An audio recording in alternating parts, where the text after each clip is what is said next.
Mm-hmm. Not that I'm perfect, you know what I mean? But Mm-hmm. I forgot that you Well, had like I've, some schedule I've, stuff. I've also like just started like, like if I think I'm going to be late at all, I'll just let you know. Sure. Like even like the slightest minute. Yeah.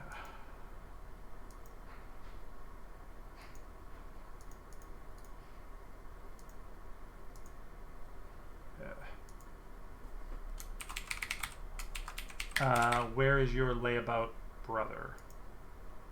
No clue. He's online, so. Uh,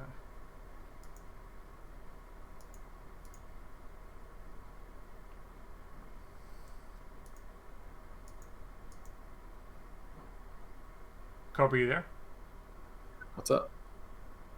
Just real quiet. Yeah, I'm contemplating. Personal stuff or game stuff?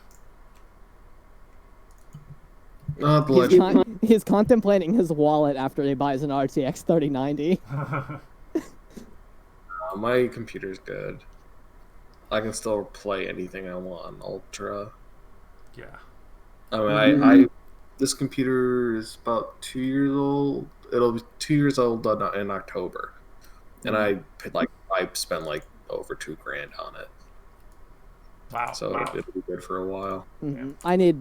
To I need to at least like upgrade my GPU, and then with that comes a PSU upgrade.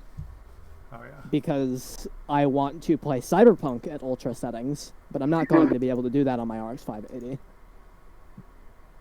Yeah, if I ever get a freaking job again, whenever I upgrade my There he is. GPU, and if Jake already hasn't upgraded theirs, then I'll give you mine. Mine is better than yours. Is it? Yes. Is yours a you have a 6 gig or... you have a 1066 gig, right? Yeah. I have an 8 gig card. Oh, you do? Okay, never mind. I never had a gaming PC before, so it was at a point where, like, I was still living at my friend's. I was renting from him, I rented like the basement or whatever, and like he charged like $550 a month. Was it a big basement? Yeah, I had my own room. I had like a whole the entire like finished basement, and then, of course, I got to like the kitchen or whatever, and his cat, which is great. So like it was like $550 a month, and I didn't pay towards internet or utilities or anything like that. It was just flat. So I mean, I was just saving up money. So after I bought my car, I'm like, all right, I have enough. I'll buy a computer. Mm-hmm. And then I began saving for the house. Yes. Priorities: computer before house. Right. Yeah. Jake, how many potions does Deflator have right now? 4. 4? I think. Let me check my inventory. Yeah, because I don't know if we're going to have a chance to short rest, so I would want Octavian to be able to down 2 potions and still have one, so if I could... Yeah, I have 4. That would be very useful. Plus, since we might be going right into a fight after this, would want to take the short rest anyways, because I'd still want to have the +3 longsword for however much longer we have on that. That'll be very useful. Like it's half right. I was contemplating my wallet if I was gonna, because there's a Labor Day sale on D&D Beyond where it's like 50. You can get 50% off the bundles. I saw that. Oh, 15% also, off the legendary. Oh, sorry, Cobra. No.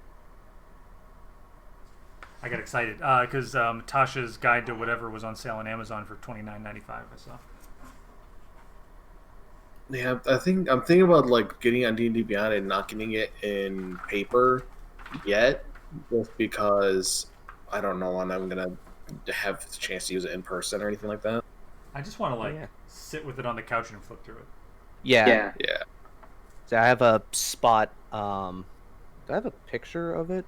But I have a spot over in my room where I have a kind of double standing end table kind of shelf that has these screw organizers that have all of my Pathfinder pawns in it, And then on top, I have 2 bookends holding all my D&D books together.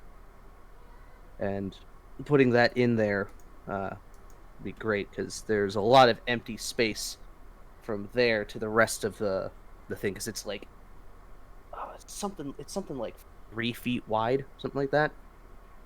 There's a lot of empty space on there. I have a hutch in my like dining room, which is like adjacent to where my computer is in the living room, and like just one of the shelves that I have just all my D&D books there on one side, and then the other side it's my briefcases of Magic decks. There it is.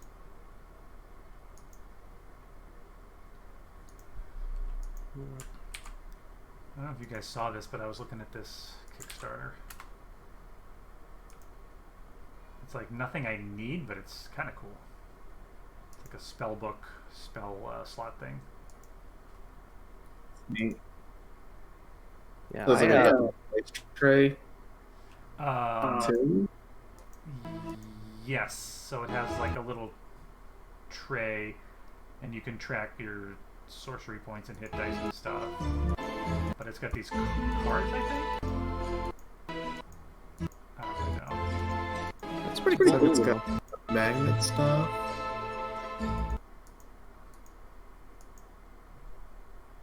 There we go. It's uploading. Picture on my phone, so this thing is like almost... The file size is almost bigger than what I can post on Discord. It's a little messier now, but that's what it looked like when I first set it up. Oh, and this photo doesn't have our paints there either. Yeah. Oh, wow. Yeah. So it has like the paints over there and the completed minis now, but I don't feel like taking a picture of it right now. I mean, It's also I kind of wouldn't- messy too, because like I have some of those like folding like laminated paper maps, and they're kind of all over the place. So There's nothing in this photo that says messy to me, by the way. this is the original photo, though. This is after. This is before this. God, this was like 3 months ago or something like that. This was very early on in quarantine. Apocalypse That was Fund. like, I like that. yeah. Oh yeah, the Apocalypse Fund. Yeah, that's something I've had since high school. It's like, I think my mom just found that jar at like a thrift store at one point, and she's like, Yeah. "Oh, this is cool." And this is back when I was really into Fallout, and she knew about like the Currency's bottle caps, and she used to work at Home Depot at the time, and they have those the glass bottle Coca-Colas there, and so she'd always come home with some of those, and so I just put the bottle caps in there. Yeah. I'm just going through your DVD collection. Oh yeah, there's a lot of shit in there, and that's only one half of it. The other half is the anime box sets. What's triggering me is that you have Lord of the Rings theatrical, and you only have extended Return of the King. Because Extended Return of the King is the only one that I actually own. My uncle has the extended for everything, and those are all on Vudu. That's So true. I've kind of stopped with like physical DVD stuff, since we get everything. I pretty much use a Chromecast, my smart TV, for everything. So. Yeah, so I actually got Plex, and I ripped all my DVDs and I threw out like trash bags full of cases. Yeah. I just kind of sort of like you. I just kind of was done with having like a wall of DVDs. I kept it like a good amount, but Yeah, because like the thing is, you see like I forget. I don't know what that yellow one is. That's horizontal on the other ones near Lord of the Rings. I think that's Wolf of Wall Street. Or no, I think that's a Lego Batman movie. yellow. That just the yellow one that's laying down on top of. Lego Batman. Yeah. I think that's Lego Batman. But Oh, I see. I don't have room for them. Like I literally cannot fit any more on that shelf. Well, I so. see you're a person of culture as well. What's on there? Mortal Kombat and Mortal Kombat Annihilation. Well done. Oh hell yeah! I mean, Annihilation's bad, but like the first one's still good. Christopher Lambert as Raiden. Yes, please. Yeah. Absolutely. Yeah, I think we like most of the same movies. Like, no big surprise. But, It's kind of hidden a little bit by the arm of the shelf, but I have Reign of Fire on there, and I think Reign of Fire is like one of those really underrated movies. What's between Expendables and Elysium? I can't read that. Expendables and There you Elysium. go. Yep. That's Endless Waltz. That's the Gundam Wing movie. Oh, right. Okay. That still holds up. Sure. Oh, Chronicle's a good movie. Yeah. The girl who lives with. I've not seen Chronicle. It's It's a found footage movie. yeah, but it's like actually good. Yeah. Uh, It's one of those movies that whenever I talk to people who've seen it, they either fall into they love it or they hate it. It was so. I mean, well, Dane DeHaan and Michael Jordan are two of my favorite actors. Oh yeah, Michael B. Jordan was in that. I totally forgot. Yeah, Huh? like I love those guys. Yeah. I want to 3 or 4 episodes. Should I mute Vorm or should we just kind of? I don't know.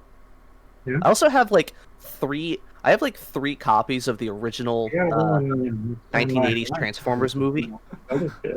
Because like I have one of the original DVDs that came out when Hasbro or whoever owned the rights for it originally released it on DVD. Yeah. Then I have a bootleg one from Korea that is in HD, and that one's a nightmare to play. And then I have an actual like Blu-ray one that's an actual like Blu-ray upscale. Why do you still have the bootleg one? Because it's cool. It's like, yeah, this is the bootleg one I have, so it's HD. And it does have the actual, like, it does have both the Korean dub and it has the original, like, and it has the English on there. The only problem is the menu is in Korean, so you have to go to the settings and then select the English version. And then it switches all the text around and we'll play the English version.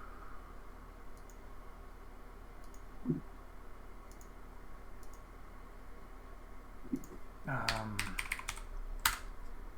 we go. Oh, I didn't even realize that Vorm joined. Yeah, I was thinking we could get started. I'm ready. Let me just grab some music. I'm ready. I want those boots.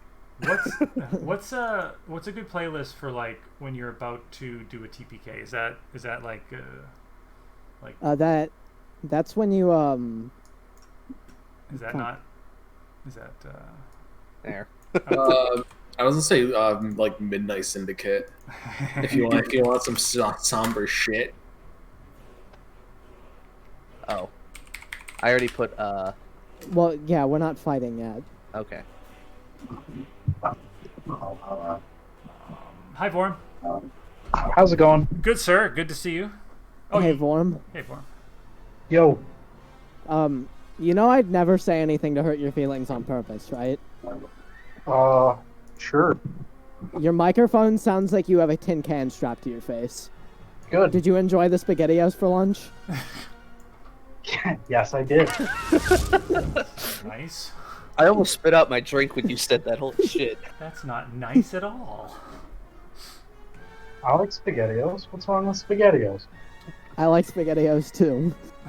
They're fucking amazing. When I was a kid, my mom would buy the ones with the little cut up hot dogs, and I thought it was really fancy. Hell yeah. And then I you like the realized you meatball were ones. poor. Yeah. Mom, are we poor?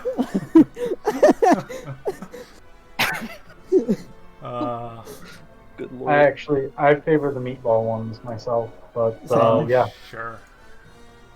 Well, I'd rather eat something healthy, but if I'm going to indulge hell in no, canned man. food, I'm gonna eat the fucking meatball SpaghettiOs.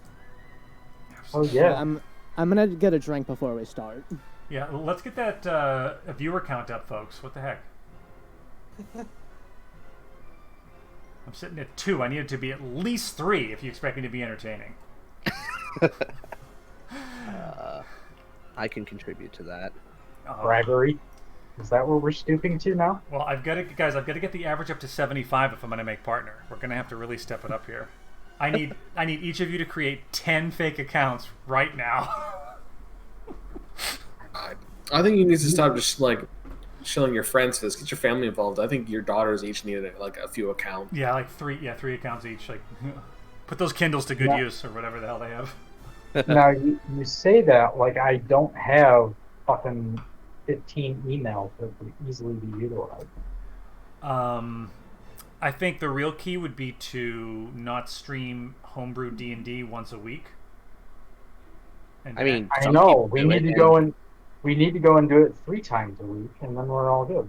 Look, Yeah. we can all just accept that we're not nearly as clever or entertaining as the Unexpectables or Critical Role, but we can live in the reality that we enjoy Yes. what we do. Absolutely correct. I will counter you on that. Those are professional voice actors. They have advantage on that shit. They also have production value on their side, though. Right, they've got they probably go and drop easily 10 grand a night on just production value alone. Yeah.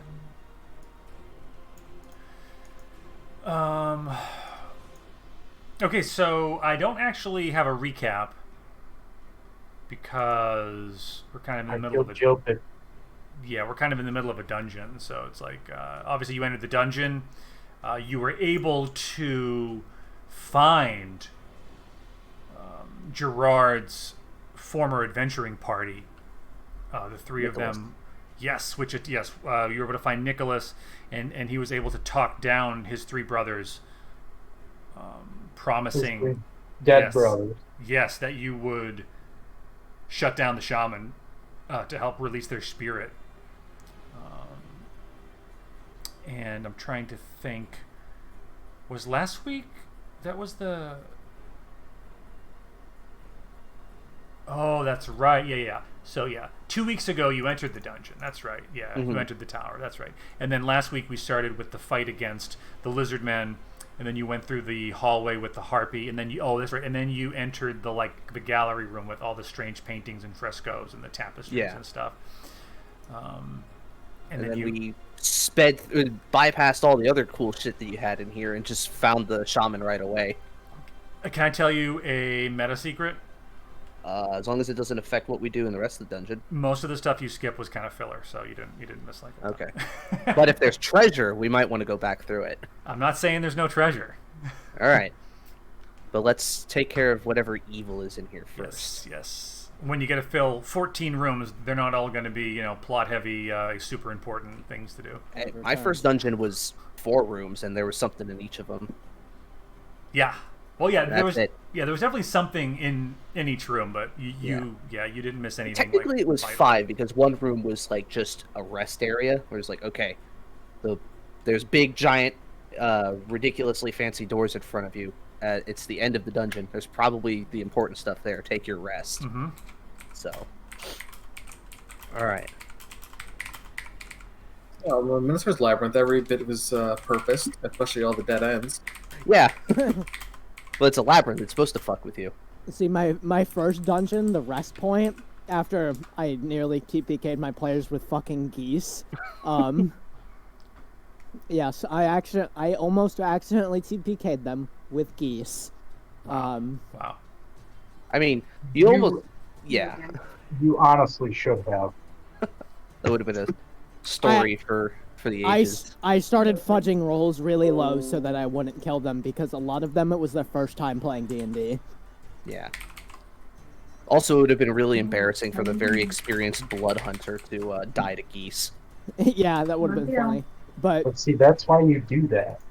But yeah, I also totally threw them a bone and gave them a kind of half burnt bonfire. Was like, yeah, this is your rest point. Yeah. We're playing Dark Souls now. So everybody's here? Yeah. Mm-hmm. So the door, this one back here is on fire, right? No. This one, I believe you broke down? Or you opened it? No, we didn't break that one down. We just opened it. Yeah, that's right. This one was sealed. Like, we can't open this one. That's right. That's correct. Yeah, so this one has burst into flames, and as the door bursts into violet black flames, the well in the center of the room begins to bubble, and it changes to an impenetrable black color, and you might actually begin to feel a bit ill or dizzy, and I need con saves from everyone. Great. Okay, starting off big. 11. Oh, thank Jeebus. Wow. Okay, everybody is... Okay.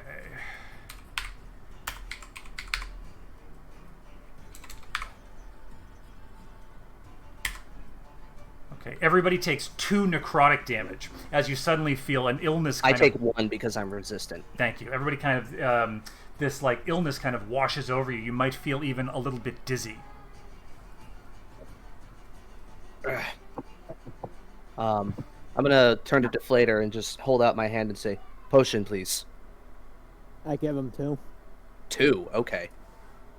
All right, I'm gonna chug 2 of my potions real quick. So... Oh my fucking god, really? Ooh. All right, 5 hit points. I might have to chug 3. 1 more. 10. There Wow. we go. There you go. I think they'll be fine. Yeah, I'm at 44 of 56, so holding 2 would be good, because I can use those on turns I don't want a fighting spirit. Okay, thank you. All right, now we need to... So, this door is blocked behind us, or... Looking back, the way that you came in appears to still be open. Okay. This door is still sealed shut, and this one appears to be cloaked in flame. Okay, so I thought that this was going to be the one we had to go through. Well, clearly it does not want us going that way.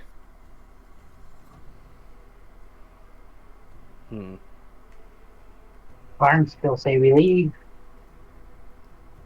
It We doesn't could, want but... us- It doesn't want us to go that way because we know it knows that we can fucking defeat it. Perhaps. It's cowering in fear. I feel it. It released a wave of necrotic energy. My blood makes me resistant to such things. Well, this is going to be a bad idea, but I'm going to try. I'm going to walk up to the burning door, and I'm going to attempt to open it with whatever handle I can. There appears to be no handle.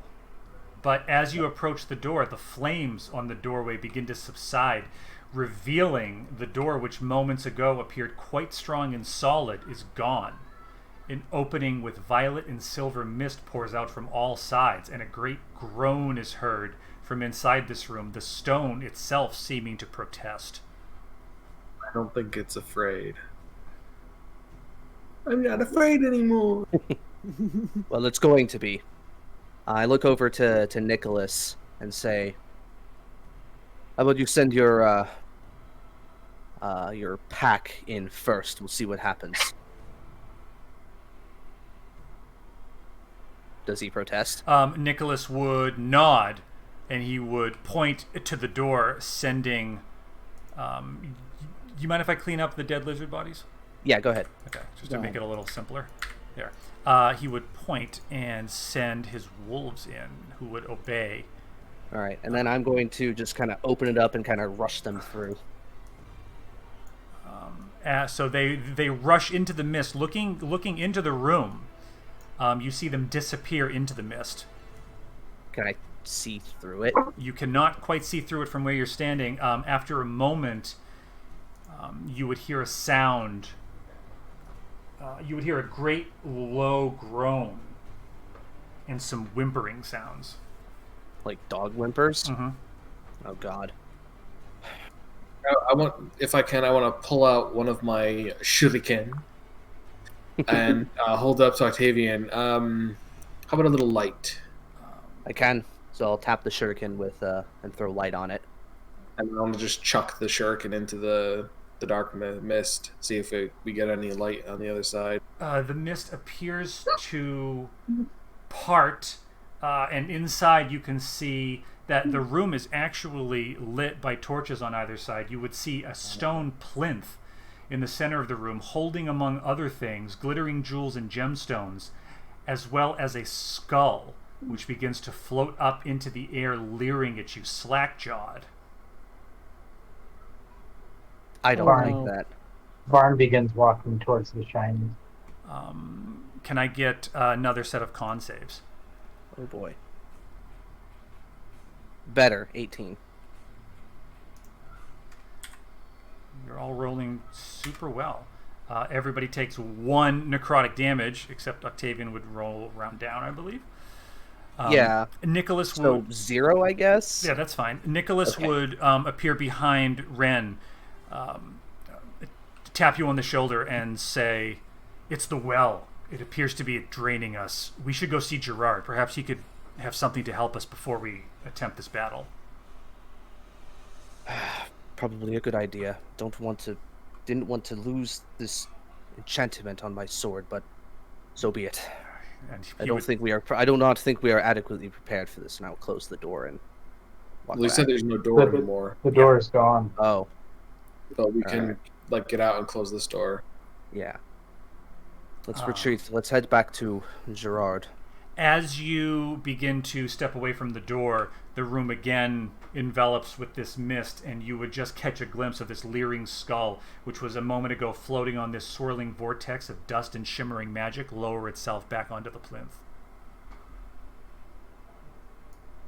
Interesting. See, I'm hoping you're not cruel enough to have thrown a demi-lich at us, but I don't know. Right. Let's head back up. This is going to be... It gets dicey if we stay here any longer. As Nicholas passes the well, he kind of eyes it suspiciously and says, "Follow me, we must make haste." Alright. Come on, let's go. So you would be able, assuming that you're going back the most direct way, you would notice that the pathways as you left them before are still open to you. Mm-hmm. The doors previously smashed down and such would still be open. You would come to the final door. Where the statue was? Yes, and you would find that one to be closed. This one? Yes, it's a big place. I'll drag Nicholas back up. So yeah, Nicholas would lead you all the way out back to this door. Finding it closed, he would begin kind of pounding on it. Did the statue give us a name?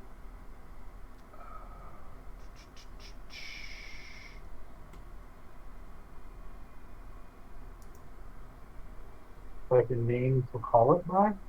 Yeah. No, it didn't. Okay. Yeah, I'm checking my codex. Is the door wooden or is it metal? It appears to be wood reinforced with metal. All right, I'm gonna tell. Are the hinges on the inside? Like, does it open inward or outward? Based on how the hinges are looking. Yeah, it would open in this direction. Okay, so towards us. Yes. I could try bashing it down again. Nicholas would say, "Perhaps we could try asking politely."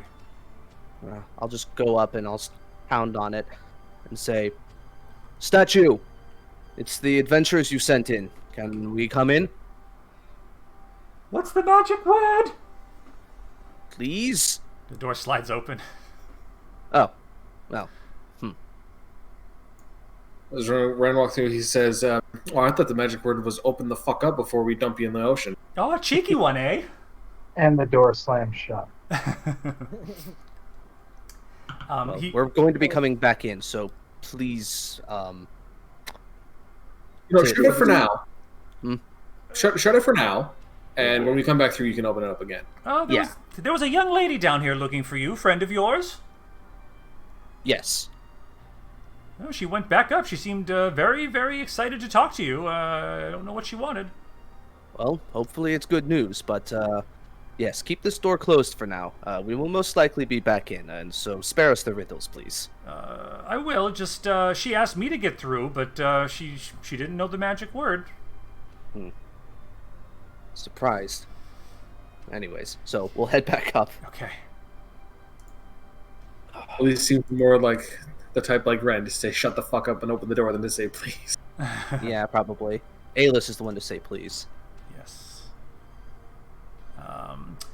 Okay. So as you come back up out of the caverns below the ruined tower, you'd notice that the storm around the tower appears to have cleared, but the vortex above the tower remains. You would see Gerard kneeling, looking through an old tome, and as you come up, Elise would jump up and kind of rush over to you and say, "What was down there? Are you all right?" A little worse for wear, but overall, I think we're fine. She'd say, "Did you find the shaman?" Yes. Who killed him? The deflator who killed him, right? Varn. I did. Varn killed him. In an expert display of marksmanship, our goblin friend took him out. It seems like that's the least of our worries now.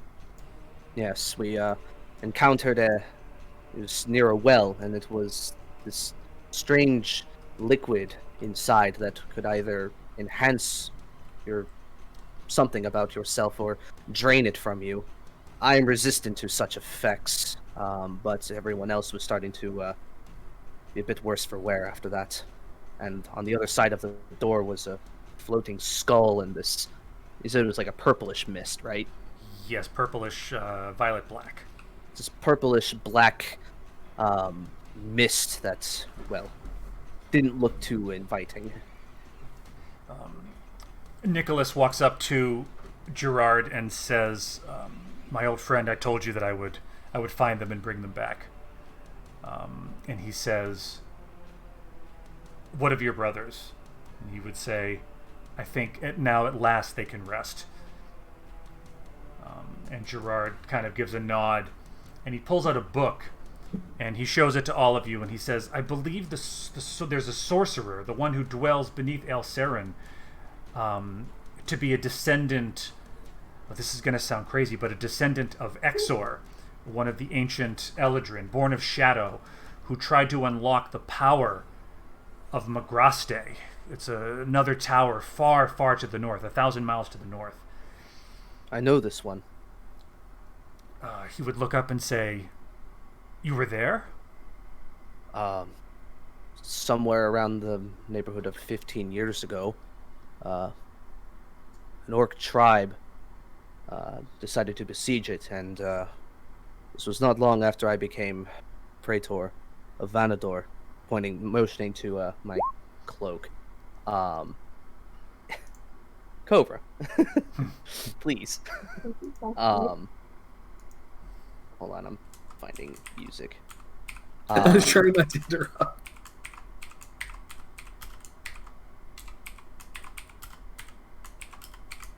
So, anyways, but yes, they besieged it, and as part of my, it's my first test, I was to defend it, and I did, and we pushed them back, and I took care of their leader as well.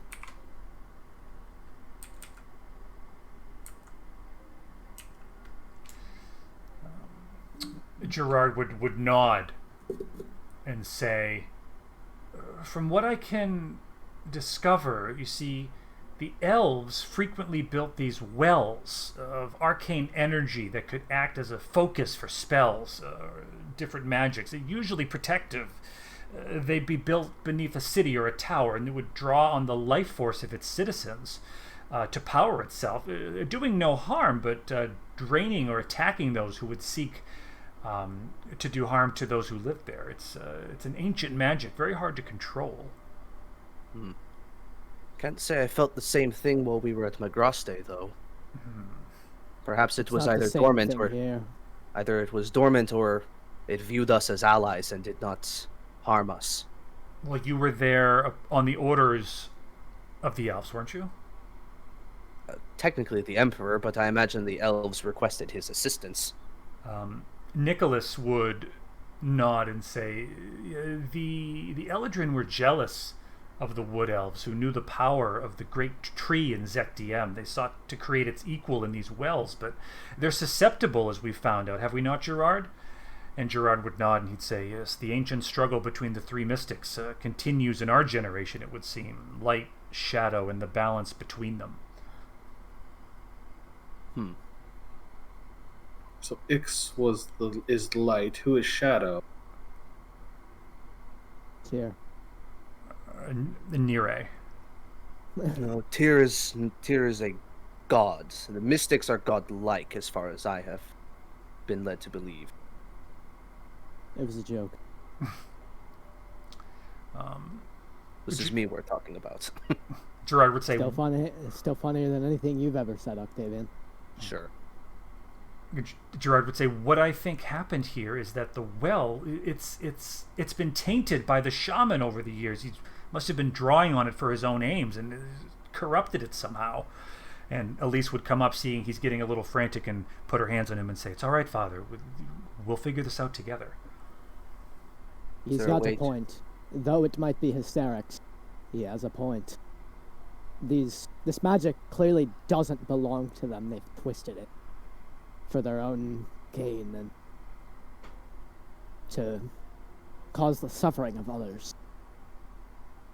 Is there... At first glance, how do you think one would go about cleansing such a thing? Gerard kind of shakes Does that his... ass towards me? Well, to everybody, basically, to all the magically inclined people right now. Meanwhile, Deflator's Spectre is just kind of... Lizardman Spectre's just kind of floating in the background. Oh, yeah. Yeah, I assume it would have followed you out. Yeah, it did. That's why I put it on the layer. Nice. Oh, this thing here? No, that's what that is. Okay. Yeah. Cool. Gerard would kind of shake his head and sort of look over to Deflator and say, I have never encountered anything like this before. There was something that I keep thinking back... I am now thinking back to. We encountered some followers of Ix in Arvis, and they were clearly not welcome, but one of them said something to me when he saw a slight display of my power. He said something about the light trying to escape. Do you think that's something about my blood, my lineage could help, possibly? Gerard would nod and say, "It's possible. Are you? And he's trying to think of the word. An Asimar? And he kind of looks at you. He kind of reaches out as if he wants to kind of like touch your cheek, and then he kind of stops at the last second. And he says, "It could have been. If you have the light of the Celestials inside you, I wonder if but those elves, they're fanatics, aren't they? I would take whatever they say with a grain of salt." Well, I would once have believed the same thing, but lately I don't know what to believe anymore, even if it can help. Oh, he would kind of perk up for a minute and get kind of very excited, and he would say, "Oh, speaking of the light, watch this." And he turns to Elise and he says, "Go ahead, Wisp." And you see her kind of shrug, and she makes a motion with her hand, and you see her say a word of power, and from her fingertips straight up into the air she lets a bit of force energy go, and it goes up and it penetrates the clouds swirling over the ruined tower, and as it does, just a little bit of the light of Saloon breaks through, and as the moonlight slips through the cloud for just a second, you see that a portion of one of the walls of the tower seems to phase into view as if it was reconstructed before being snuffed out again as the vortex closes the hole again. And he would say, "I believe if we can stop whatever is happening beneath these ruins, I believe it will clear this blight, and we will be able to..." Clear the sky.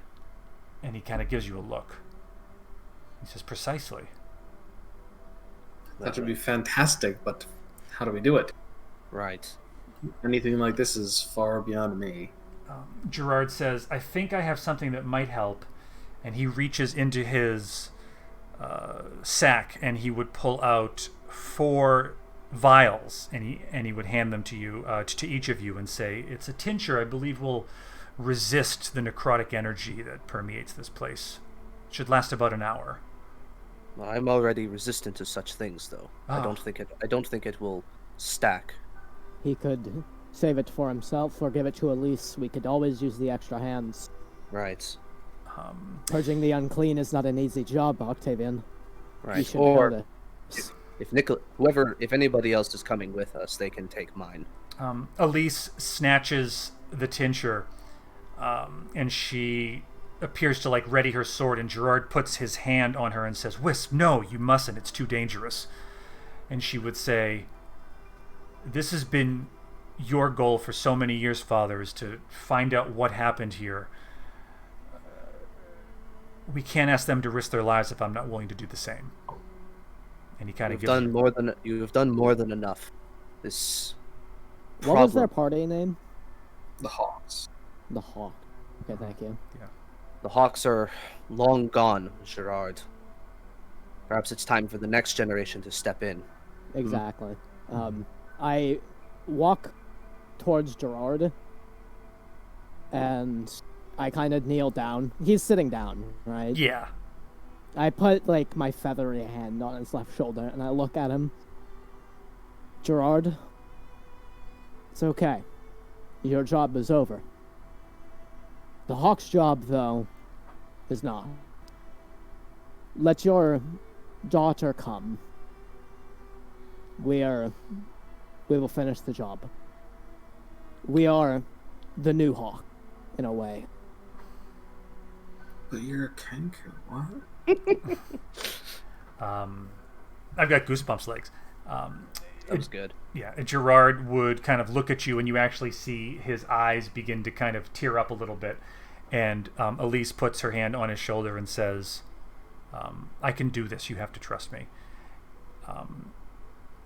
So she will down the tincture, and Gerard looks up at Nicholas, and he kind of appears to be fumbling around, looking for another one. And he stands up, and Nicholas says, kind of waves him away and says, it's too late for that, old friend.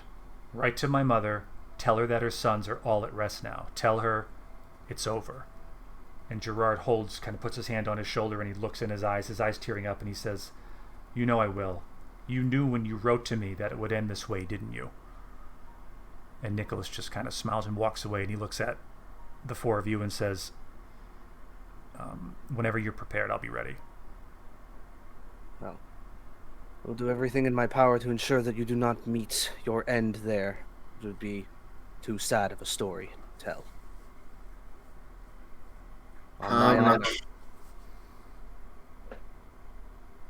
gonna say, I don't know how many stories I've heard with the happy ending lately, but job needs doing. True enough. Well, Whether or not this has a happy ending, people will craft it into a tale of a happy ending. they will sing songs of it. I suppose that's worth it. I'll unsheath my sword again. Let's go. Cat, shut up. You're ruining the moment.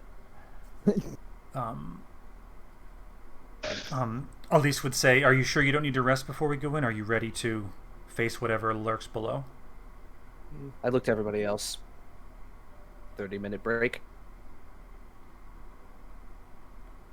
I say we just fucking do it. Well, Deflator, you have no spells. I demand that we purge that is unrighteous, but if we must. We want you in tip-top shape. I think Deflator still has Hex, right? I'm still concentrated on it, yeah. Yeah. So even though I have no slots, I could technically use a bonus action to hex the boss. Yeah. Could do that. I kind of would want to have my action surge back, though. That's the thing. And my second wind. Give me 1 sec. Does Varn get anything back on a short rest other than hit points? He's a fighter, so he gets I get my Fury of the Small back. Yeah, and the Fury of the Small would be really good too, depending on what we're fighting. What do you mean? I will lose the magic weapon, but I think honestly resources are probably more important. The resources are absolutely more important than the +3 weapon. Yeah. My only concern is that my weapon won't be magical, and that might be useful. Mm-hmm. And honestly, like, we've probably been fudging the time. It's probably run out by now anyways. Yeah, probably, honestly. Well, I mean, largely Ren's not keen on waiting too long. If I can make a proposition to Ellis of an optional rule that Matt Mercer proposed in his Teldori campaign guide is one called Arduous Rally. The party spends 5 minutes to rally their resolve in the face of coming peril, the adrenaline fueling their need to push on. The party benefits from the completion of a full short rest, but all healing gained by spending hit dice is halved, and all rallying characters suffer 1 point of exhaustion. That's not bad. A single point of exhaustion isn't too bad. It's just disadvantage on skill checks, right? Yeah, I think so, yeah. And honestly, I think that would be fine. But that's up to Ellis. I'm certainly not one to contradict Matt Mercer. Yeah. The only question is then would my my weapon still have the oil of sharpness on it, or would that still run out by then? I mean, it depends on how long we were there. I don't think we were there that long. I did apply it before we went through the harpy door, or right through the final part of the harpy door, so I don't know. Maybe. We looked at the paintings, we fought the ghosts, we fought the shaman. How long does it last? An hour? Yeah, It lasts an hour, yeah. So. And we fucked off and came up here, spent 5 minutes for the rallying cry or whatever it's called. Yeah, I mean, I would say that if you do the rally, then sure. If you short rest, then no, obviously. Okay. I can at least have that for whatever is down there. I'm okay with that.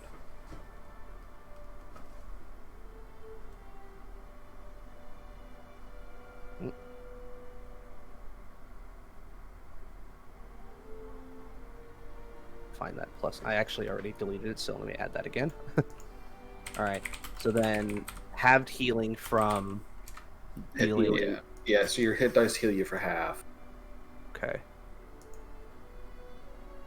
Well, I haven't used that many, so I think I used 2 when we short rested before. So I got 4 left. 9, so that's 4. I don't think I used any. I haven't used any. 2.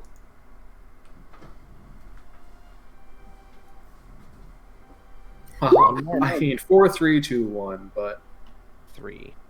that's all my hit dice. Okay. 53 out of 56. That's pretty And good. mark point of exhaustion. That's condition, right? Is anybody low on HP or no?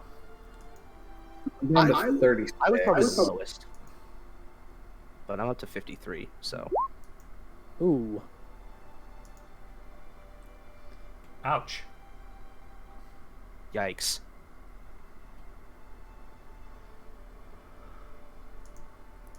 Oh my fucking god. Advantage on ability Alright, whatever. checks. I'm at 35. That's fine. I've got 1 potion, so I've got I have 2, 2. so. Farn, how many do you have? All of them. All right. I've literally taken 3 damage this entire time. Hey, you're the ranged guy, so Yeah. that kind of works. Which means if something closes in on you, you're more likely to survive. All right. No, now that I've said that, I'm going to get hit pretty hard. Yeah, you'll be fine. You got nimbleness. You can disengage as a bonus action, right? I don't believe so. Let me look at Goblin. I'm pretty sure that's a thing you have. You might be. Yeah, nimble escape. Oh, right.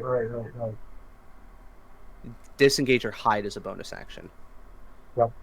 That's pretty good. All right. Well, I'm gonna get being 1 small. before we go back into the dungeon. In-game and...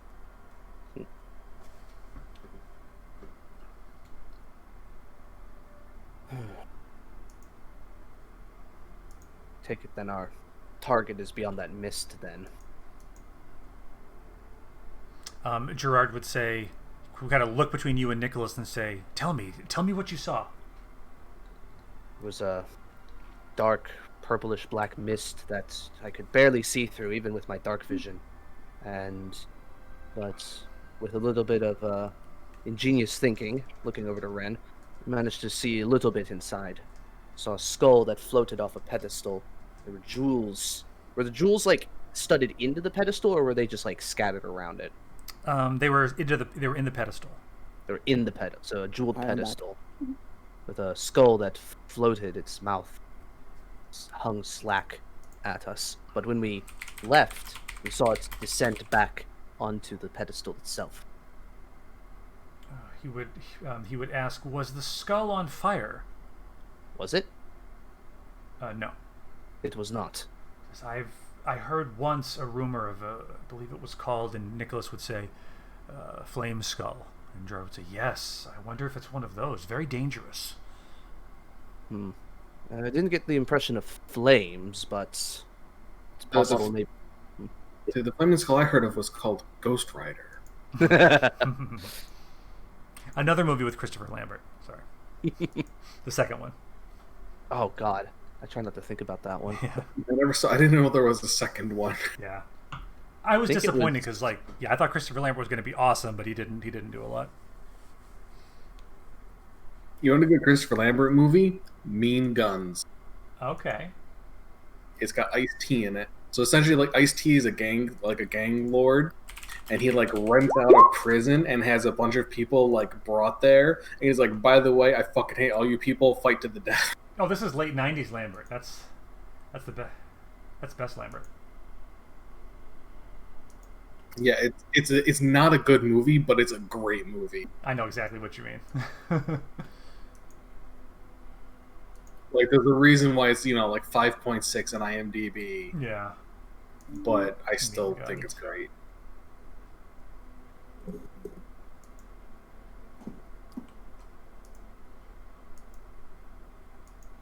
Are we waiting on someone? It was Leg, right?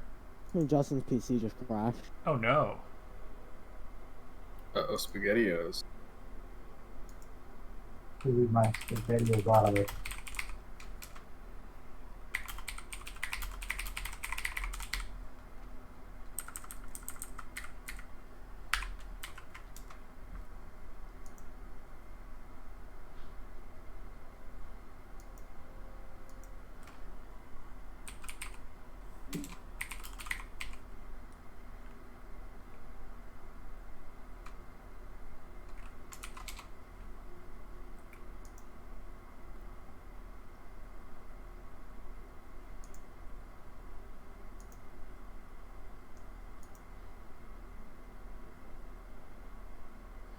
At this, Gerard would open up his pack and he kind of fumbles around, and he's actually going to pull out 6 more, or excuse me, he's going to pull out how many people? 6 more vials, and he hands them out to everyone.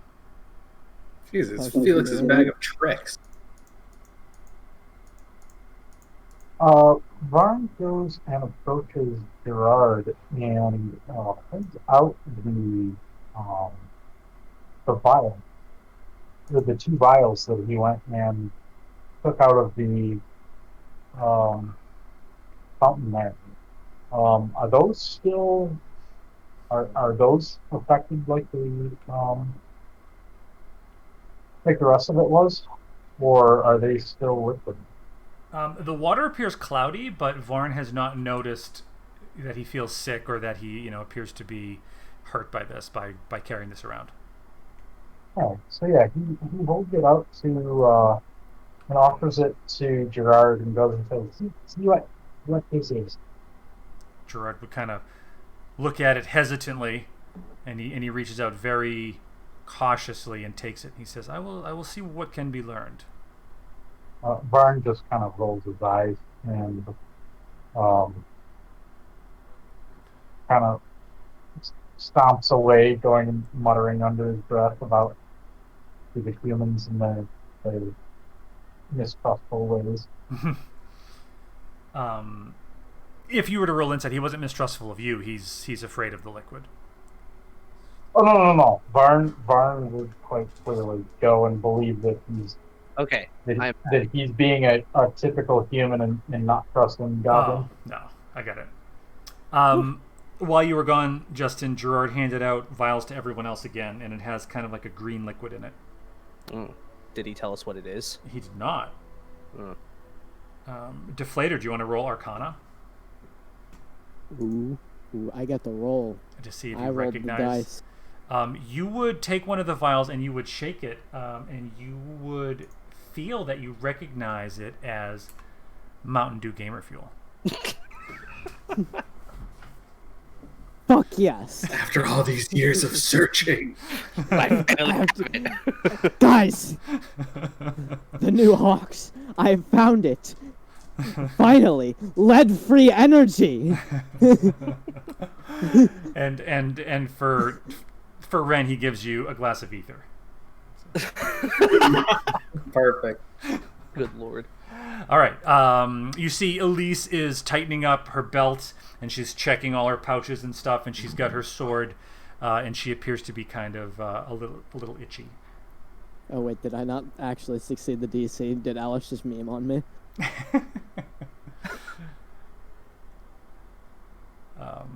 No, you. I got destroyed. No. That is something I would do. No, but that last vial, do not add it to your inventory. It was merely a joke.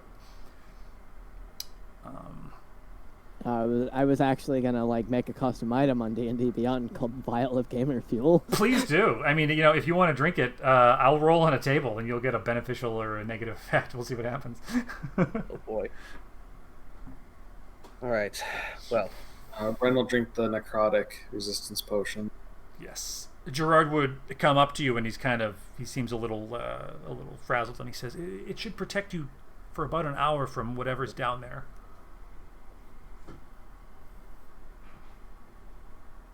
I think that there's plenty enough time. Well, let's move. We proceed down. Yes. Gerard would nod to each of you. He gives Nicholas a long nod, and he would squeeze his daughter's hand as she pulls away and says, "We'll be right back." And wood. Okay,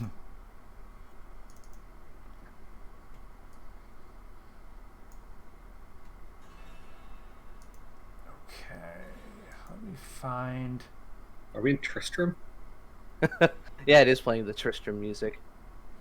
Oh, did you guys hear about The Witcher 3? They're giving us a free update something? Yeah, they're doing some graphical updates with ray tracing and stuff. Nice. Whoa, can't wait to not use those because I don't have an RTX card. Yeah, faster load times, HDR, and ray tracing. I also read that the Kingdoms of Amalur remaster is gonna, for anybody who currently owns the game on Steam, they'll get a 50% discount on the new one. Oh damn! Because there is actually going to be new content with that one that'll come out later, and I've heard good things about that game. Yeah, so have I. Yeah, it's really good. I would definitely pick up the Re-Reckoning if you've never played it, because it's supposed to have updated combat mechanics, updated just overall game world stuff. The loot system is kind of broken in that game, where you'll find I don't think I've ever found a complete legendary set of anything, because the game is just broken, but I think that they're fixing that part as well as making it look prettier and stuff. And then they're going to actually have a new DLC for it sometime after it comes out, which will be really cool. Oh shit, game literally comes out in 3 days. Yeah, I know, right? Really excited. Yeah, see, when I first saw it, it's the Kingdom of Light first, it reminded me so much of Fable, which so I'm yeah. No thanks.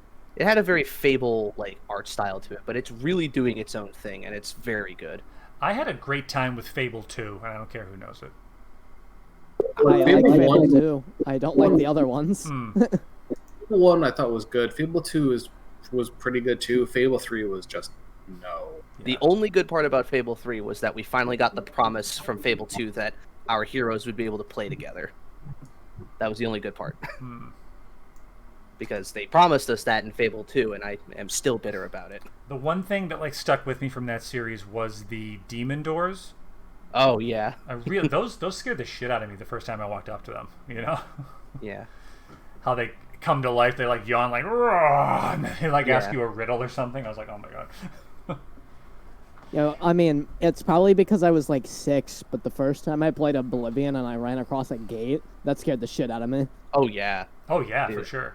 Yeah. I hated doing that, or any time I had to go into a a cave or dungeon that had undead in it. Yeah. Ugh, I hated that. Like the noises that the zombies make and like the skeleton like slow rattling that they make when they walk. Ugh, hated I that. mean, I go back and now I fucking love it. But Oh yeah, but back then I was a little bitch.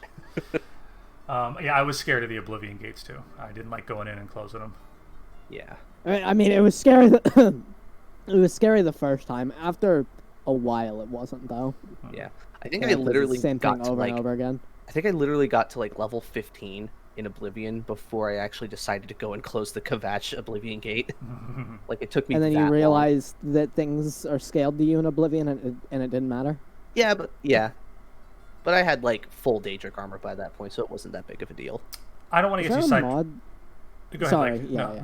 no, go ahead, Blake. Oh, okay. I mean, this will be my last comment. Is there a mod that disables the level scaling in that game? There probably is.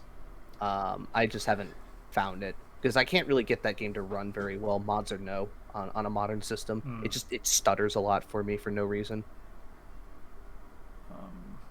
I was going to actually ask I an played Oblivion it a question. while ago and it was fine. Isn't it true that if you are on your way to Kvatch and Martin's following you, he'll follow you everywhere and he's an unkillable like ally? I think so. I thought I read that. Yeah. But he fluctuates between killable and not killable a lot. Like, I actually, like, the final mission, I failed a couple of times because my character was a sword and board and just beat stick. Yeah. And so I'd run in and just start swinging at things. But at the final thing where you have to escort Martin to the palace so he can, go Dragon Super Saiyan, I accidentally, like, hit him and my weapon does so much fucking damage that he died instantly. And then you lose the game, and you have to you have to load a save. Wow. Yeah. So as you enter the room, you would see the bust kind of looking at you sort of in a neutral expression until Elise enters and says, "Oh, you again? Have you brought a proper attitude this time?" And she kind of walks up to the table as if she's going to lift him up and says, Elise, "Listen, it's you." not worth it. She'd say, "You watch your mouth or I'm going to smash you against the wall." And he kind of says, "Oh, feisty one, eh?" He turns to Octavian and says, "Take care of this one, will you?" Oh, she can take care of herself. Don't you worry about that. No. I mean, see if you can adjust her attitude a little bit for me, would you? I don't think that's necessary. May we pass, please? The door slides open, and as you turn to leave, he would just say, "A word quickly." To me? Just to all of you, but whoever's listening. Sure. He would say, "I don't like your chances.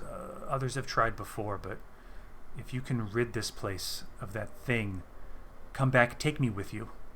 Just get me out of here." No, why? I will, at the very least, consider it. I mean, I don't expect us to be traveling companions, but just at least put me up on the grass so I can see the sky again. I think I can do that. Bury him. I promise no more riddles. Good. I hate riddles. I can't hit riddles. That's good. All right, so we'll head back to the bad place. Yes.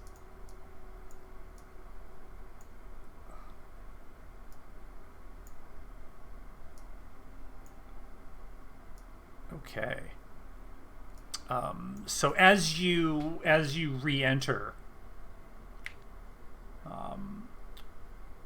you would notice that the well appears to have quieted a small bit, although the door is still open and there's still the mist sort of reaching out from the doorway, almost like silvery, ghostly fingers kind of gripping each side of the wall before it dissipates on either side of the doorway. I'll look to Deflator's glaive, and I will put light on the tip of it. I don't know, maybe that might help us get through easier.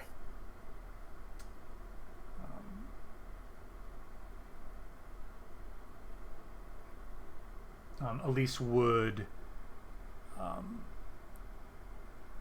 say, "Did everyone drink that tincture my father gave us?"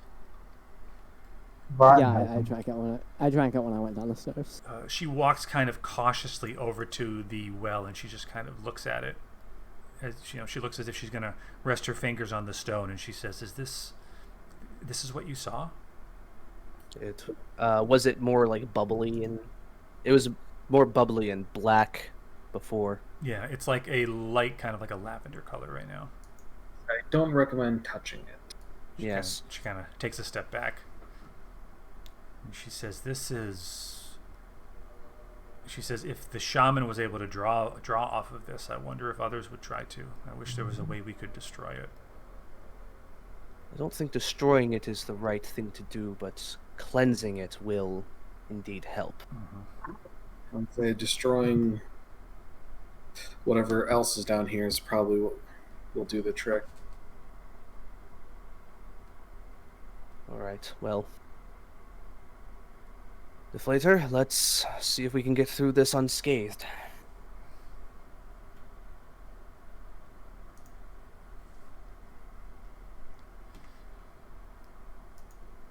Just grabbing some music. I can throw the boss music on if you want. Sure. I mean, who knows if it's a boss? Knowing me, you're going to walk in, it's going to ask a riddle. I mean, who knows? God, if it does, I'm fucking quitting. You walk in. The skull's just be like, please take me with you. Yeah, it says, "Oh, hello." All right. As you enter the room, are we entering? Let me just. What am I doing here? I don't know. Sorry. Roll 20. The plan is, yeah. The plan is that Deflator going forward, having the glaive out front, the light will help, part the mist a little bit, I guess. Mm-hmm. Don't know if it'll help at all, but it'll make us feel better. Yes. So yes, as you approach the doorway, it's as you saw before. No time like the present. Well, kind of like spin around the doorway and get to this corner, take a ready position with the sword. I can't seem to grab. I'm sorry. I've got to reload roll 20. Sorry. Okay. I couldn't grab any tokens. It was really weird. Varn, you wanna hop on in? Huh? You wanna hop on in here? I'm trying to fucking find you. Zoom out a little bit. You're back in There I am. the corner where the dead body is. Yeah. There we go. Okay, cool. And we're back. It's a small room. Yeah, how wide is it actually? Let me see here. 35 feet across, about 40 feet long. Okay. Wait, Vaughn, why'd you go all the way to the beginning? Because we literally just entered. Well, That now we're is generally where you start when you're walking through. yeah. No, we literally just entered the boss room. Yeah. Well, we kind of just skipped through all that, but that's fine. Yeah, I was trying to just be efficient. Sorry. Mm-hmm. I debated doing like the hallway with the harpy like multiple times, but I figured that it's just open now. Yeah. Great. So as you enter, the mist again begins to clear, revealing that stone plinth, and the skull, as before, floats up into the air, leering a swirling vortex of magic beneath it, and it appears to hover there. And let's roll for initiative. Ooh boy. See the skull? In a second. Okay.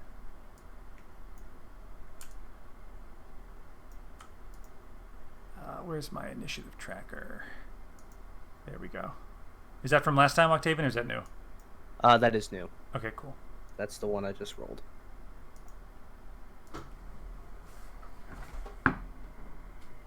Oh, right, I have to roll one for my Spectre as well.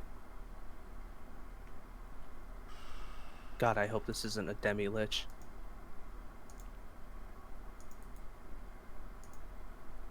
I mean, if it is, I'm sure it's a scaled version. Yeah. I mean, unless Ellis just is like, haha, TPK bitches. I mean...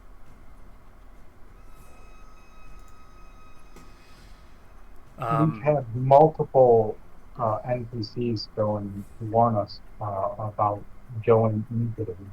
So, yeah. Oh boy. And then, do we have initiatives for the allies? Yes.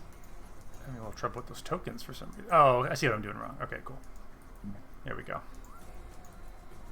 Well, that's definitely the art for a demi-lich. Ooh, 21 for Nicholas. Wow.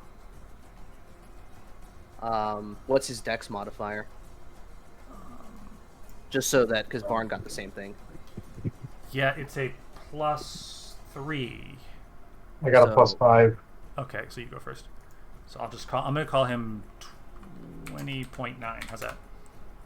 Yeah, that'll work. And then Elise actually did not do well. She did a... Okay. Varn.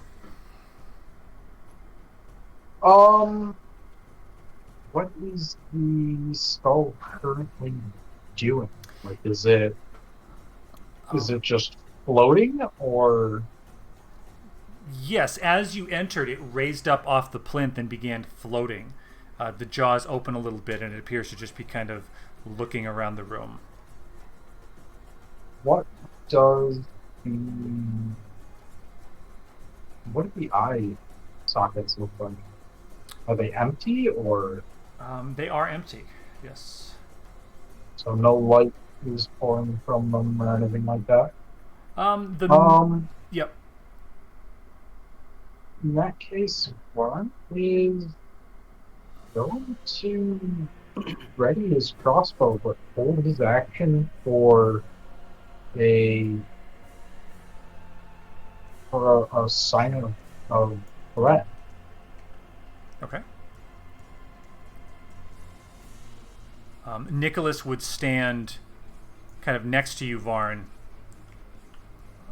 and say, I believe you have the right idea. And he takes his bow as well, and he readies aim, and he says, best not to be too hasty with a foe that we don't understand.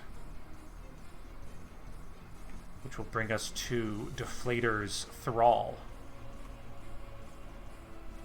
I need to open his character sheet.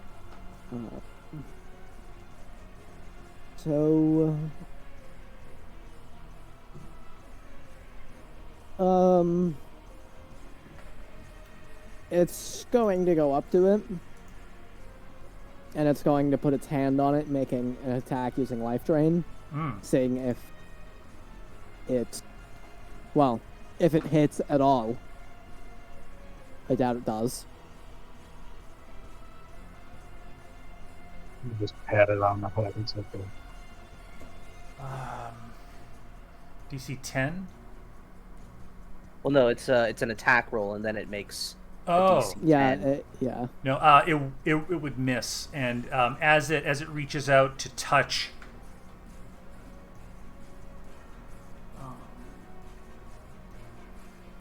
As it reaches out to touch the skull will actually rise up into the air another foot. So it's now about a foot up. It's an additional foot up off the plinth. It will back up. Will bring us to Ren.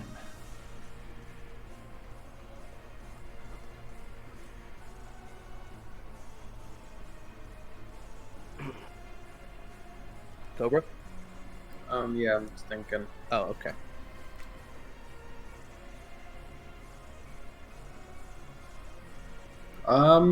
Yeah, fuck it. I'm gonna send 4 radiant sunbolts at it. Ooh. Okay, 22 would hit, and that's radiant damage. Yep. Okay, can I roll above minimum damage? 20, there we 21. go. Holy shit. Okay, so yes, it appears as though... Whoa, you did 4 of them? Yes. Yeah. I get 2 for the attack action, and then I can spend a key point to 2 more. Wow. Okay, yeah, those all hit. Okay, good. It does not have an AC of 20. That's very good. Don't be wicked. hold on a minute. Yeah, so he does kind of like a backflip flash kick and then a jumping double spin kick as these 4 radiant crescents arc from his legs and hit the skull. Peace was never an option. As you do this, Ren, you hear a low rumble. And the skull is going to take a legendary action, and I need Constitution saving throws from... Let me just check something. Basically everybody in the room. Ren, Deflator, and Octavian, and the Thrall. Oh. 20. You can roll again. Like that was a check, not a save. Oh, yeah, I did roll a check. It's the same though. But Oh, okay. since you asked, What about your Thrall? right, it should. Actually, wait. If it's necrotic damage, it's immune. It is not.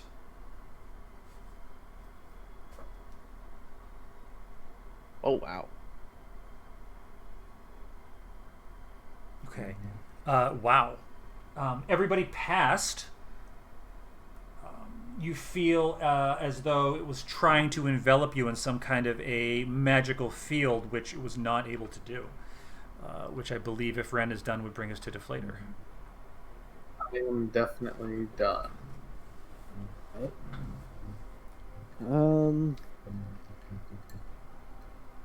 So I'm going to use my bonus action to move my concentrated hex to the skull. Okay. When it went and attempted to go and do whatever it was attempting to do, what did it do? Did it make a movement? Did it do anything? Not really. It just appears to be hovering. And as Ren hit it with this radiant damage, it appeared to react. And these tendrils of mist that are kind of swirling underneath it seem to kind of reach out towards the 4 people in the room, but they dissipated. They wasn't able to take hold. Okay. All right. So it's not like it's made like a spun and shifted to face someone like in a sharp motion or something like that. Correct? No. Okay. All right. Check. Sure. What check do you give it disadvantage on? Subtlety. Yeah. Dexterity might be a good one. That might be one of the things it's better at. I'm not entirely sure. I'm gonna hazard a guess. Strength. I'm gonna hazard a guess. It's probably gonna be charisma or intelligence. Oh yeah. Well, it's Deflator's spell, so. Yeah, actually, I agree with Vorm. I'm gonna go with intelligence for its disadvantage. Well, it's just Okay. So the skull is now hexed. Yeah. Okay. So that's my bonus action. Okay. Is hex 1d6? Yeah. Yeah. D6 necrotic damage. So I'm gonna get within 10 feet of it and make 2 glaive attacks. Ooh. Woohoo! Holy shit! My second one roll. Not yet. No. There we go. I think that misses. That would miss, yes, and you would notice on that first hit, as you come, thrust outward with the glaive, it appears to connect, but the skull doesn't appear to be as affected as you might think it would be. Isn't your glaive magical? Yeah, my glaive counts as magical, so it's something else. What's something else? The resistance. The resistance. Oh, I think I know. Things can resist magical damage. Yes, it is. Yeah, it is resistant to magical. You don't have to tell us that. Well, I'm just trying to. But yeah, there's my hex damage. See, the way you described it made me think it was immune. I'm like, wait, what? No. Okay. No. Okay. But I'm gonna back up. And I know what I'm doing next turn.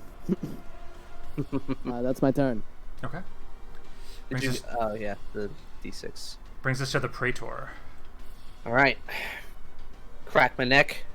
And I'm gonna. It's not high enough off the ground where I can't hit it, right? No, you would have to get right up on next to the plinth, though. I'm gonna have to do that. So I'm gonna get up to it, and then. You know what? Bonus action. We're gonna Fighting Spirit.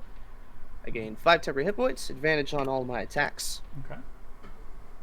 And we're gonna hit it with my still magical longsword for the last few seconds that it has. Mm-hmm. Yeah, I think we'll say that it's the Blade of Sharpness lasts for 2 rounds. Is that fair? Or would you say more? I think let's just be generous and say a minute. Okay, so it'd be like most of the fight. Okay. Yeah, when the fight's done, it's done. Okay. That's usually what I do for some of my players. Like, yeah, you got this effect going on. It's kind of wonky where it's going to be just a minute. Yep. So the first one's a 23 with 13 magical slashing damage. Mm-hmm. And then next one, 27 wow, you're rolling well. with another 13.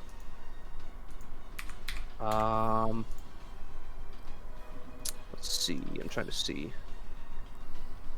No, I'm not going to action search yet. We're not desperate enough. How much did I move? I moved from here to there. I'm going to move back to my original position. And that's going to be my turn.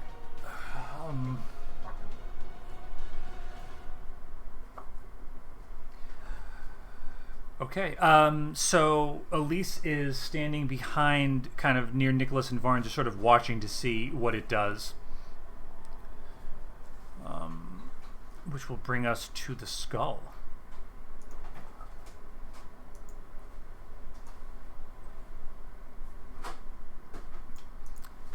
As Octavian begins to back away, the skull, which has been floating, the mist underneath it turns sort of an inky black and appears to get heavier as it appears to drip off of the plinth and sink to the ground.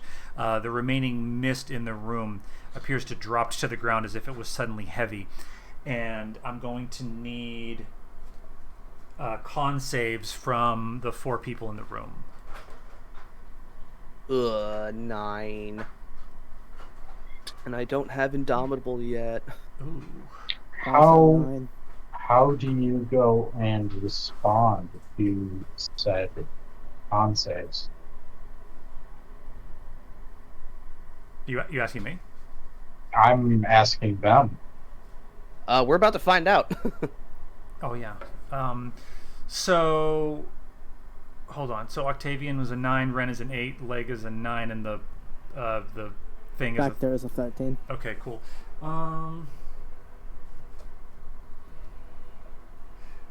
So you hear this absolutely blood-curdling howl, and all 4 of you drop to 1 hit point as you are shaken to your core by this sound, as the room itself you're in appears to shake under the ferocity.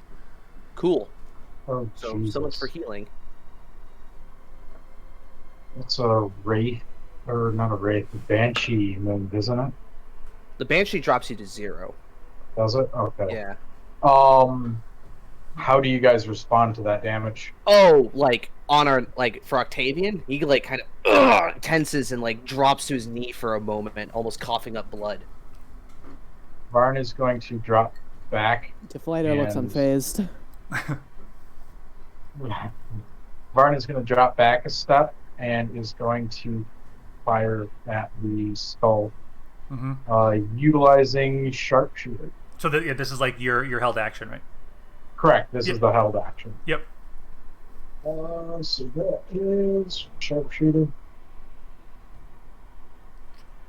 And we're going to do that a second time using sharpshooter as well. On a I guess because you held your whole action, right? Correct. I held my whole action. Got it. I understand. That would 16 hit? Yeah, that would miss. Oh fuck! And that's a lot of damage. That's maximum damage. That's a ton of damage. Oh fuck! Actually, yes, that is maximum damage. Seeing you fire, Nicholas would also loose an arrow in reaction to this, standing shoulder to shoulder with you, Varn. And that would be a hit.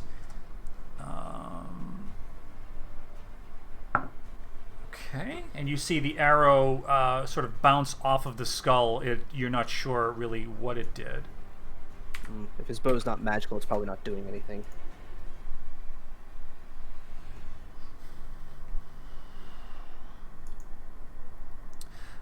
Which would bring us back around to Varn's next turn, proper turn.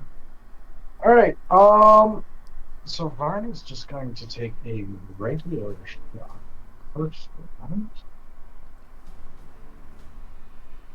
Oh, that's a hit. Okay. So yeah, that's 12 damage. Now that he has struck, Varn is going to attempt a second sharpshooter shot. Okay. Or another sharpshooter shot. Ooh. There's the max damage.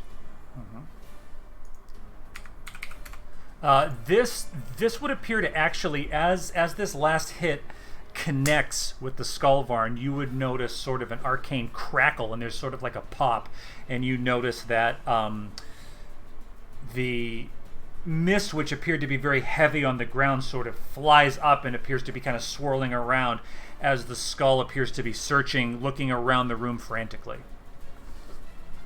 Yeah, Varn's gonna go and utilize the last of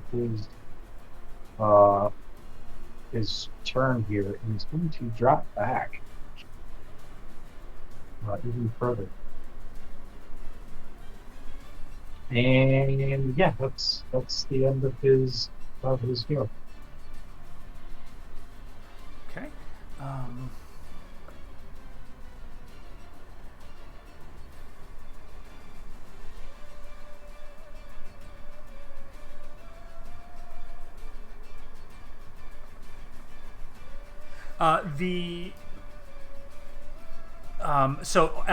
As Varn drops back, Nicholas appears to ready his shot, but the skull is going to take a legendary action and actually turns to Octavian. And Octavian, may I please have a wisdom save? Great. Sure. 10. A 10. You would notice that these magical tendrils appear to wrap around you, and they appear to wrap around your sword, and you are now under the effect of a magical curse. Okay. You now have disadvantage on all attacks and saving throws. Great. And you may repeat the saving throw at the end of each of your turns. Cool. Excellent.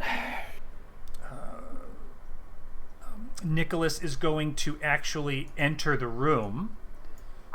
He's going to walk into the room, going right past Deflator and the Thrall, and he's going to stand right at the base here.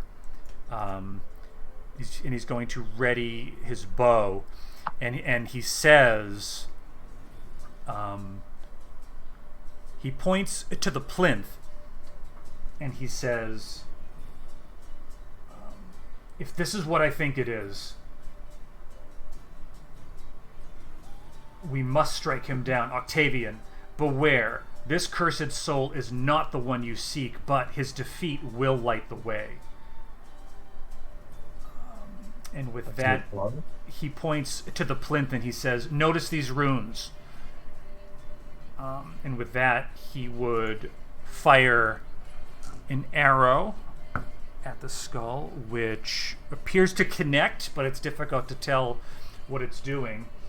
And that would bring us to the Thrall.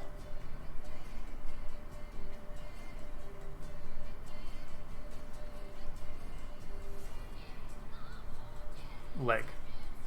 It's the Thrall's turn. The Thrall. Sorry, I'm used to like Spectre instead of Thrall. Oh, sorry, the Spectre. I'm getting used to that. Sorry. It's fine. It's going to walk up to it again and try and get a life drain off. fucking crit. Wow. Okay, DC 10 con save? So it does damage. Oh my fucking god, that damage is fat. It is necrotic damage, though. It's probably resistant though, so.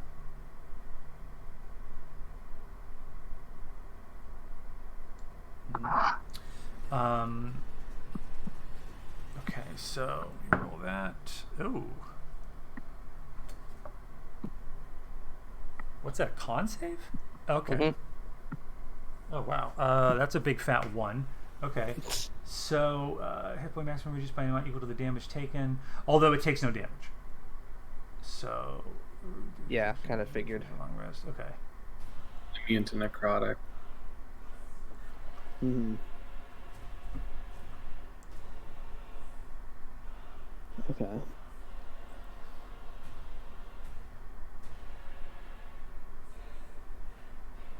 So it'll... The song works. Yeah. Yeah. It'll back up to the door in case anything comes through.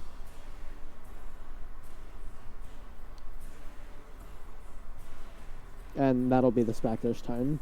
Okay.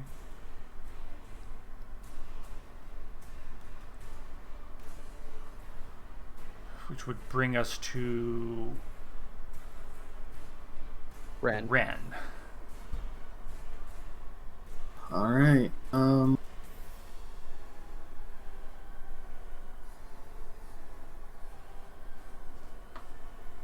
kind of limp up a little bit, spit out some blood. Say, should any of you meet me in hell, the first round's on me. And he's gonna send 4 more sun bolts. No flash this time, just like axe kicks and like side kicks, like Chun-Li, just sending like 4 out. But well,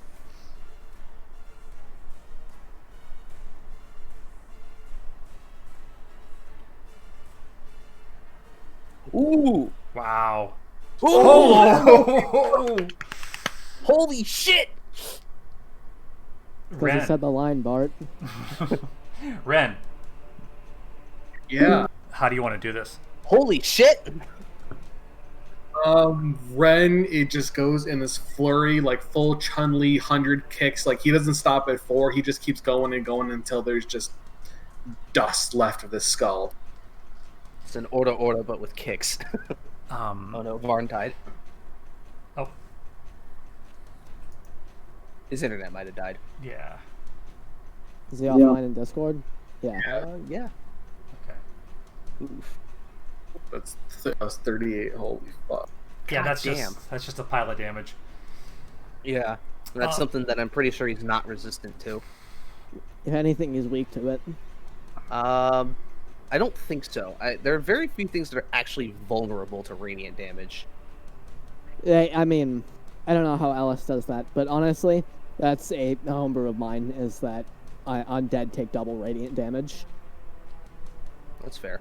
I know for, like, zombies and stuff, if they take radiant damage, their undead fortitude doesn't work.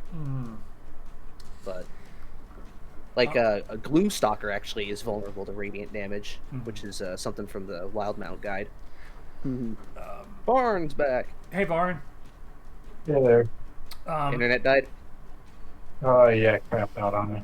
Welcome back. Thank you. So Ren, Radiant Sun kicked the shit out of the skull, which actually appears to crack and falls onto the plinth as the mist in the room appears to kind of dissipate into the cracks at the corners of the walls and underneath, as an area below the plinth appears to glow slightly.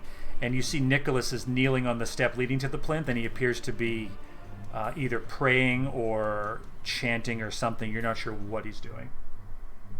Yeah, I don't trust that. We hear Nicholas say, "Now I can take the power." There must always be a Lich King. Y'all can deal with that. Ren is just going to collapse against this wall. Yeah. He's going to drink his potion.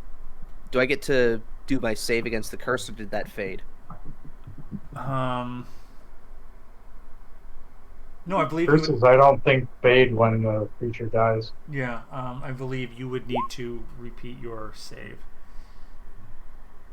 How many pieces is 10. the skull in? Appears to be just 2. Most of the skull, and then like there's appears to be a crack down the side, and the jaw is dislocated. I will grab every piece that I can and put it into my bag. That's Be allowed probably to- not a good idea. No, I it's say a great drinking a- idea. I say drinking a potion. Ooh, 7. Well, once all my shit loads, Varn is I like how actually it's going to blue go and because keep you falling rolled a back. 4 and a 1. Yeah. What'd you say, Varn?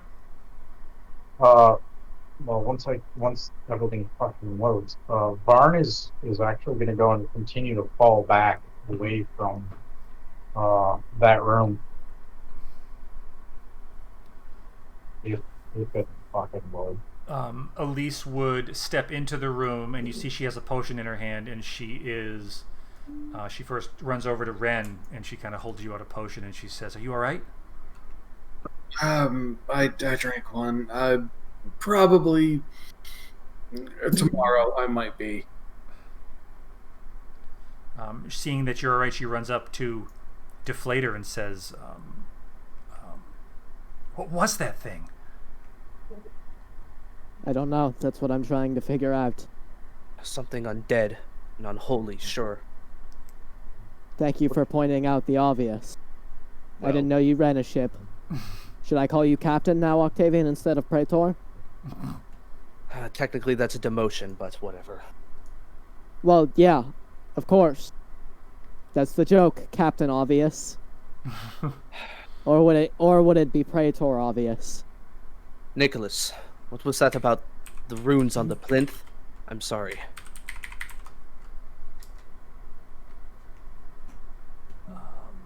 Nicholas doesn't appear to answer for a second, and then he opens his eyes. And he would say,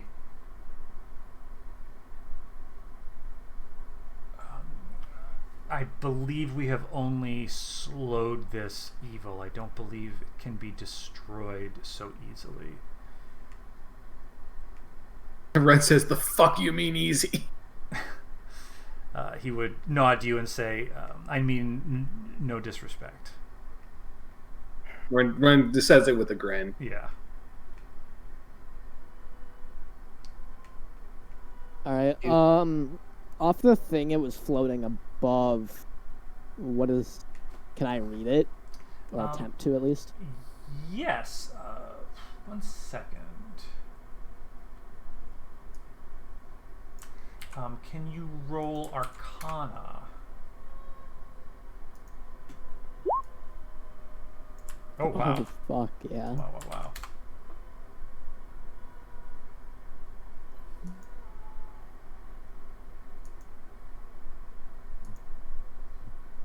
You would see the runes.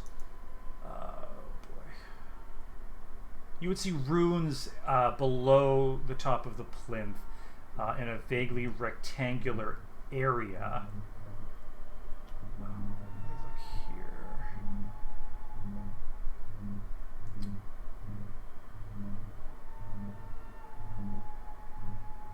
Yeah, so you notice symbols carved into the base, a roughly rectangular outline in the stone, where there appears to be some runes that appear to point to some ancient ritual seeking to gain power and to kind of control dominion over this place.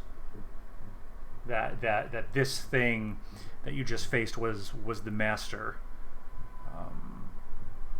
below ground. Okay. And it was, and studying it further, the runes appear to promise that it will always rise again. Can I go check the basin? Sure. Right now, it does appear to be rather still. The water almost looks clear. Mm-hmm.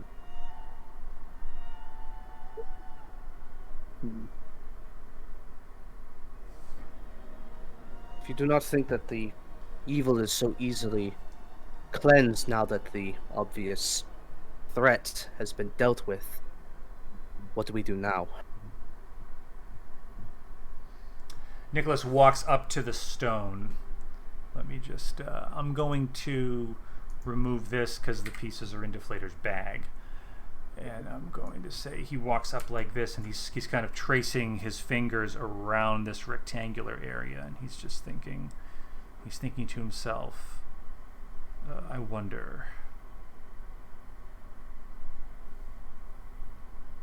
I swear in 1 week's time, the skull's gonna reform in Leg's bag. It's just fucking murderous. Not unless we find its phylactery. Not that we know that. Would Deflator know what a phylactery is? With a 21, yes, probably. You probably would have heard legends and rumors of ancient spellcasters who had lost their way and lost their physical form. But I would say that Deflator does not know what beings are attached to phylacteries. Sure. I mean, there are legends of those who have abandoned their mortal forms, and I guess it kind of adds up here. But, I mean, I don't really know much about that. I seek to destroy the undead, not learn about it. Then you should take the skull fragments out of your bag and stomp them on the ground. That's not what I am using them for. You wouldn't understand, Octavian. I'm sure I wouldn't, but I know a bad idea when I see it. But we'll deal with that later. For now it is, at the very least, dormant, if not permanently dead.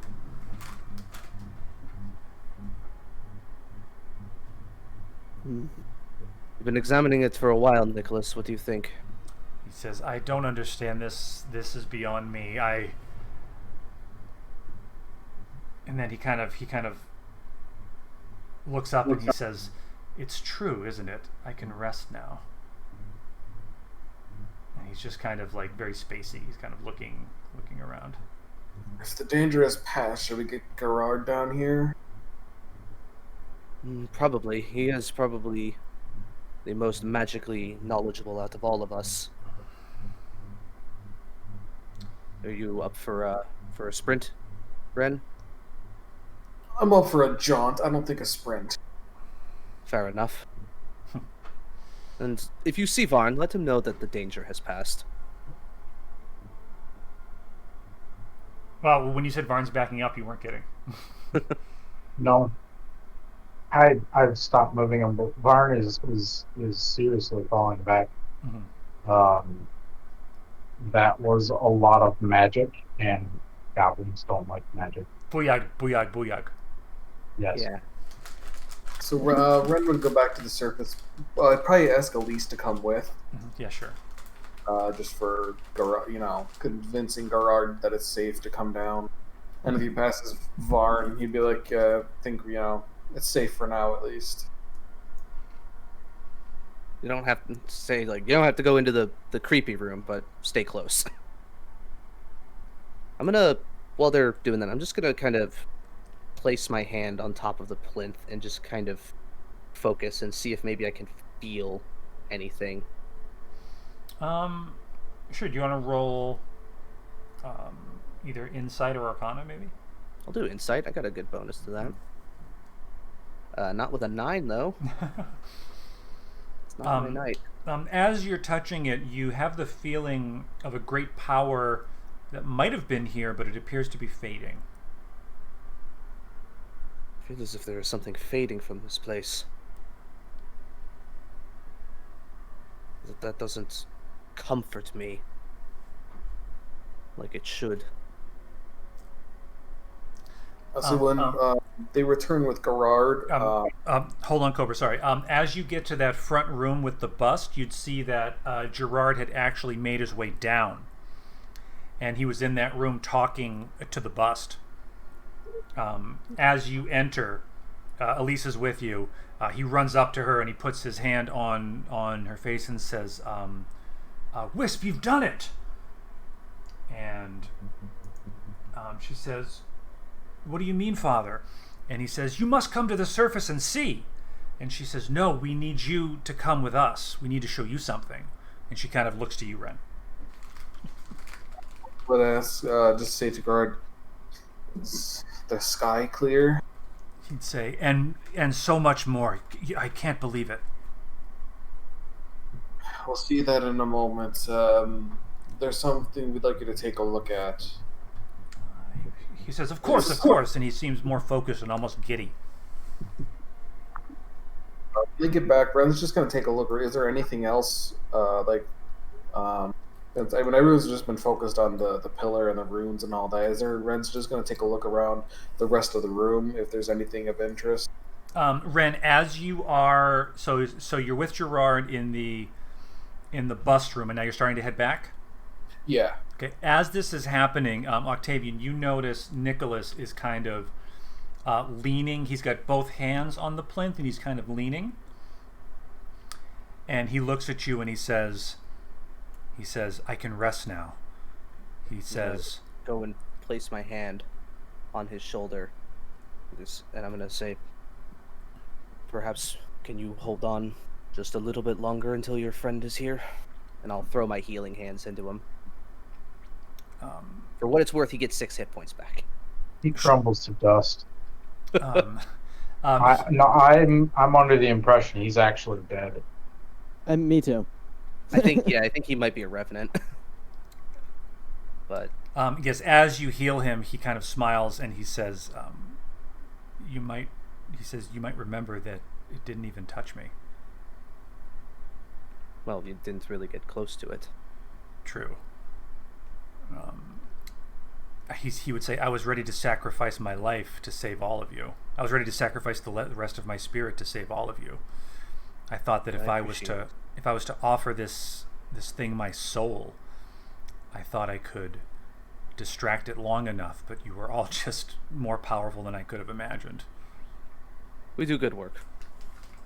Also, I think we are just incredibly lucky sometimes. He turns to Deflator and says, you are worthy of the name Hawks, should you choose to bear it. And with that, he actually sets his bow down and he begins to fade before your eyes as these small, almost like crystal bits of like light appear to kind of swirl around him as he sort of fades out of existence. Oh no, he Yoda'd us. Only leaving his bow behind. And at this point, Ren and Gerard and Elise would probably be about to return. As he also disappears, I lower my specter out of respect. And I recite. We got Gerard. Where's Nick? You'll see Octavian is reciting a very familiar phrase in Celestial. Mm-hmm.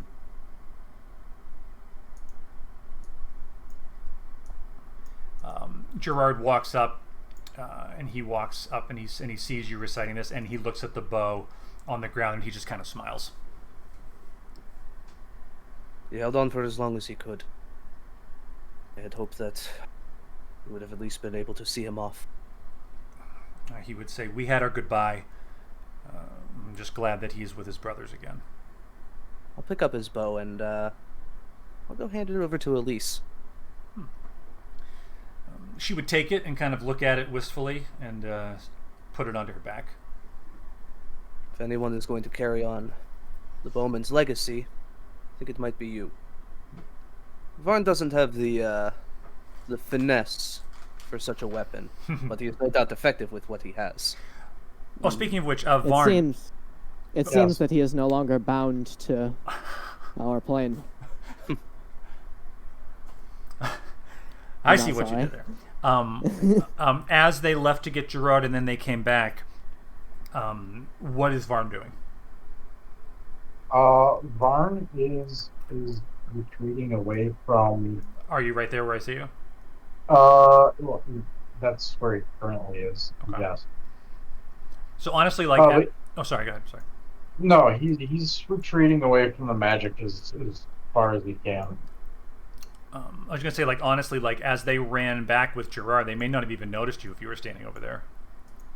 I doubt they would have. Yeah. So unless you called out, they would have just... You would have seen them just kind of run past you in a hurry. Pretty much. Varn's practicing his stuff. Yep, go ahead.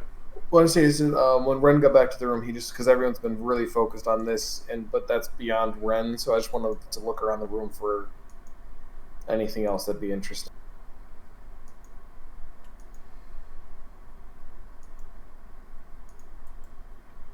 Just a second.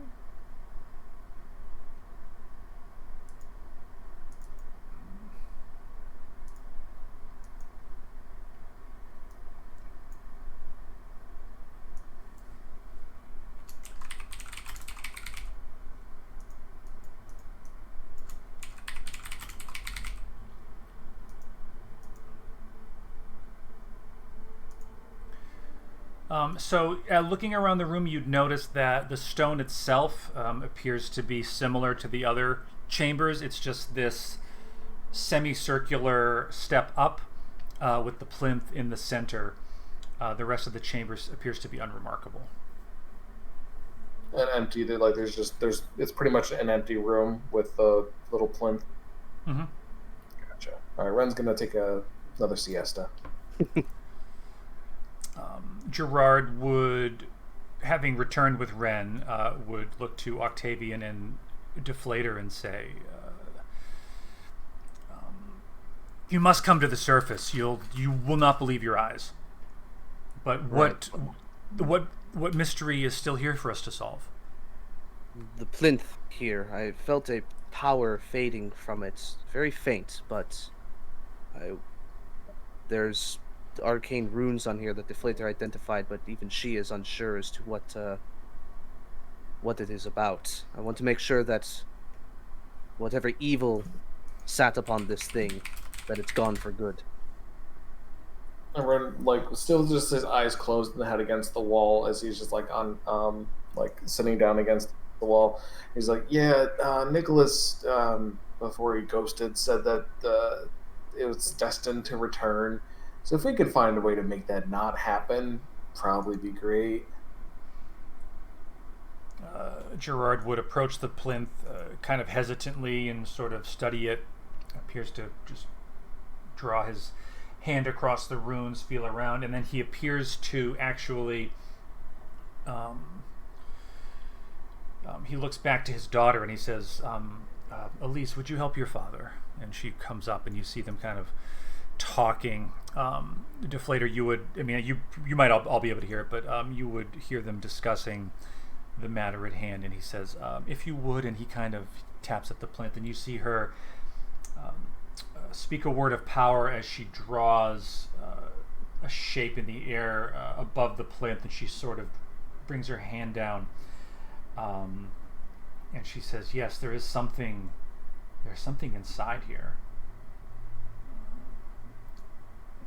And she takes out her sword and she sort of starts tapping the stone with the hilt, and she looks back at the three of you and says, "A little help, perhaps?" Sure. I'll kind of do the same and ask her what she's looking for. She says, "I think there might be something behind here if we can just crack this." All right. So wait, what are we cracking? The stone plinth. I cast Eldritch Blast. Okay, go ahead and roll damage. I see Deflator pull her hand up and I'm like, "Everybody stand back." Oh yes, yeah. Hold on. Scatter. This has never worked. Okay, yes. Did you click it twice by accident? No, I clicked it twice. Okay. No, she fires 2 rays every time. Oh, because she right. fired. It's the evocation, right? No, it's a cantrip. At level 5, it fires 2 rays. Oh, it's 2 rays, right. Sorry. Yeah, instead of adding more dice like Firebolt does, it does more rays. I forgot. Yeah. Great. Yeah. So as you do this, you notice a crack. You have blown, the stone apart, and as the dust settles, Deflator, can I have a investigation roll? Ooh. I'm actually kind of good at that. Wow. Hell yeah. You would, looking at the rubble, you would be able to notice what looks like a sealed metal box about 6 inches wide. Is there enough room for her to reach in and grab it? Mm-hmm.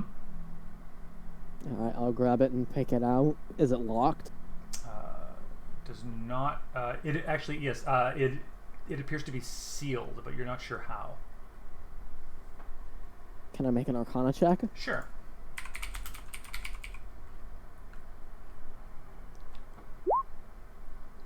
You Not would really sure still. actually noticing the runes that you saw before you blasted them apart. You would. That's all though. You would get the impression that perhaps one of them was a word of power that might open it. Oh. I kind of go through and I'm kind of whispering like under my breath a little bit what words there were. Mm-hmm. And what would you like me to roll to determine which one it is? Why don't you do an intelligence check to see if you remember them all, because they've been like blasted apart by the Eldritch Blast. Mm-hmm. Ooh. You do, and as you speak them, you would hear a click.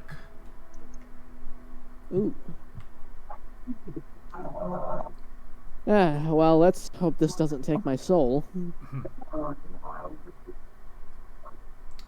I open it. As you open the box, you would see strips of parchment appear to be bearing different magical sigils and runes. They appear to be written in a sort of violet-y silver color. And there's just a stack of these strips inside this box. Mm-hmm. And that's it? Just paper in the box? Mm-hmm. Does it have an actual like language look to it, or is it just like arcane mumbo jumbo? These are different magical phrases and sigils. The language of it,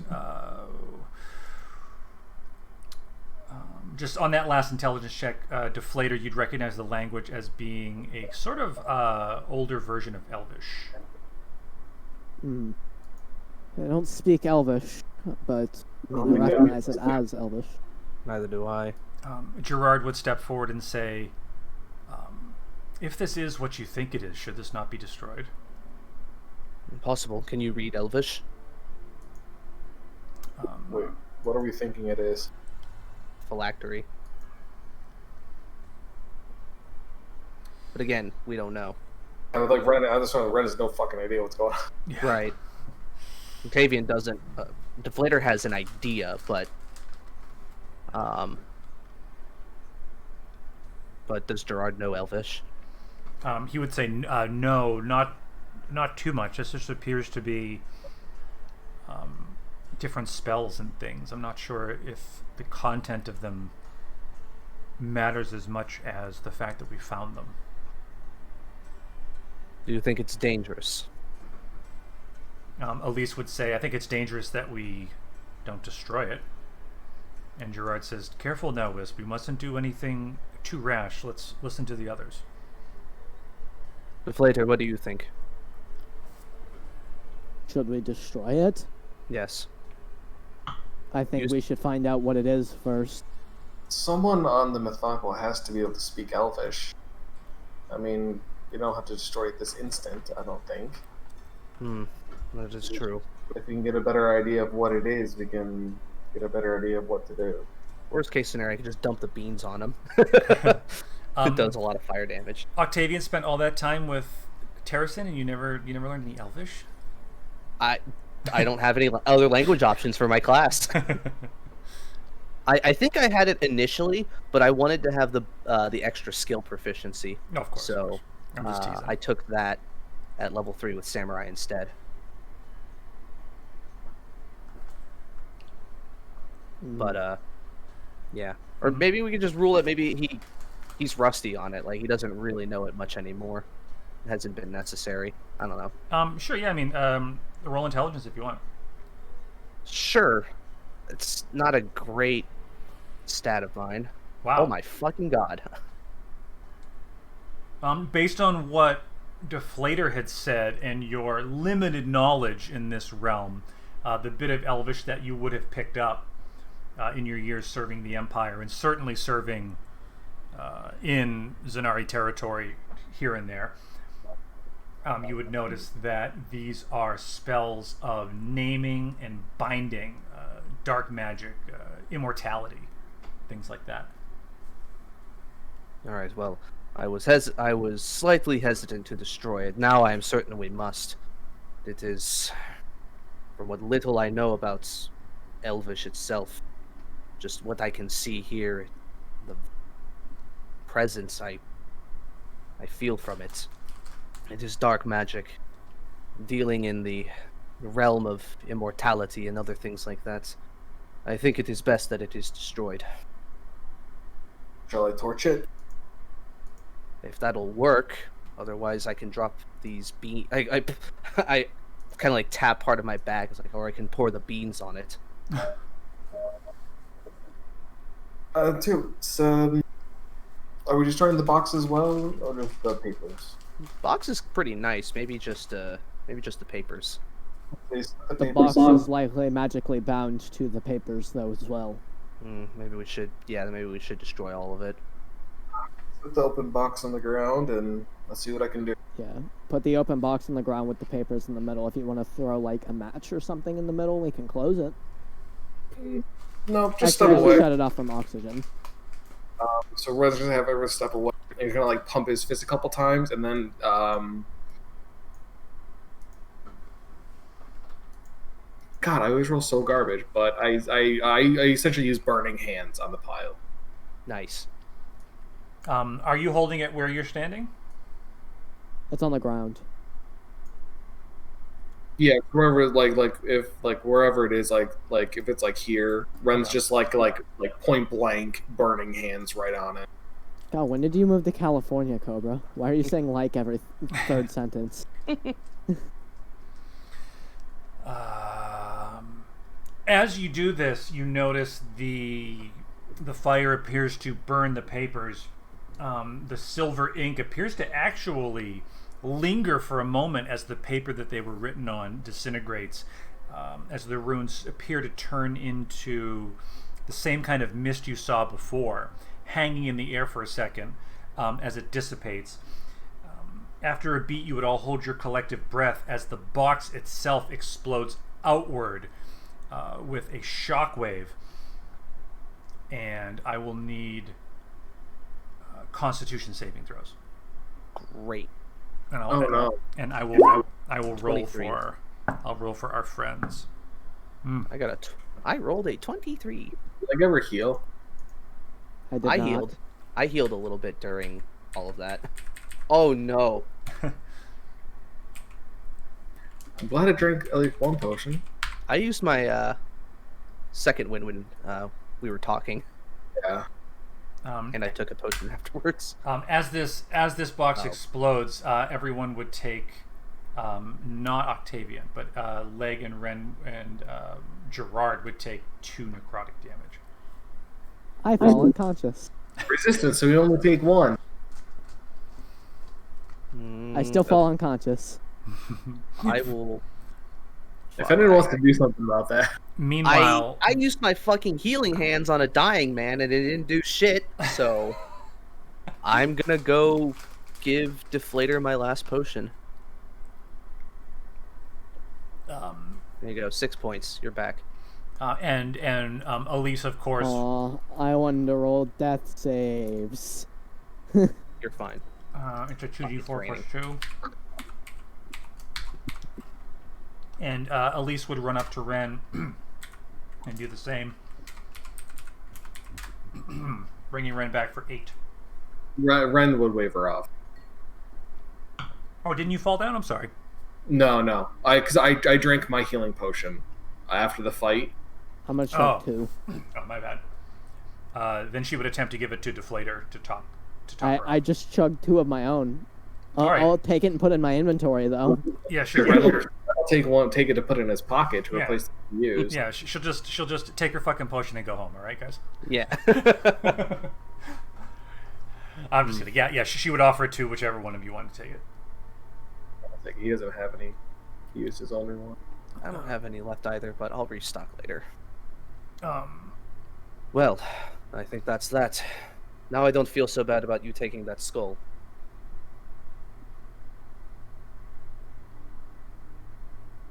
Mm-hmm. You shouldn't have felt bad about me taking it in the first place. Well, what if we didn't find this? Would it have returned to life and killed all of us in our sleep? It would have probably returned to the box because that's where the magic is located. Then all of our work was for nothing. So. Yeah, we already thought that. Well, now that the danger has passed, do you want to show us what you were talking about, Gerard? He would say, yes, please come and see. Okay. And he would While lead you. we're going on, I'm gonna keep an eye out for Varn. Maybe like call out to him every now and then. Yes, yeah. As the box exploded, poisoning everyone with more necrotic damage, Varn, safely a mile away, laughs in Goblin. Pretty much, yeah.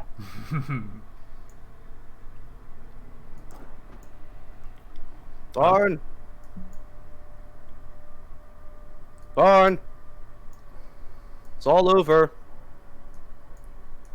As you enter this room, you would see Gerard would appear to be very fascinated with the paintings, and he's kind of studying them. I would kind of shadow Gerard to keep an eye on him, and also to see if he has any like revelations about any of these things that they missed. Mm-hmm. I rolled 20. Do I see Varn? Well, I believe, Varn, are you trying to be stealthy, or are you just kind of hanging there? No, Varn would be moving, but I have no map to move on. Oh, is your roll 20 down? No. Is he saying it's not revealed? Oh, you're trying to move down there. I'm wicked sorry, Varn. Sorry. It's all good. Okay, cool. Yeah, so as you go down then that hallway, you would be presented with a wooden door reinforced with some metal brackets. Is it locked or unlocked? If you were to attempt to turn the handle, it would not appear as though it is locked. Varn would do that very slowly. Okay. You would open the door. He would open it slowly as well. Basically, he's turning the knob to see if anything catches. Like a poison needle or anything like that.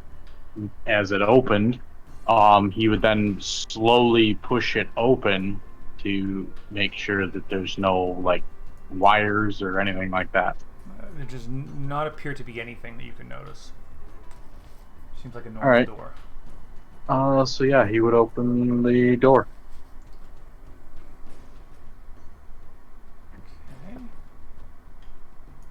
He would still be going and opening it slowly, but Sure. 1 second.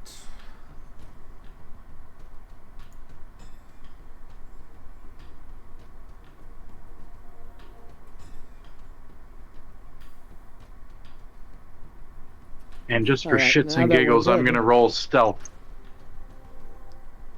Okay. Alright, now that we're good, we're gonna ransack the place for loot. Oh yes, we must do that. I feel left out being the only one with no magic weapon. Just gotta steal from the right person, I guess. Some of us have principles that we want to live by, Ren. Or promise your soul to the right deity. I guess, not all of us can just, firebomb a house, whatever. For the last time, I didn't do that. I witnessed it. Aided and abetted. Unknowingly. Octavian, have you ever heard of guilt by association? As much I as I say that you're innocent in this situation, the court would not find you innocent. As far as I can tell, there does not appear to be any court of law in Provos. There is, but only for the really bad wrongdoers.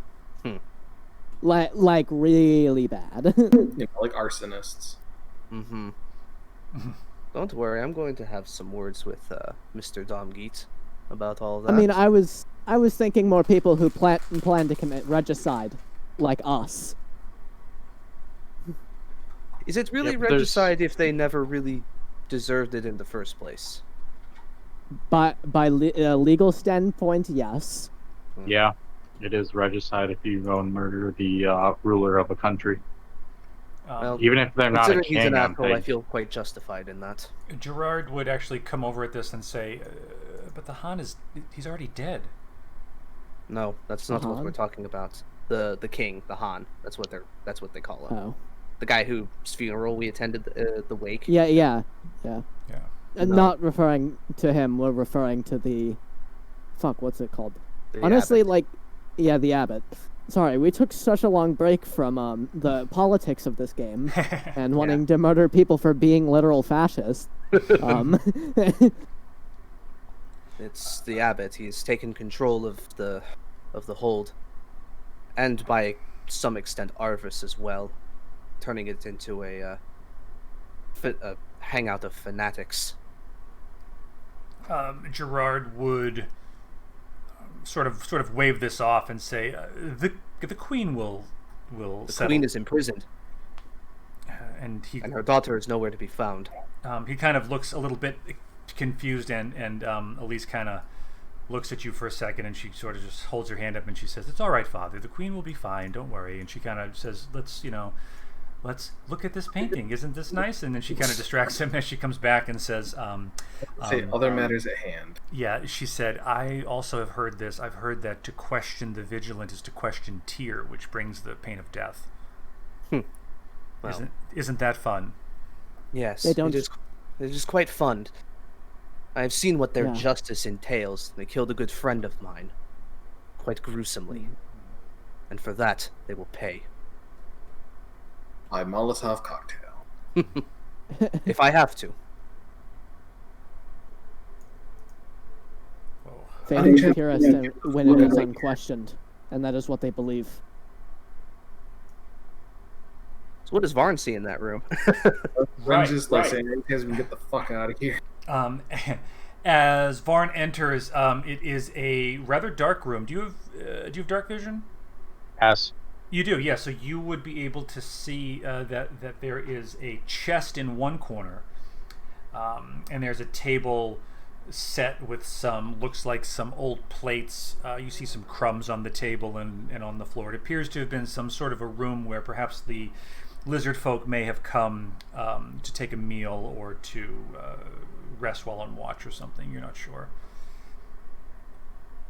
I'm gonna poke the chest with the javelin. Hence poking it with a javelin. Yes, so as you poke at the chest, you would notice that it appears to be locked.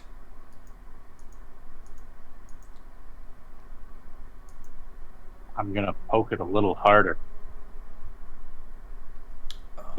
Okay. As you do this, you feel the key, the lock mechanism. You're kind of getting the point of the javelin in there, and you can certainly feel the mechanism moving about a bit, but it's not popping open. Okay. Considering I know that meta whatever, that mimics are actually flesh. Yeah, he's gonna go and let's see. Do I have a dagger or a knife? I think. Would I throw a demi-lich and a mimic at you in the same session? Yes. Yeah. Yeah, Mimics are- yeah. Mimics are What kind of actually question is surprisingly that? easy if they're on their own. Yeah. Wow, I don't have a dagger. I can create a dagger.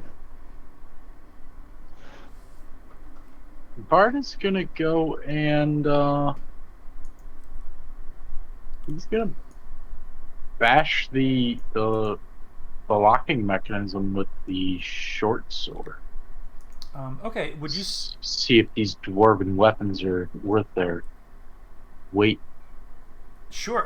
Would you? or reputation, rather. Yeah. I mean, Vorm, I'd like your advice. Would you say that would be a strength check or maybe a dex check?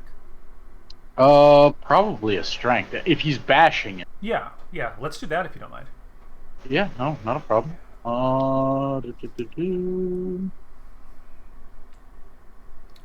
Okay. So yeah, as you are jamming the dwarven dagger, you said.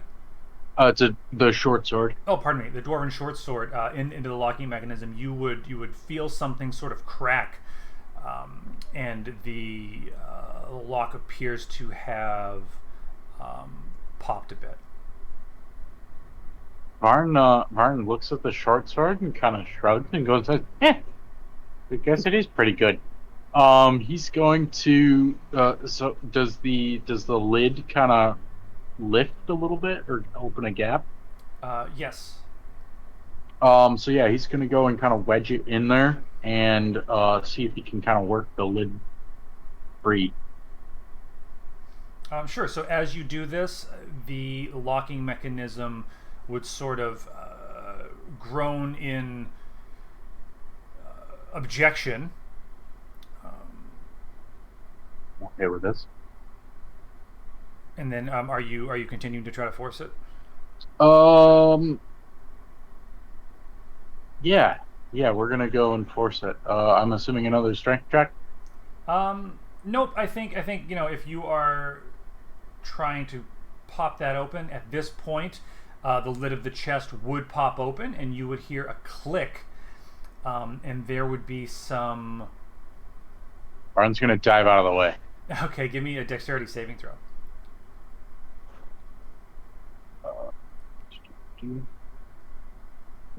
You just get out of the way as a cloud of yellow gas appears to come out of the chest. It appears to be slowly filling the area. All right. Let's see. What do no, I? chest farted. Pretty much, yeah. Varn's gonna go and pull out his what's it called? Bedroll, and use that as a like a gas mask, I guess. Okay. And I'm just picturing. He's gonna hold it over his face and open the use it like chest. A fan and just like move the gas away.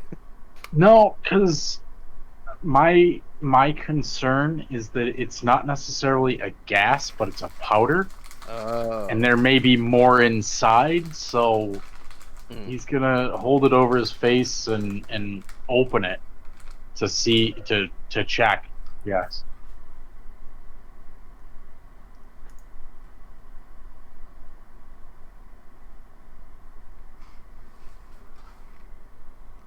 So you're holding the bedroll in front of your face like a mask. As you do this, you notice that this gas appears to be flowing, and it appears to be kind of slowly starting to fill the room. I'm gonna open the chest anyway. Okay, looking into the chest, you would see several things. You would see a carved statuette. Looks like it's made out of ivory. You would see a couple of what look like rolled up tapestries. A silver necklace with a gemstone pendant, and also you would see a roll of thread, as well as a pile of gold coins. Do I see the source of the gas? It appears to be coming from the bottom of the chest, under everything.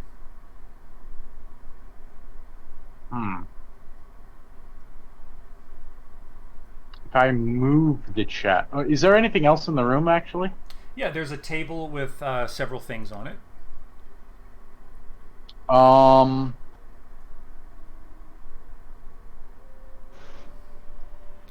Varn's going to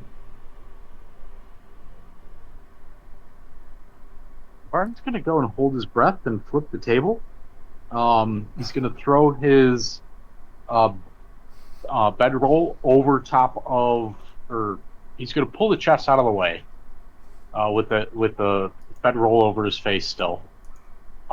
Is there a grate there, or something along those lines, or what does he see under the chest? There's nothing I'm sorry. There's nothing under the chest. It appeared to be coming from like the bottom of the inside of the chest. Oh. If Okay. you want to retcon what you did, I apologize if I described it poorly. Oh, no, that's fine. So yeah, Varn pulled the chest to go and see if there was something under it that was leaking the gas. Just the stone floor. Seeing that there's nothing there, he's going to flip the chest. Okay. By this point, while everybody's kind of looking around in there, I've been looking for Varn, and I'll come in here and be like, I would assume that all of this is going on while you guys are conversation in the other room. all right.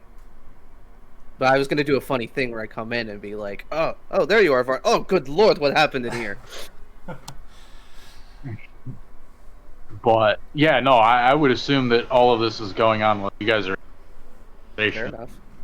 and all your digging and whatnot. Mm-hmm. So yeah, Varn's gonna go and flip the chest, and basically spilling the contents out. Does the bottom of the chest move? No, but as you flip it out, you would see what looks like a glowing rune on the bottom of the chest that appears to be fading. Okay. It appears to be carved into the bottom. The rune, is it written in a language that Varn might recognize?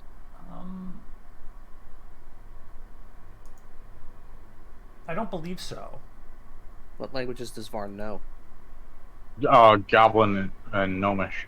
No. But all right. You would notice at this point, Varn, you're still breathing through the bedroll, but you notice that your throat appears to be slightly irritated. Okay.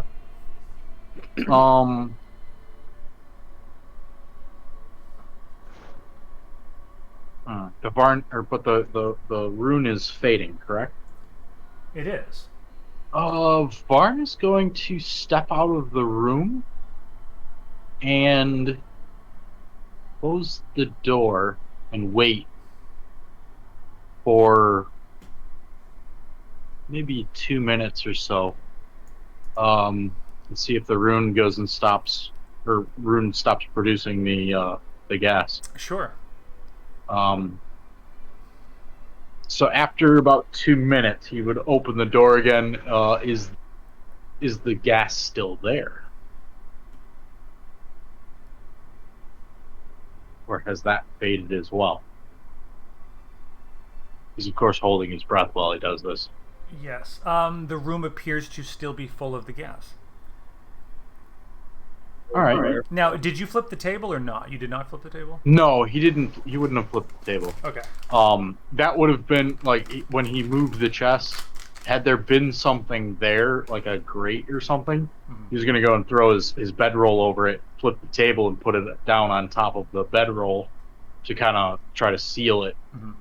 Varn, you would notice that it appears to be going under the door to the west a little bit. It appears to be kind of dissipating, but there's not a lot of there's no ventilation. Do you know what I mean? Right. Okay. Which appears to be a problem. So yeah, Varn's has his throat continued to kind of go and be irritated, or like has it gotten worse given time? It just appears kind of scratchy. All right.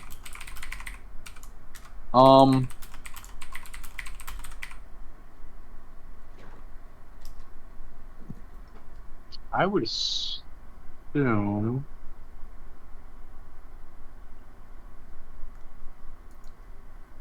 All right.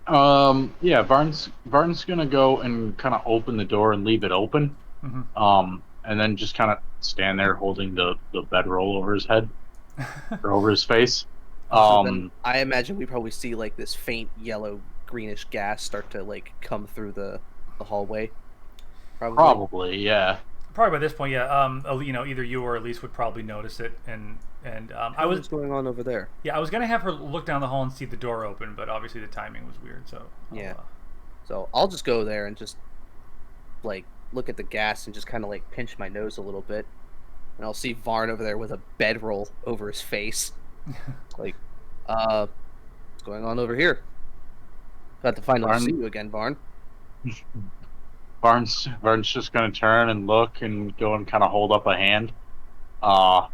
Basically just hang on, Okay. gesture. He's gonna go and kind of look back in the room. What's the gases levels, I guess, at this point?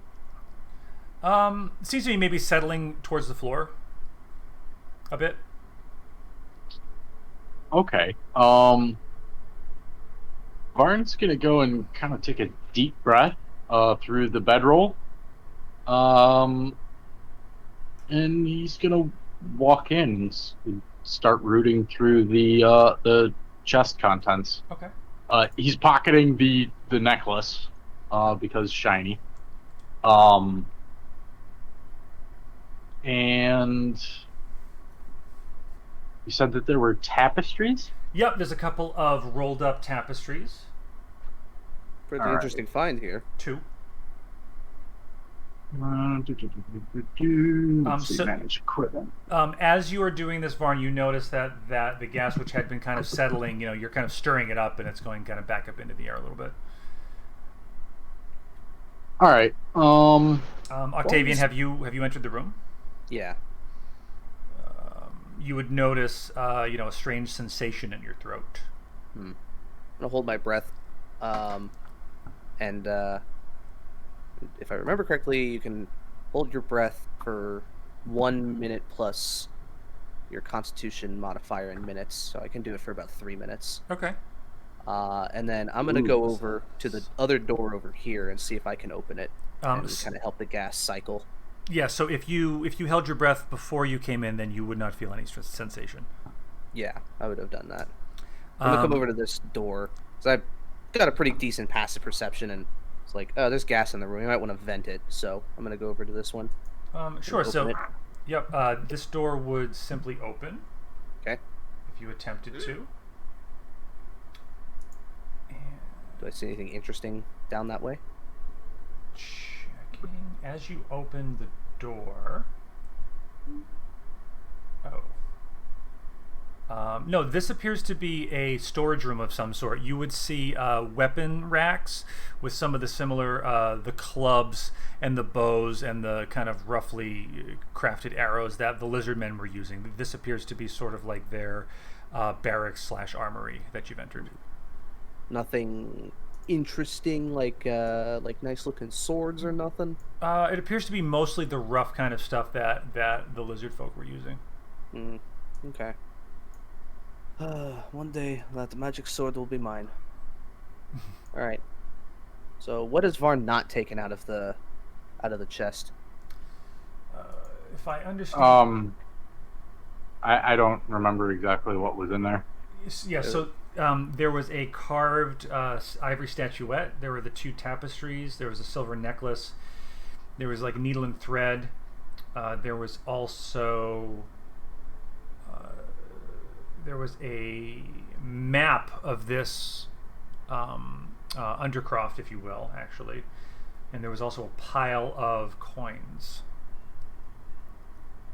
Varn likely would have pocketed the statue and the necklace, and would have probably started going after the coins. Okay. I mean, I feel like you probably would have gotten about, like a handful. Yeah, like a handful of gold and silver by the time Octavian walked in. Okay. All right. I'm gonna count how much gold and whatnot, how many coins are left. Sure. So there was a total of 250 gold split amongst gold and silver and copper. Okay. So I figure Varn probably got about 50 in his pocket as you walked in. So you said 15? 50, I think Varn got. 50. There's 250 worth total. Okay. I'll add 200 gold to myself, and I'll distribute it Okay. when we get back. Don't forget Varn's cut. Varn already took his cut. You don't know that. No, I'm just kidding. I'm trying to help you out, Varn. Yeah, I know. I'm just kidding, Octavian. All right. So Varn then has all the like treasure items then. That appears to be true. Yeah, and then you would also notice the table up against the wall. So it's like leaning up against the wall. It's just a normal table, sort of. So I don't have a. Hold on a second. Is it kind of like this? Deflator and Ren would see a table floating by. Hold on. I just put a box down. Yeah, Would it so be- just kind of like Okay. normal looking. Okay, I thought you meant like standing up against the wall. No. Like somebody leaned it up. Okay. Nothing interesting on there, just plates and stuff. Actually, there is on the table. You would notice.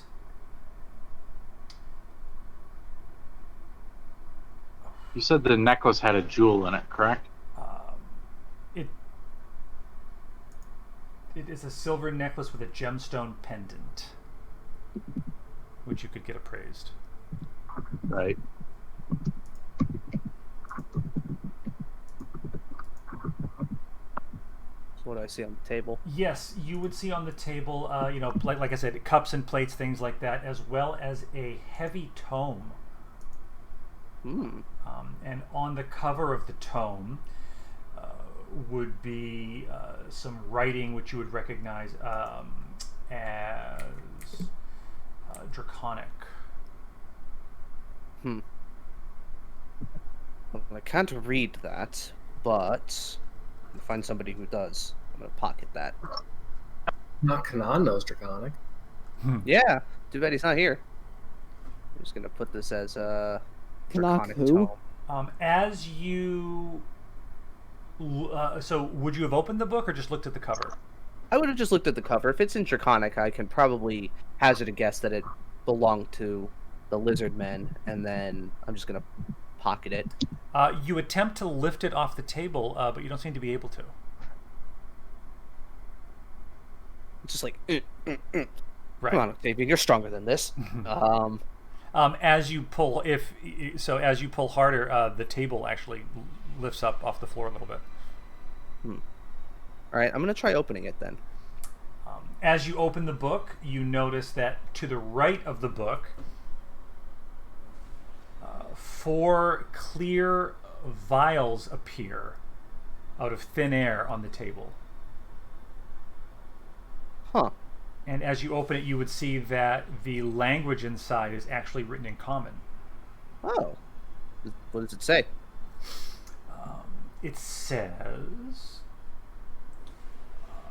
If you have a Spark Notes version, that's also fine. Yes, it says mix the vials to make the cure. You have 3 hours. Oh! Varn, we got a problem. And now you're talking, and as you've yelled, you have breathed some of this gas in, which is lingering. Yeah. I'm gonna... Okay, so I'm gonna start flipping through it and holding my breath for as much as I can, taking as few breaths as possible. You notice that the vials from left to right, one slowly fills with a red liquid, the second with a blue, the third with a yellow, and the fourth one remains empty.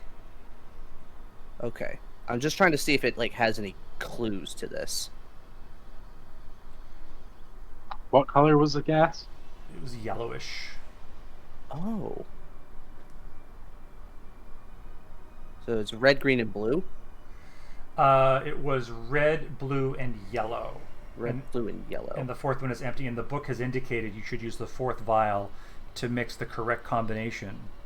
And the gas you said was yellowish, right? To cure the poison. Yes. It was.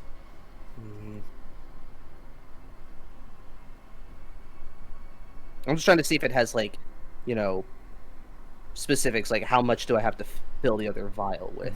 If it's like, or I imagine, is it just like, you know, do it in parts, basically? What are Deflator and Ren doing? Are you still just hanging out with Gerard, or would you hear anything? Yeah, they're probably hanging out over there. They have no idea. That's a great question. which you would likely go and remember. Ren has nothing to do with this. Yeah. Ren's itching to get the fuck out of here, so... Yeah, well, got a problem. Can I take the vials off of here? Can I take them out of this room? You can lift them up off the table. Can I like put them on one of the plates and kind of take the plates with me? Sure. Okay, so I'm gonna do that and just kind of hold my breath as much as I can, and kind of get back to the rest of the group. Mm-hmm. Just walking slowly so I don't drop any of them. All right. We got a bit of a problem.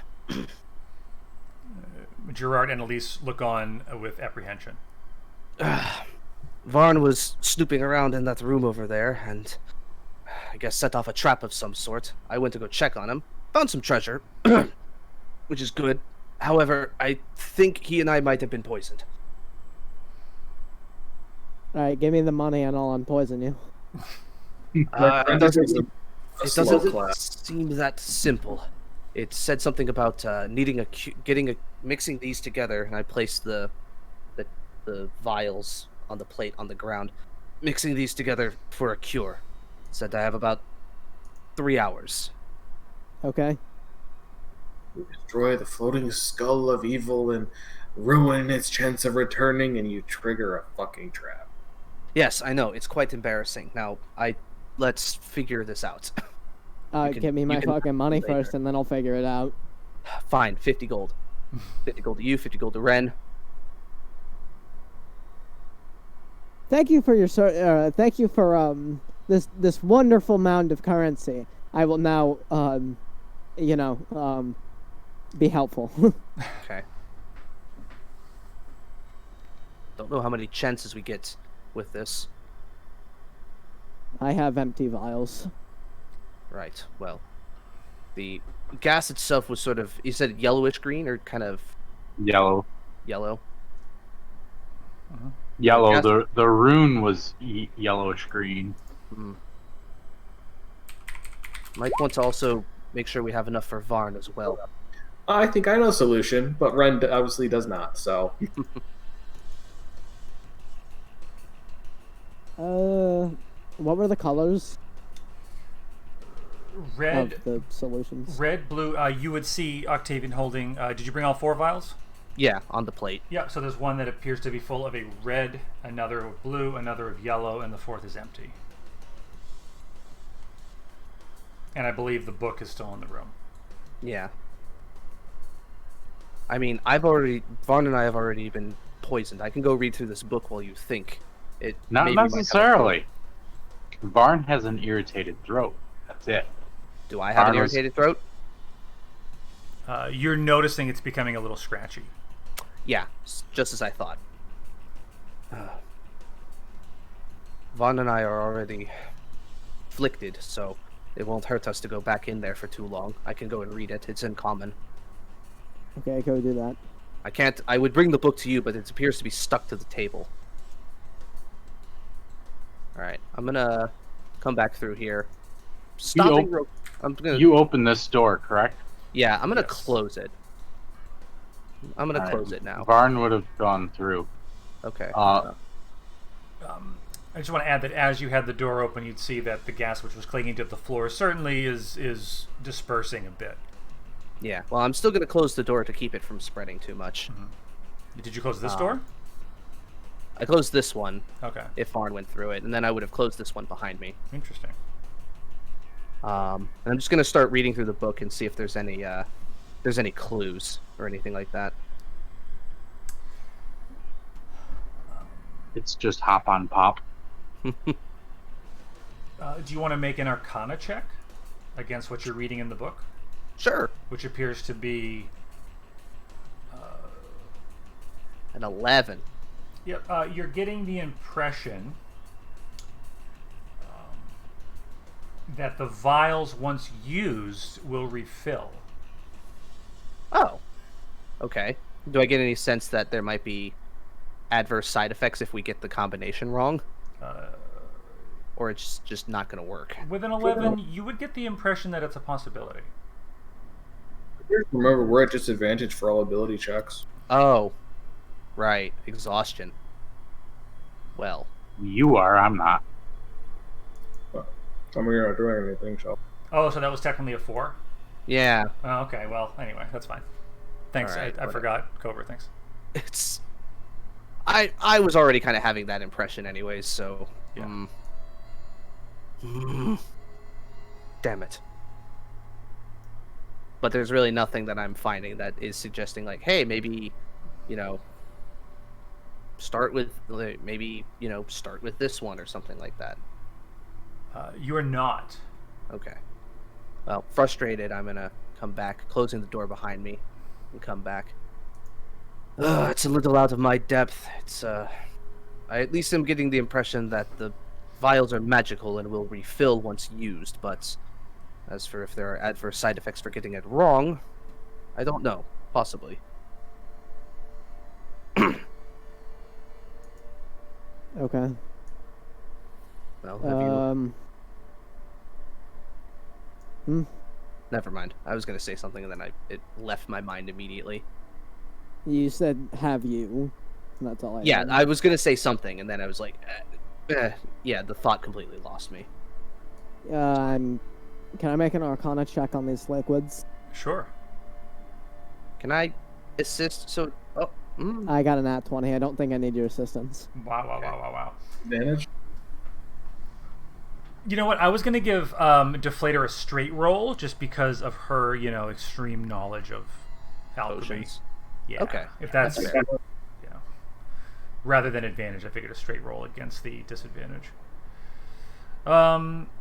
Yeah, so you are getting the impression that, you could... So what are you asking? Like, what the liquids are made of or what you should do with them? So I was really trying to see, like, what they are made of and how they would combine with each other. Sure, so...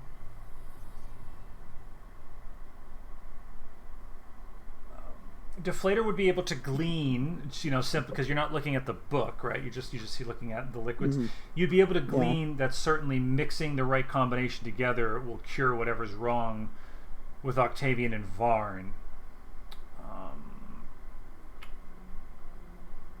But you're not recognizing, what these liquids might be made of. Okay. I know that's not super helpful. Well, I don't know. Maybe it's color related. The gas itself was yellowish, but What's the color of the cover of the book? Yeah. Well, Deflator, with I'm just trying to think of a way to reward a crit on that. You would be sure you would have heard something about this in Vardis. You would recognize the red liquid. It actually appears to be cloudy and swirling a bit. Mm-hmm. 1 second.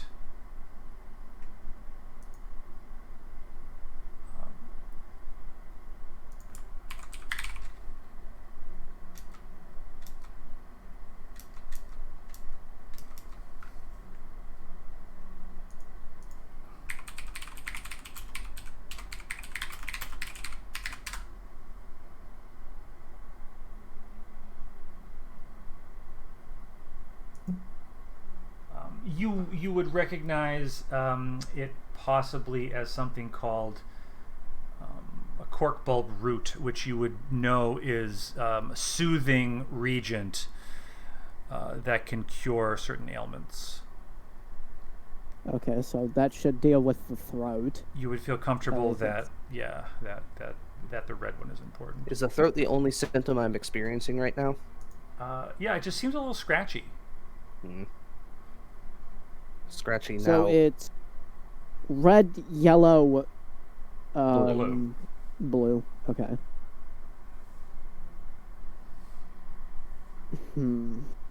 Okay. I still kind of want to know what the color of the book is. Yeah, what color was the cover of the book? Right, it was a leather-bound book with a dark brown leather. Okay, Dark never brown mind. leather. I mean, I don't personally think that is significant. There are plenty of, innocuous books with a brown leather. Not entirely sure if you can get that with those colors either. There's But red you leather, can. but that's about it. Elise would come up to Gerard and say, "Father, can you help them? Do you have any idea what's happening?" And he just kind of is staring at one of these paintings, and he says, "I don't know. It must be. I fear to say that trial and error may be the only way. I don't know that there's a way to. I'm just not sure." And she's kind of just like trying to soothe him a little bit. He's getting a little nervous. Might as well try something. Worst case scenario, I don't know, I don't turns know, my I'm skin gonna- a different shade of color. I mean, maybe adding some pigmentation would be good for you, Octavian. Yeah, probably. It'd make me stand out less in a crowd. Yeah. I don't know. I'm gonna mix the red and yellow into the empty vial. Only a little bit though, and then mix it. Yep. Let it sit for a second. As you mix it, you notice that the red and yellow vials actually refill themselves, and in the fourth vial, you see them mixed together to form sort of a orange substance that appears to grow a little bit chunky. Ew. Bottoms up. That's in character. I see it getting chunky, and it just reminds me of curdled milk. Ew. Look, that's pulpy orange juice. Ugh, I hate pulpy orange juice. A deflator. Pulpy orange juice is the best. As you're holding the vial, it actually becomes rather cold. Not painfully so, but you notice it get like a chill to it. It looks chunky and gross, Octavian, but it's cold. So, that could be a good thing. All right, well, maybe. hopefully this is enough. You ever make that orange juice like out of a can when you're? Oh, yeah. Oh, God, yeah. Well, Funny, man. Always get some vitamin C in you. Nothing wrong with it. no time like the present. I'm just gonna take it and chug it. It's like I'm gonna hold my nose a little bit so I don't make it not taste as bad. Sure. As you swallow it, you feel the cold substance slide down your throat, and it feels as though it's like almost like freezing you. It's almost a little bit painful, but as it hits your stomach, it warms up, and you start to kind of feel normal. Does the soreness in my throat subside? Not as of yet. Let's give it a second. See if it goes away. Meanwhile, Varn. Huh? I mean, unless you're not searching through stuff anymore. Oh, Varn's waiting. Okay. Elise would actually walk up to you, Octavian, and she's talking to you, but you can't seem to hear her. I just kind of like motion that like I'm not hearing. Gerard would step forward and say, and he's saying something to you as well, but you can't hear him. Deflator, you would hear him say, temporary deafness, is it possible? Temporary what? Deafness. Archer. Mop. Mop. Elise and Gerard are kind of frantically trying to talk to you, Octavian, but you're not able to hear anything. I'm shrugging, like pointing to my ears. You like slap him like an airplane.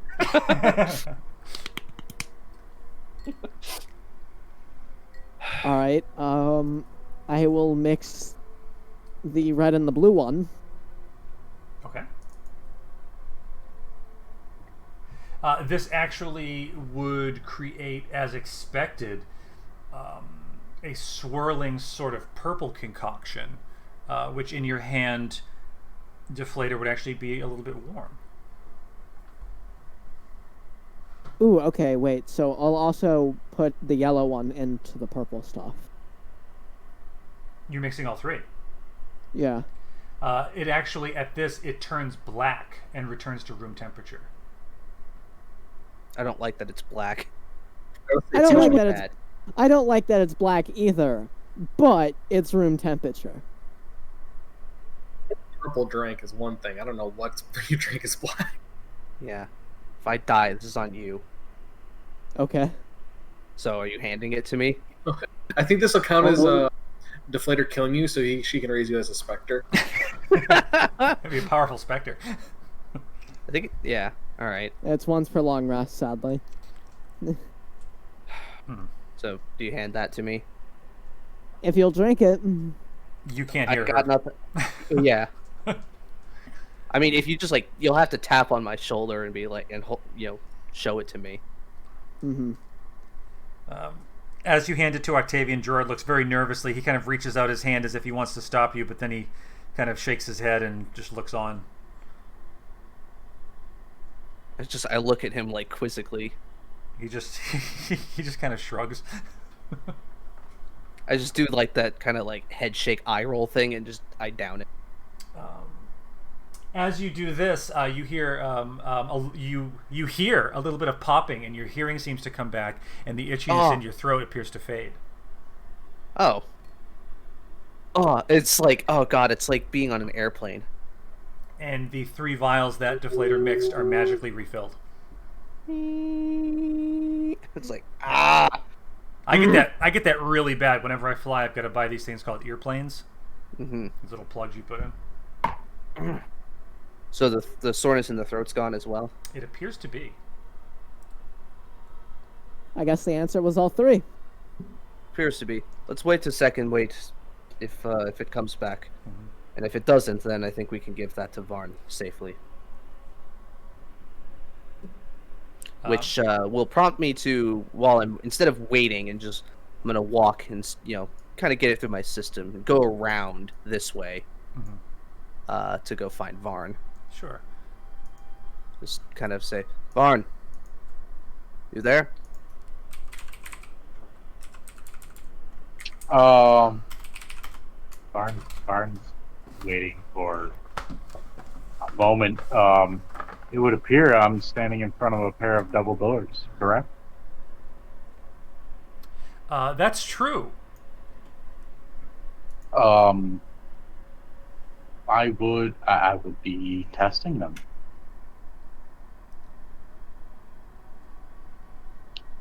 Do they move at all?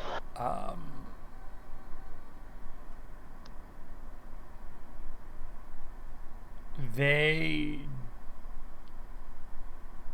as you approach them, it appears as though they would slide into the wall from either side.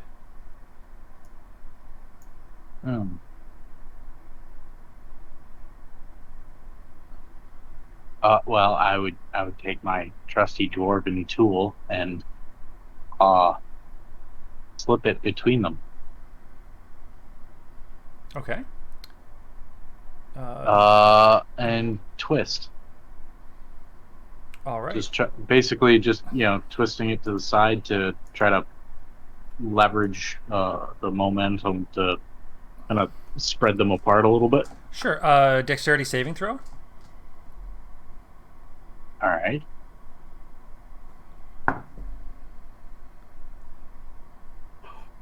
Ooh, you would dive out of the way as the doors slide into the wall. A dart would fly out and soar right past you as you dive out of the way. But at what height? Right at head height for you. Okay. All right. How tall are you approximately? 3 foot. 3 foot. Okay, yeah. So, they would be shooting someone in the nuts. All right. So the dart went this way? It did. Okay. Yeah. So Octavian, maybe like as you're coming down, you would see it kind of fly past. I'm not sure the timing. I think that would be funnier. Yeah, that would be fine. So I'm assuming the doors stay open. They do. All right. What do I see inside? Yes. While you're revealing, I'll just ask Varn, how's your throat? Varn just kind of shrugs. He's still not. He's not really going and talking. Mainly because I'm assuming there's still probably some of that gas here in the room. It's probably dissipating. Yeah, it appears to be fairly well dissipated. by now. There's certainly like some grates in the floor at different points for drainage and waste and things. Okay. And, it appears to be clinging just to the floor in the corners a little bit. In the corners it might be pooling. Octavian, you would notice that you feel fine, whereas Varn, your throat's definitely feeling pretty sore. All right. So do I see anything in here? Like, is it just a hallway or? Yes, it is. You would notice just a simple hallway. There's really actually nothing special about it. All right. Varn would essentially go and shrug, and this door was locked, I think, right? It was. What about this one? I don't remember this one. It appears to be locked as well. Varn would test the door. This door appears to be sealed. You don't see a handle or a keyhole or anything. Okay. In that case, Varn's gonna begin. He's gonna investigate the room or the hallway here. He finds it rather odd that someone would trigger or would have a trap in a hallway and not have it like guarding something. So I'm gonna investigate. Sure. I'll assist since I'm here anyways. Sure. Even it out. Sure.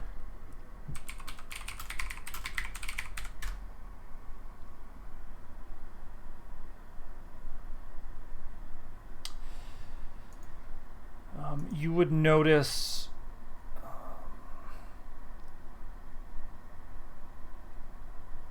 just a second. Take your time. I had hair fall out of my head and just land on my glasses. I had this like crease.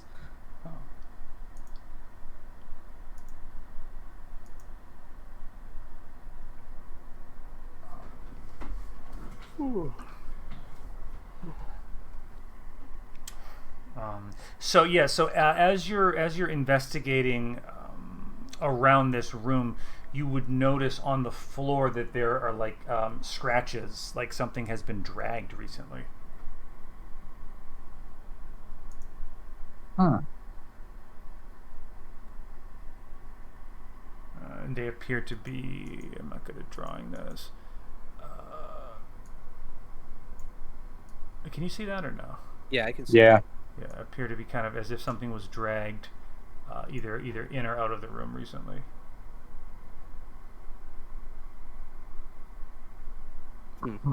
Are they like claw scratches, or are they like box-like scratches?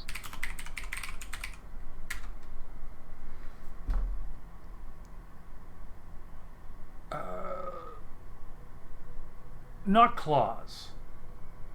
Just more like something. There was something heavy that was moved. Okay. Maybe something chest-sized? Could be.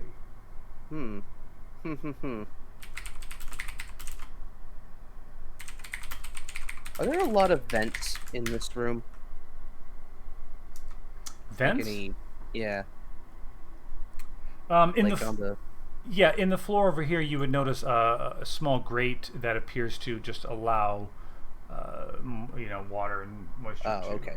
I was thinking it would have been like one of those things where it opens up and then the gas goes throughout most of this whole thing. Like if the chest was in here originally. Yeah, it's odd, but you don't really notice anything further.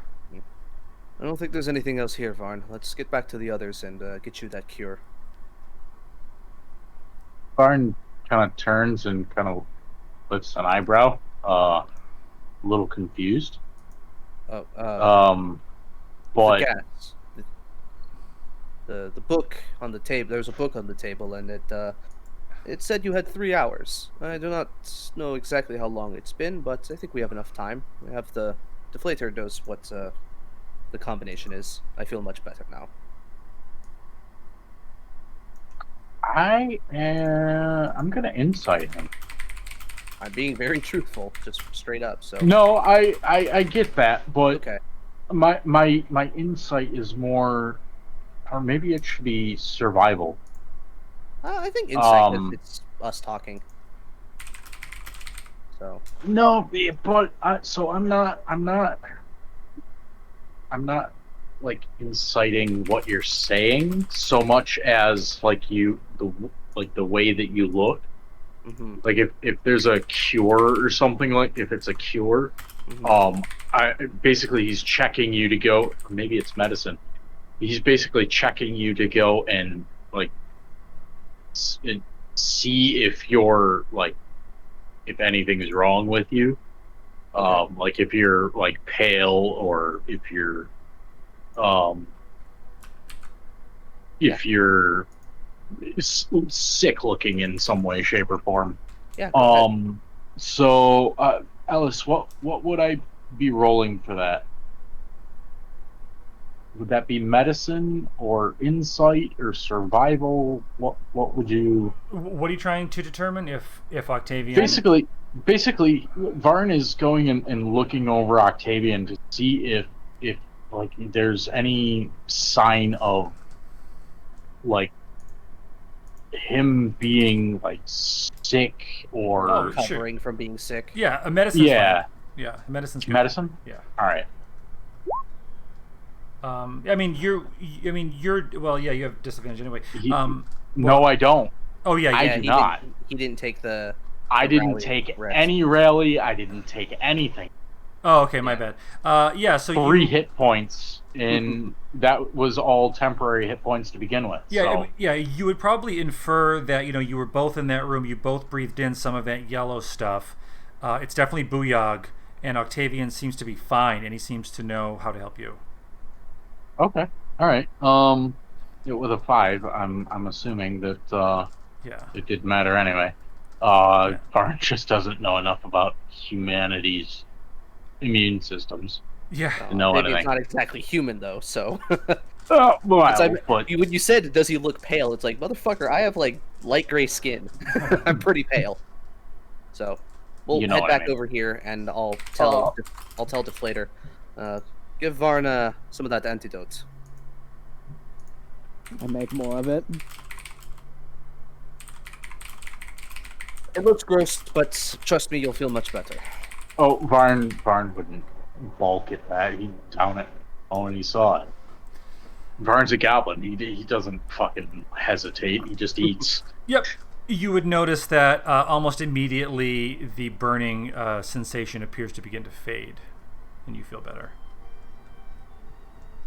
Varn kind of shrugs and kind of looks over the vial and hands it back and goes and yeah, he just kind of looks it over and hands it back. Okay. All right. Well, Bren, I can see you are impatiently tapping your foot. I think we have found everything we can in here, and it's time for us to go.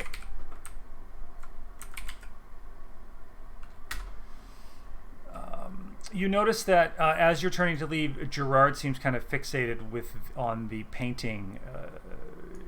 If you recall, the one over here that appeared to show. Yeah, the fucking creepy ass one that I threw the javelin at. Yeah. Yeah, there's still a tear in it. Is the shadow still there? It isn't. Okay. Gerard, come on. We're getting out of here. He doesn't appear to react right away, and then Elise comes and kind of grabs his shoulder and says, "Father, come on." And he says, "Yes, of course, Wisp." And he starts to follow her. You wanted to show us something outside, right? Outside? Oh, yes, of course, outside. Yes. Come with me. And his eyes, which were a little glazed, he appears to be back. All right, so we'll head back up. Yes, excellent. Actually, yeah, Barnes gonna hesitate and stop over here by the pool. Ren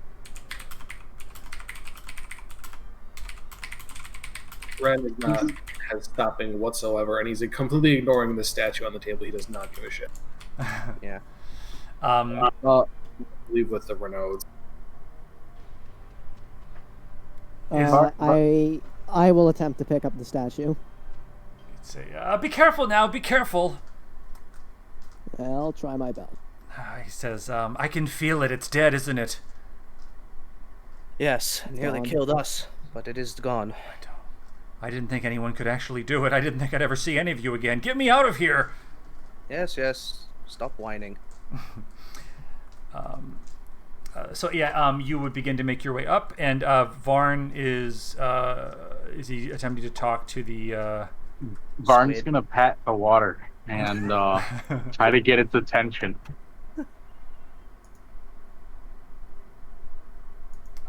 Squid. You would notice that the water is still.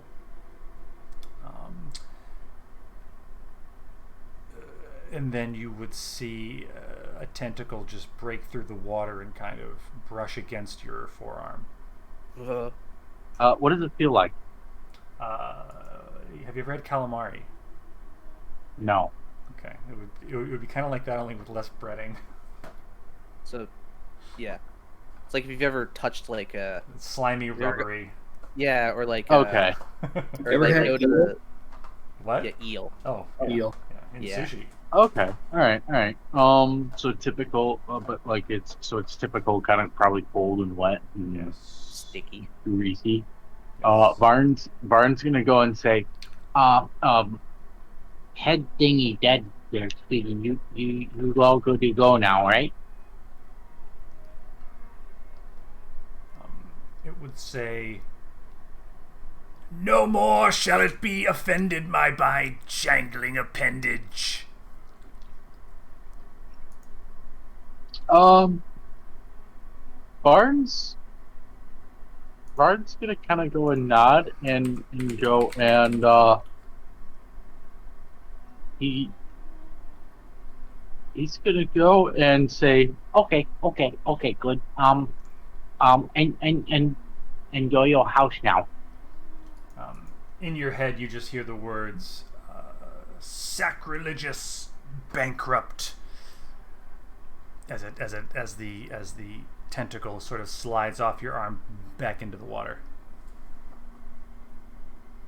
Hart's gonna scratch his head and start making his way out towards the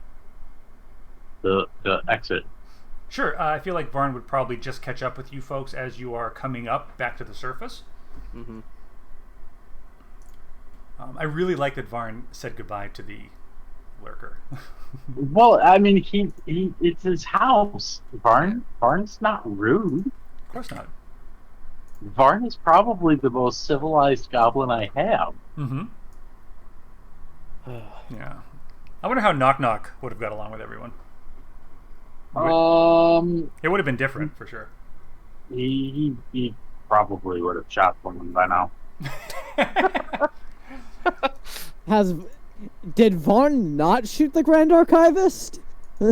No, I think he mean, did one of he the party probably would have shot a party member by now. Oh. Knock Knock is a bounty hunter and doesn't take shit from anyone. He's more likely to shoot you than Talk. feed you dinner. Yeah. So, God, as- imagine if you played Knock Knock and I played the Drow Rogue. Oh God. we Probably would have would have been TPK'd. best We would have friends. TPK'd ourselves. as you emerge, you would see Gerard kind of excitingly pointing up. Now, where you came up from before in the ruins, you're now just outside what appears to be a tower approximately 50 to 60 feet high. It's been restored. The clouds have cleared. The moonlight is flooding onto the coastline, and the crystalline quartz structure stands before you, bathed in the light of Saloon. Incredible. Gerard would say, "You did it! You did it, my friends! I can't believe it! Have you ever seen anything so magnificent?" And as you look up, you would see a similar mist to what you saw underneath. Appears to be just kind of coming down from the top very subtly, enveloping the tower very loosely, and then it kind of pools on the bottom and spreads out towards the sea and towards over the grass. Does the design of the A tower mist? remind me? A little bit. Does the tower remind, like in design and architecture-wise, remind me of Legraste? Yes. Is it about the same size as well? Roughly. Okay. More or less. Which mist? Like a mist or like the purple mist? The purple The mist. only mist I remember is the black mist coming off of the skull.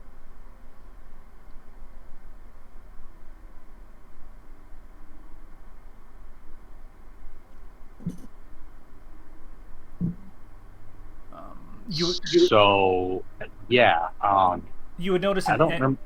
So go ahead, Brian.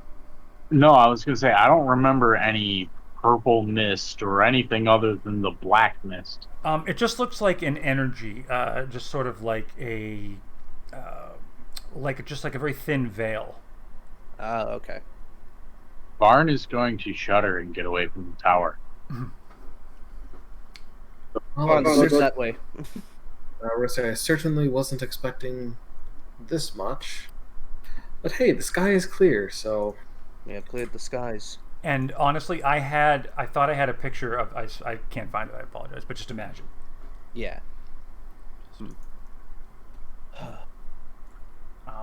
Gerard would say, I wonder what secrets this tower would hold. I think your secret delving days are over, Mr. Gerard. I think you need to go back to your family. Please, just make me a promise, would you? Come back and see me and my daughters when you can. Well, we're heading back to town right now. Of course. We have a boat not far out to sea. Is the interior of the tower fixed? It is. You would Up it? Yep, you would see a door in front of you that appears to be ajar. Let's take a look. I'll go with him. Okay. Barn's not going anywhere near it. Stay out here with the rest of them.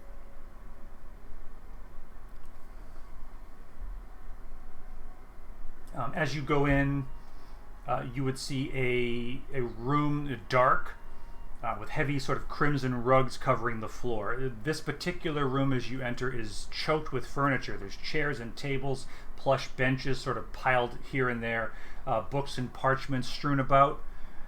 You would notice that there's some sort of like a dustbin in the corner, and there is a circular, sort of like a spiral staircase in the center that appears to go up. About how tall is the tower? It's about 60 feet or so. 50 or 60 feet.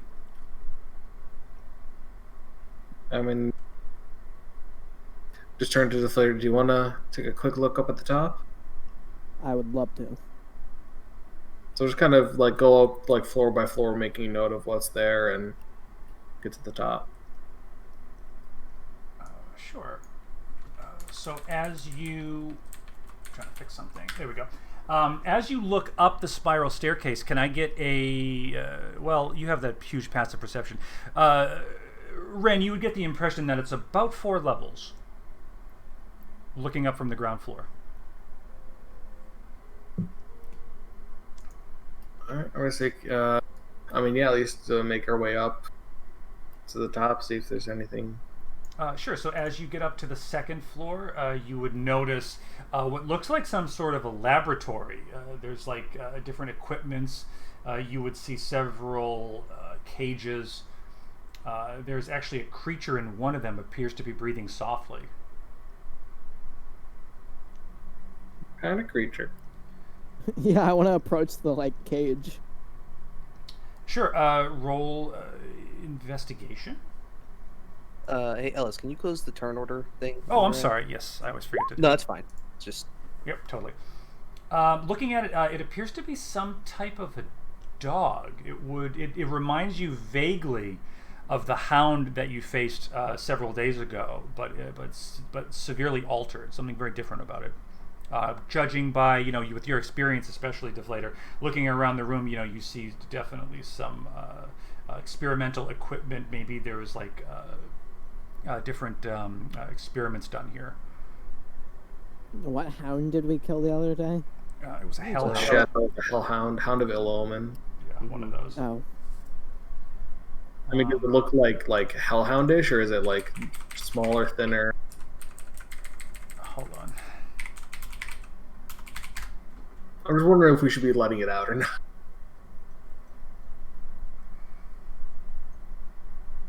Last thing we need is to open the gate, and then just every now and then I just hear screams from the inside. Yeah, so this dog is different, whereas the previous one you saw... at least the dog would have a good chicken dinner. The last one you saw was definitely black, and this one has sort of like yellow-brown fur and kind of long, pointed ears. Oh my god, I know what it is. Oh, yeah, I do too. Is it a blink dog? Do you want to roll intelligence? Maybe Arcana, because it is kind of a magical Arcana, creature. sure, yeah, whatever you're higher at. Honestly, I was asking that meta, but I'll roll that. This would appear to you, Deflator, your long years of studying the arcane. Your best guess is that this is a hellhound blink dog hybrid. Oh. Fuck. Some sort of an experiment. It's just kind of laying there, breathing very softly. Oh, poor baby. I'm gonna look to the rest of the Renaults and just say, take a breather. I'm gonna make sure they don't get into anything stupid up there. Varn, don't do anything stupid. Mind your business. Yeah, well, whatever. No, I'm not fucking around. I do kind of want to go to the top, though. We're seeing. Maybe we can let that out when we're done. I'll leave one of my rations here, and we'll kind of like unlock the gate quietly, and then fuck off. So we'll probably get that back on the way down. Sure. And go to the next floor. And I guess while you guys are heading up to the 3rd floor, Octavian will go up in here. Mm-hmm. Find anything interesting? They're getting the boat ready. No, just found an interesting dog on the 2nd floor. Oh, I'm sorry to cut in. Who's getting what boat ready? I mean, I figured like they would be like making sure that this is still okay. Sure. Before you leave, Octavian, would you have looked out to try to see if the Mythalka was there? Yeah. I'm gonna do that. Sure. See if the Mythalka was still there. Roll perception. Cool. It's gone. Disadvantage because I'm tired. 9. It is not there. Shit. The sky is quite clear, and the storm appears to have ended. Looking as far as you can, you don't see any ships. Shit.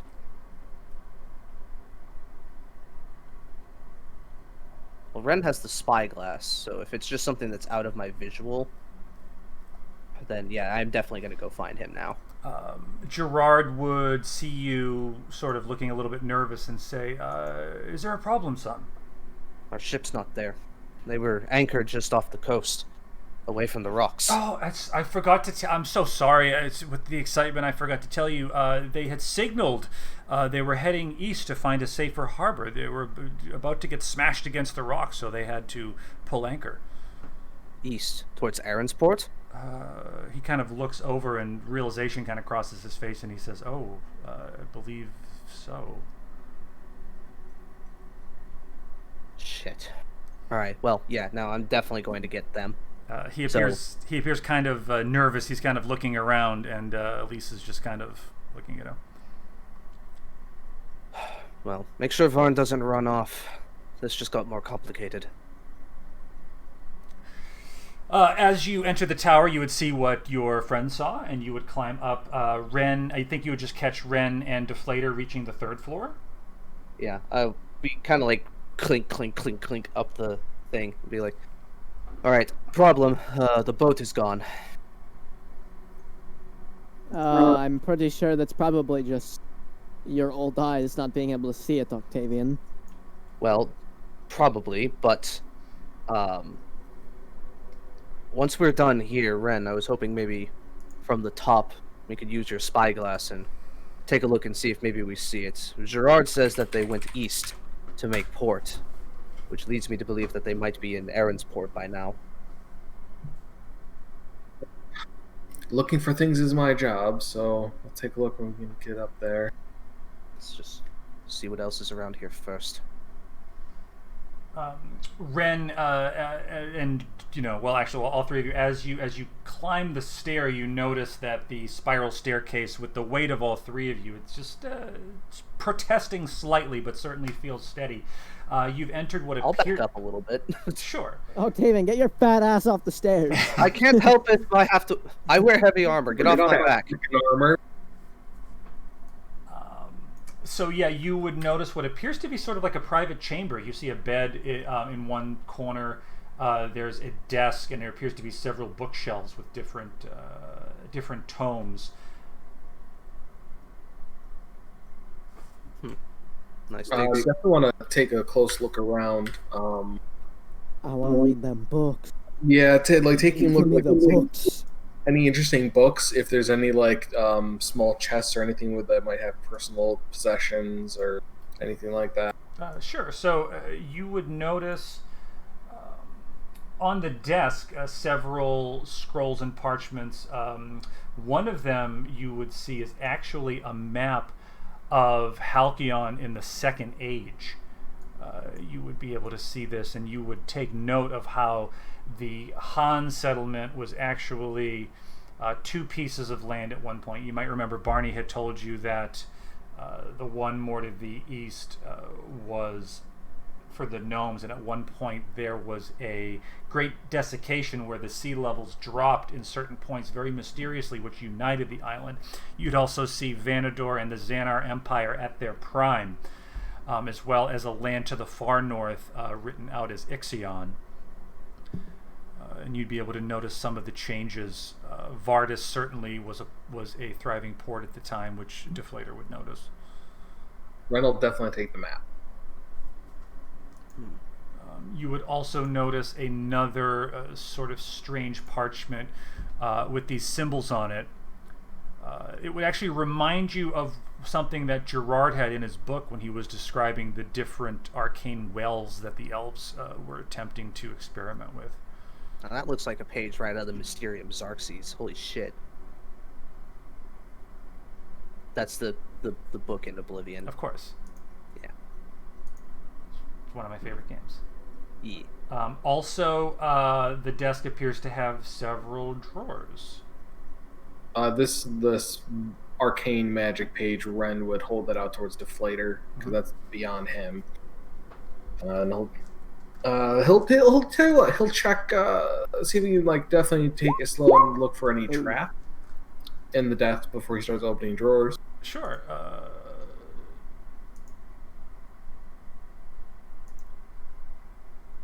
Generally, that's investigation. Yeah, I was thinking investigation on that. Are you rolling?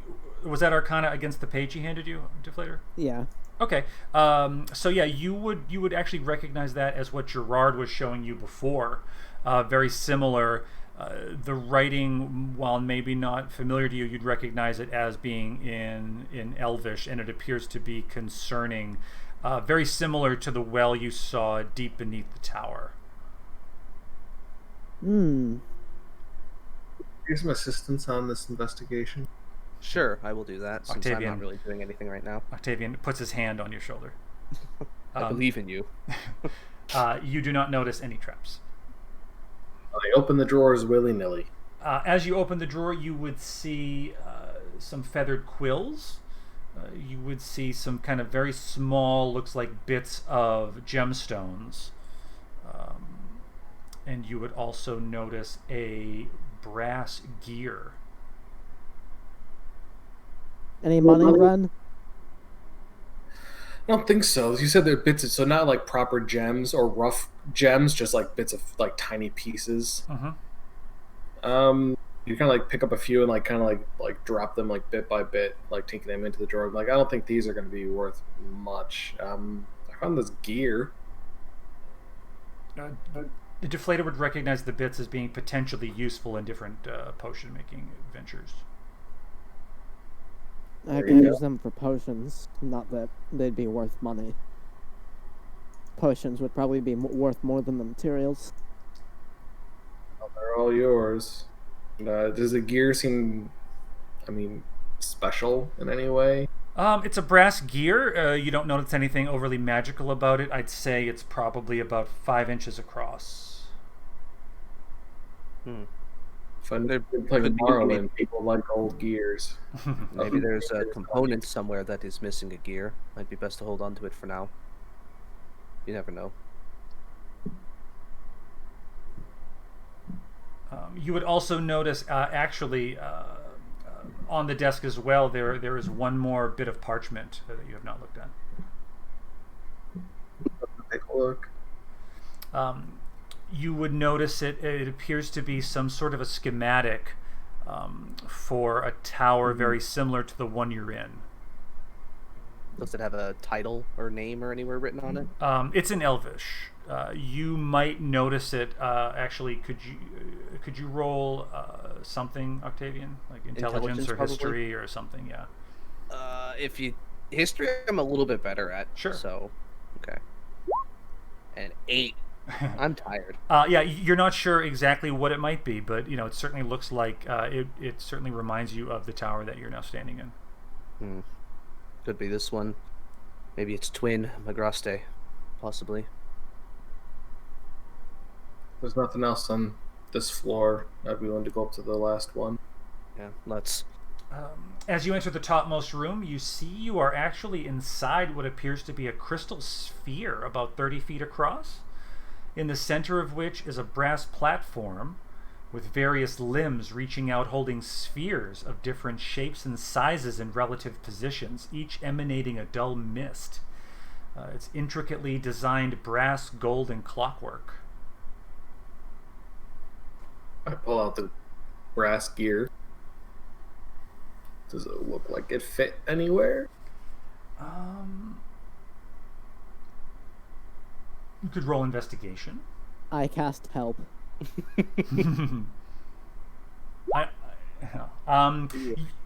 You do see some gears that here and there, sort of near the floor, that appear like they could be similar to the one you're holding, but you don't see an obvious place where it goes. With your passive, you would certainly notice in the corner there is there's a type of on the wall. There's a few different levers, and there's also a book on a table below them. Crack the book open.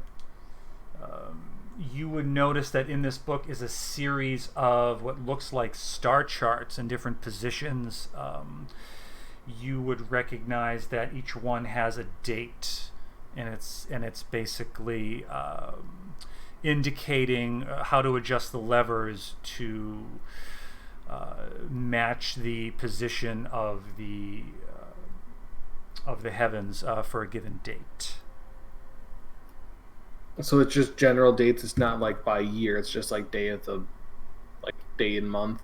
Yeah, it looks like there's like specific times throughout history that are called out. It appears as though your best guess might be that there was a wizard or someone who maintained this sort of orrery, but you're not sure for what purpose.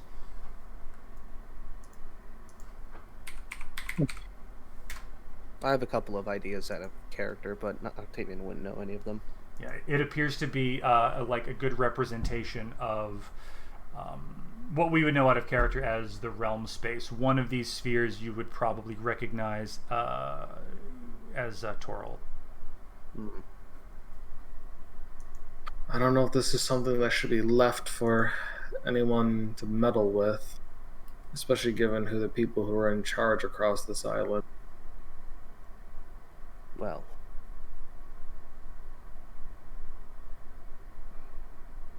I certainly don't want to move in. Well, no, but I think perhaps we should take or hide the book. So this make it more difficult, and I don't know, try and take a couple key components and hide them. I don't have much faith in this island and the inhabitants. Well, with And any then luck, say- we can. Oh, you go. if this has some kind of power to it, I'd rather not someone have it. Fair enough. But hopefully, when this is all over, we can return it here with some semblance of safety. Perhaps if we ever find ourselves in the Elven lands, they might be able to do some research on this, figure out what's going on with it. They'll at least be able to read most of the things in here. And if a trustful custodian can be found, fantastic.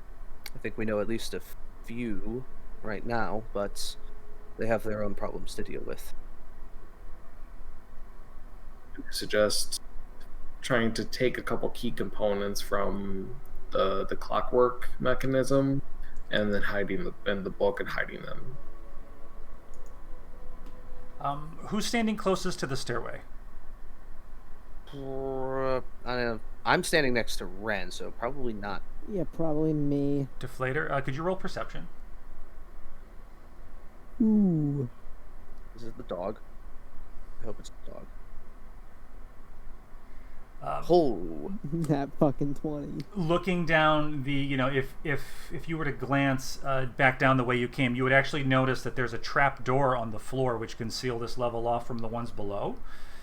You'd notice a faint arcane energy to it, as if it's been enchanted in some way. And you would also, looking down sort of at this, you would hear a slight growl and see some movement on the stairs coming your way. Shut that. okay. Now, how do we get out?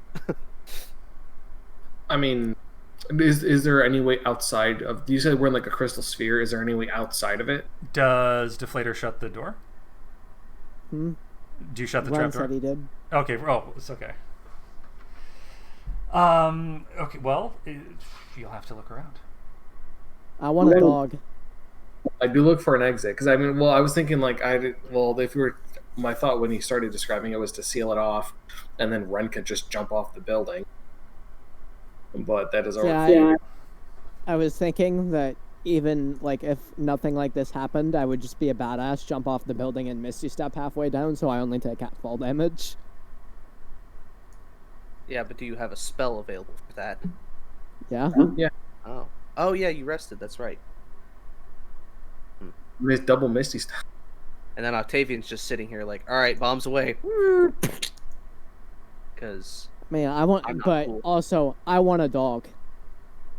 I don't want the dog to kill us. I want a dog. We'll get you a cockapoo. No, I want this dog. As I want a teleporting dog. We'll deal with the teleporting dog from hell in a moment. But first, is there a way outside of this sphere? As you shut the trap door, you would notice that there was a sort of like a ripple of arcane energy that went from the trap door up around the whole crystal sphere and appears to have enveloped the room. Deflator, you might recognize this as protective in nature. Ooh. Now we're inside a crystal. Is it clear like glass, or is it like opaque like a quartz or something? It's more opaque. You can definitely, like, if you were to look through it, you'd be able to see, like the ocean and the moon and stuff, but it would be hard to make out specific things. So it's translucent. That's the word. Yeah. Not something that I can really see out of to look for the Mythaqua. Was it clearer before we activated the arcane ward? No, it's been about the same. Okay. Well, there goes my idea for looking for the boat.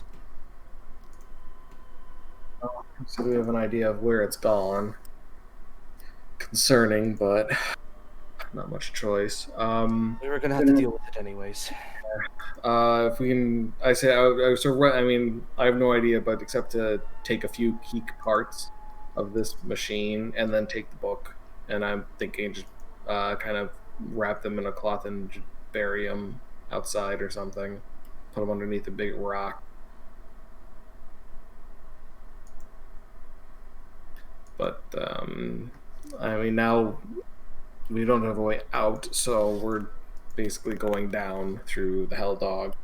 Yeah. Well, with any luck, we can just say we're just gonna go.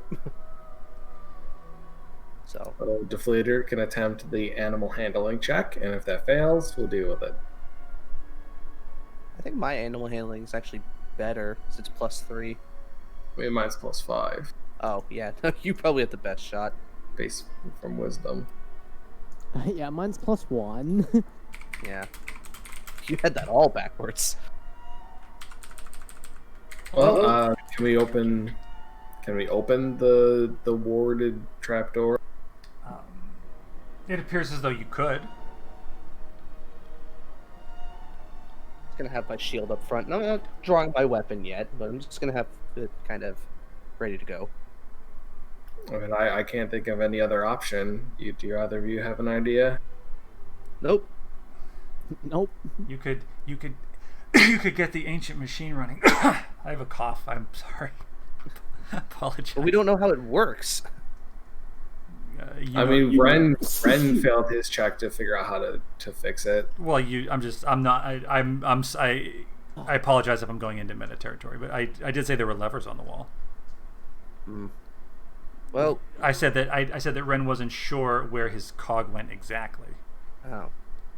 But if you guys want to go. Let's just How many levers are on the wall? There was 3. And the descriptions in the book, are they do they give any indicate, like, do they say lever 1, 2, and 3 or anything like that when you're trying to get these certain star sign positions? Yes. So looking at the book, you would get the impression that each lever has 3 positions: a top, a middle, and a bottom. And there might even be degrees in between. And each page seems to have sort of like a code that would show you how to position each one to achieve the desired orientation. You said these are dates, right? Mm-hmm. Let's see if we can find one that is that matches with the current date. That's a good idea. Does anyone know what the current date is? That's a good question. Is it? It's the rotting. What is that? Herpthop. What is it?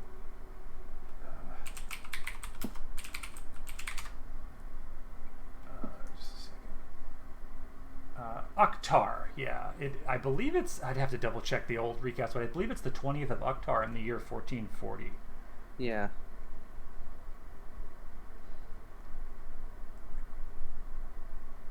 Well, let's see if we can find a date for that one.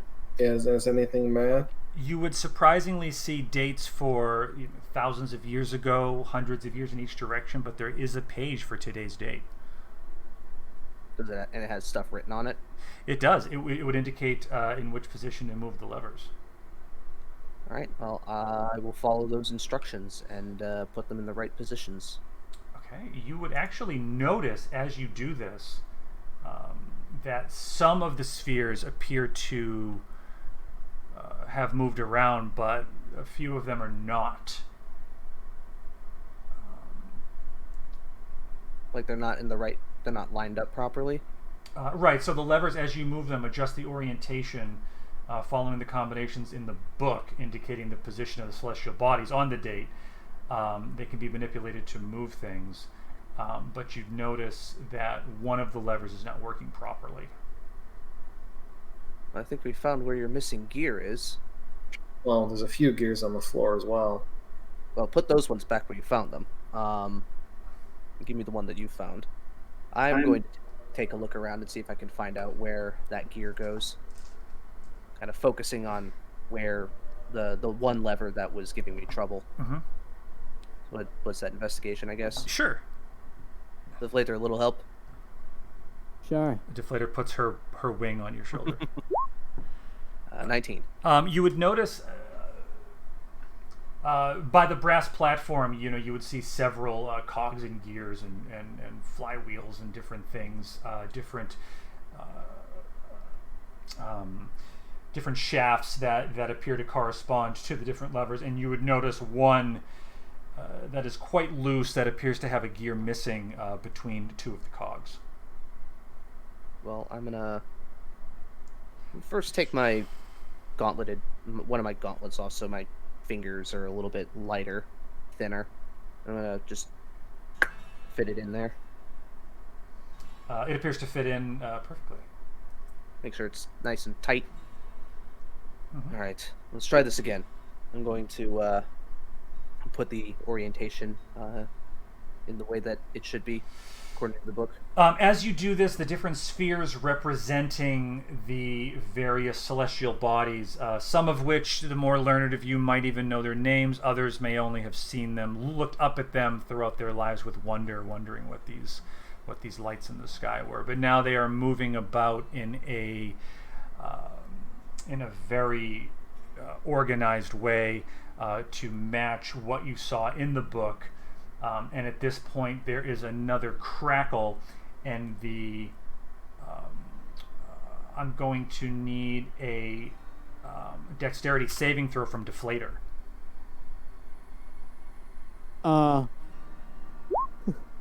10. One of the spheres comes within inches of your head as it flies by. You're able to just barely duck as it just skims the top of your feathers. And the floor, the brass platform underneath this orrery begins to crackle, and the floor underneath it turns into this swirling pool of energy.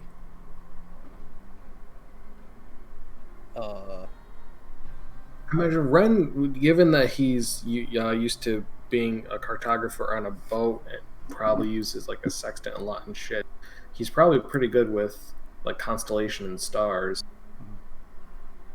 Sure. Does he recognize what it's looking at, or is it not like? Is this like an aura that's not just stars but also realms and? Great question. It would be difficult to determine what each one is, but based on your experience, it might be a safe bet to say that there's different realms represented as well. Oh boy. The worlds beyond ours. And you said there's this like swirling energy below us? Yes, Deflator, can I get an Arcana check? Ooh. Yes, you can. God damn! I don't think you've rolled below 15 on Arcana. Well, no, you did the 10. Making up for those 90s last night. Yeah. A Deflator, it would seem very logical to you that this was some kind of a portal. Well, but to where? That's the question. I just feel this is beyond us. Well, I also wouldn't want to leave Varn behind. And good luck getting him up here if we are going to all go through here. I think that's a really bad idea. Alright, I'm turning it off. Before you can do this, you actually would hear a crackle behind you as the dog appears to have blinked past the of course. I was waiting for that. defenses and begins to pad towards you. Smoke sort of rippling off of it as it's forcing you towards the portal. Good dog. Can we... Ren, try to calm it down. I don't know if it'll understand me, but... I don't think that's gonna do. Here, doggy, I bring out a ration.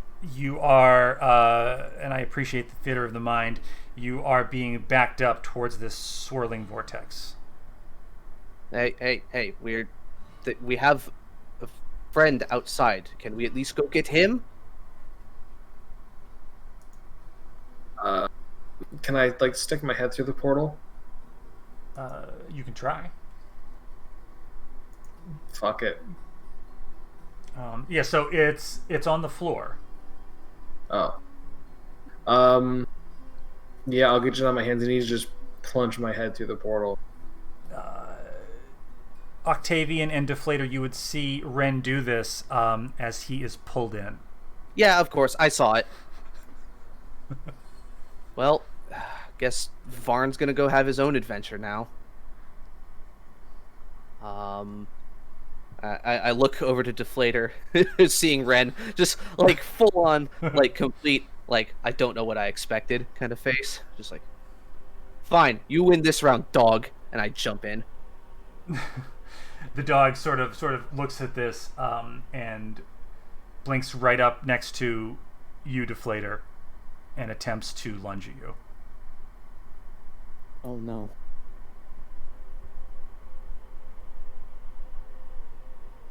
Help, it wants the chicken. Do you follow Octavian, or do we roll for initiative? I follow Octavian. Should have let that fucking dog out. Should have left it. Well, it's a blink dog. No, we didn't open the cage. Like we were gonna open the cage on the way out. Something it must have just been able to. It must have just woken up and blinked. That's why you got to put anti-teleportation wards on your blink dog cages, guys. Come on. Come on. Wizard 101. Ren, having gone through first, you would have felt a pull, as if your body had been almost deconstructed and reconstructed. It appears as though you sort of lost yourself for a moment, and you see only darkness. And then you feel Octavian and then Deflator arrive next to you, and you are in a very a similarly shaped room to the one you were just in, but it is very dark. There's some dim light on the far side.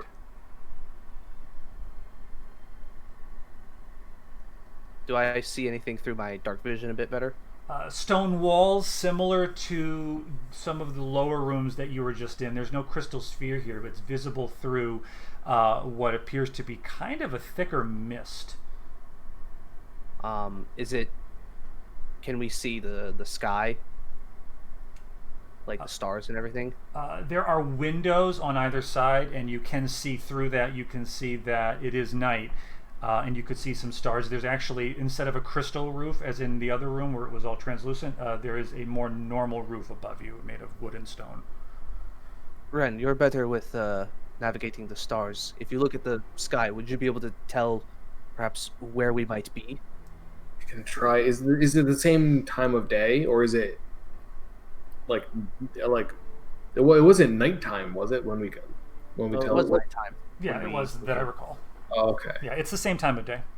It appears to be. I mean, especially with your knowledge of the stars and everything, you would notice it's right on. I mean, yeah. I mean, the map. The only map I have is of the second age. Can I use my spyglass and look to the stars for positioning, and also looking around me? Given that I'm on are we on top of a tower, right? A different tower? Appears to be. Okay, like looking around for different landmarks that I can see, mountains or anything like that. Sure. So you would, looking out the window with your spyglass, you would notice that by the positioning of the stars that you are quite a bit north, and looking out the window, you see the confluence of two rivers. Oh no. We're at your fucking sieged tower, Octavian. Which means we're not far from Tycon, or the forest of Ekdel. Alright, we need to search this tower, see if there's any way to get back. We'll deal with the fucking blink hellhound if we have to, but the fuck are we gonna do here? Right. Well, This thick black mist seems to be clinging to the walls and clinging to the floors as you're moving about. If we have to clear another goddamn tower, with only 3 of us.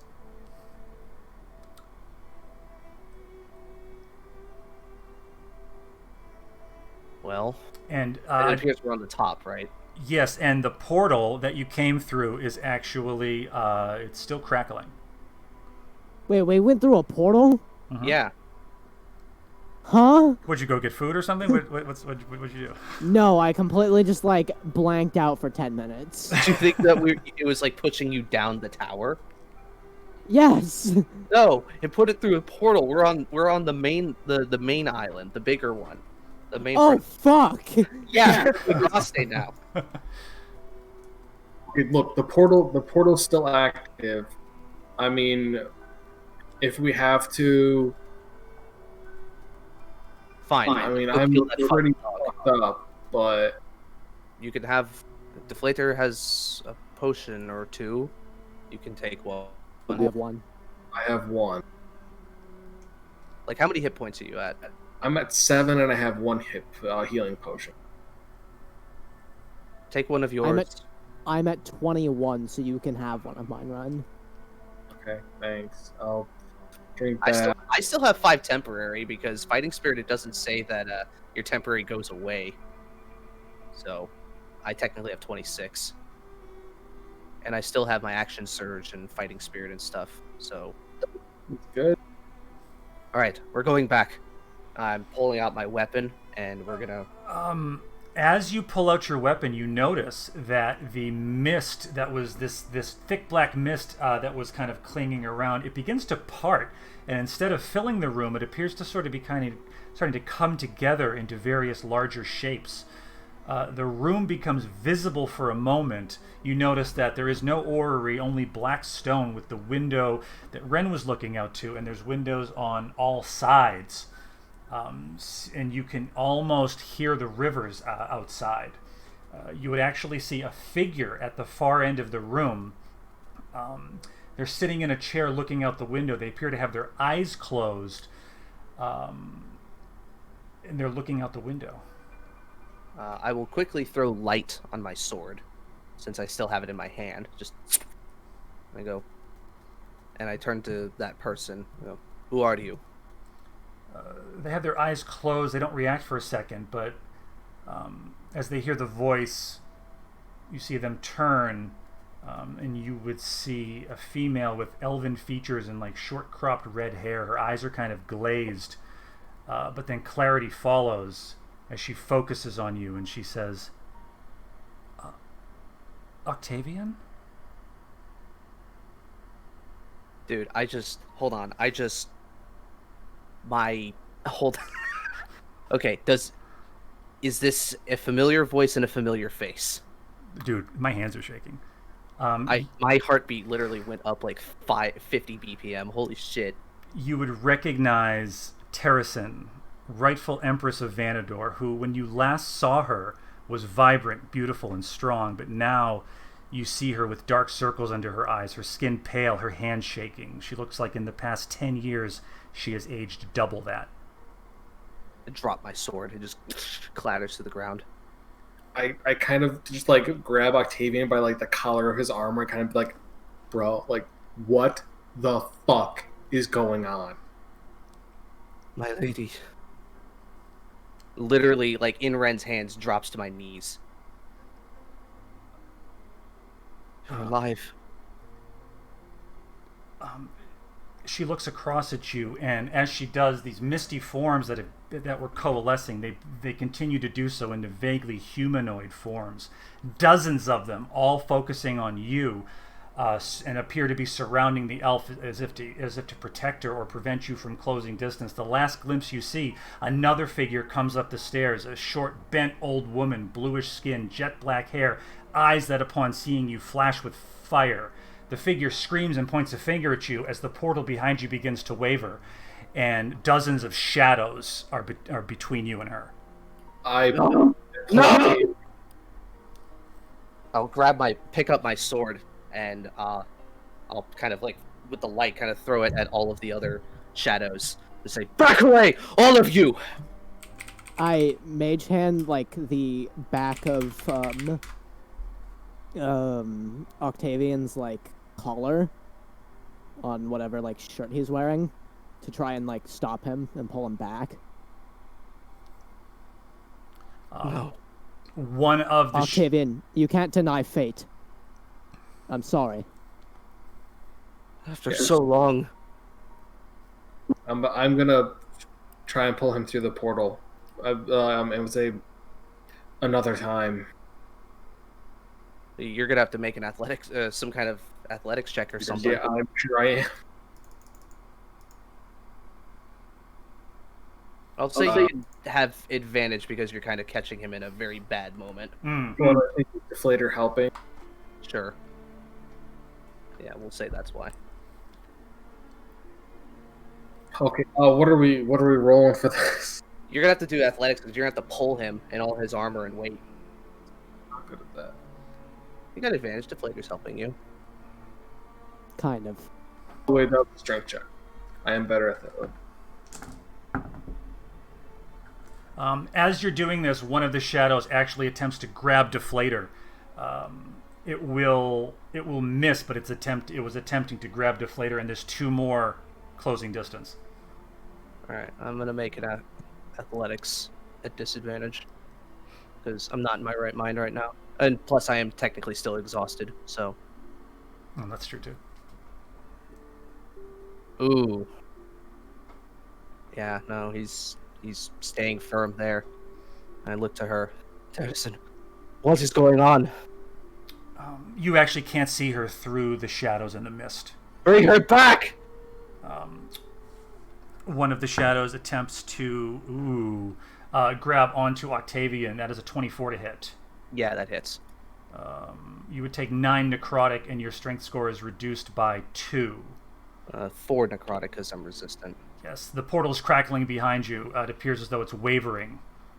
All right, I'm making a wisdom save on myself real quick. Sure. Okay. Damn it, you're right. Fuck! And I'll kind of sheath my sword and kind of grabbing everybody else and run through the portal. Rendell brought his sword on the way going through. Well, I was doing that to like grab Deflator because I would have seen one of them lunge at her. And plus, drawing weapons free, so. Not for me. Yeah. So as you do this, another shadow is about to grab Ren, and the 3 of you fall back through the portal. You feel that same similar sensation that you felt before as you fall onto the floor with the orrery, which has stopped as the Hellhound lets out a low growl. I'm not in the mood, you piece of shit. Get out of the way.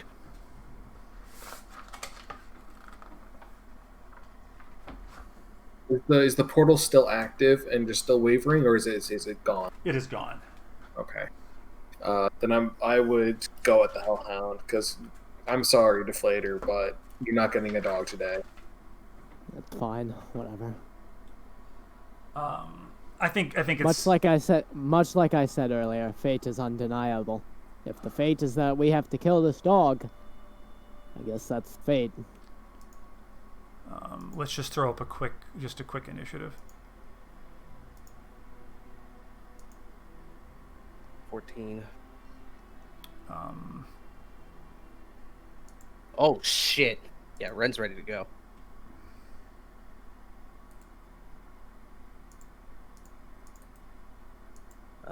Here, why don't we just drop our tokens? There you go. Oh, Octavian's huge. Oh, didn't I move you? Oh, here, I did that. Sorry. Okay. I crit and I somehow still don't go before Ren.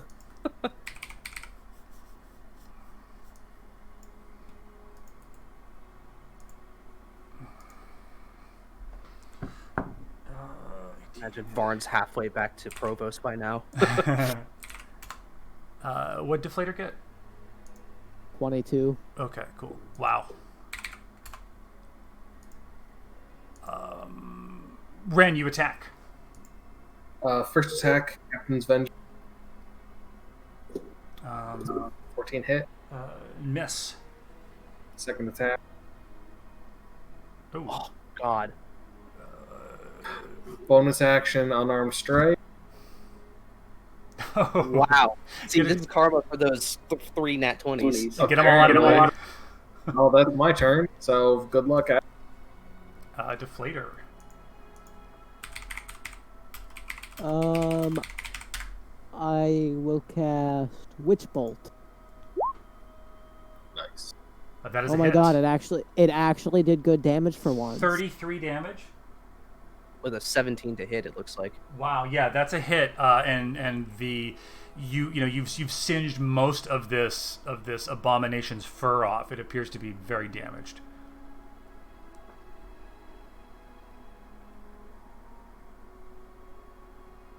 Would you still have your hex up by now? Well, no, this is concentration, so that would drop anyways. Which brings us to the Hound, who is going to attempt to... let me think for a second.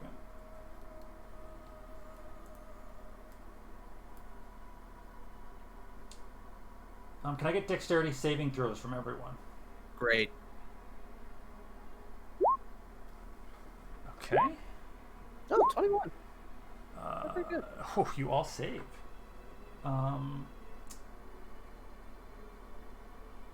So you each would take 6 fire damage as it lets out a cone of fire breath, which actually would fill up most of this small crystal room. It breathes its fire right at the 3 of you. And that will be its turn, bringing us to Octavian. All right, I'm getting up, pulling my sword. I'm going to look at it and say, I am not in the mood! And I'm going to Fighting Spirit. 5 temporary hit points. God, instead of taking that level in Paladin, why don't you take one in fucking Barbarian? I might at this point. Who fucking knows? He's got some issues. Yeah, but if I'm going Paladin, I think I know what my oath might be at this point. Probably Vengeance. So I'm going to do some longsword attacks at advantage. And these are -1 because my strength score is now 17, right? That's true. Okay. Well, I still have advantage on these, so 20. So it's 9 slashing damage. Yep. Next. 26, 13 slashing damage. The longsword would slice right through the dog, breaking it in half as it falls to the floor with a dull whimper. The smoke that was pouring off it appears to dissipate, and all you see before you is the corpse. Didn't even have to use my action surge. Fuck. Yes. You would notice that the fire breath appears to have slightly damaged the orrery, but it looks like it would be repairable. Sheath my sword, and in the nearest, like, solid surface that isn't the glass dome, I just slam my fist into it. I think we can agree we definitely cannot leave this functional. No, you're right. But now I know where she is. I don't know what the fuck that thing coming up the stairs was. If it intends to harm her, I will kill it. Seems like she's captive, and if she's been captive there for this long, I imagine they want her to stay that way. Problem is, But at the moment, whatever they're doing to her is unnatural. She should not look that old. Last I saw her, she was only 24 or 25. It looks as if she's aged 50 years in that time. well, the two of us together don't have enough light. Smoking kills, Octavian. That shadow. When you say that, Octavian glares at you. Like, you've seen Octavian mad before, but this kind of glare is, like, insane. Oh, Jesus fucking Christ, Octavian, calm down. It's a joke. Not to like, me. Octavian, you gotta keep the mood light, man. How am I supposed to keep it light when the love of my life is being captive by some shadow monster, and I am powerless to do nothing? You are not powerless to do anything. We were powerless in the moment. Wait, you and her were banging? No. Jesus, I just, like, man. Fuck. I threw my head back and my headphones fell off. Just throws his head back and just goes, no. But...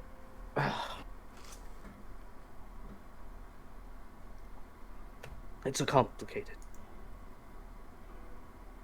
I've said too much already. We need to get the hell out of here. I need to get the hell out of here. All right, I am taking that Ori book. Kick the dog on the way out. Call me Dio Brando. Jesus Christ, Octavian. He's in a bad mood.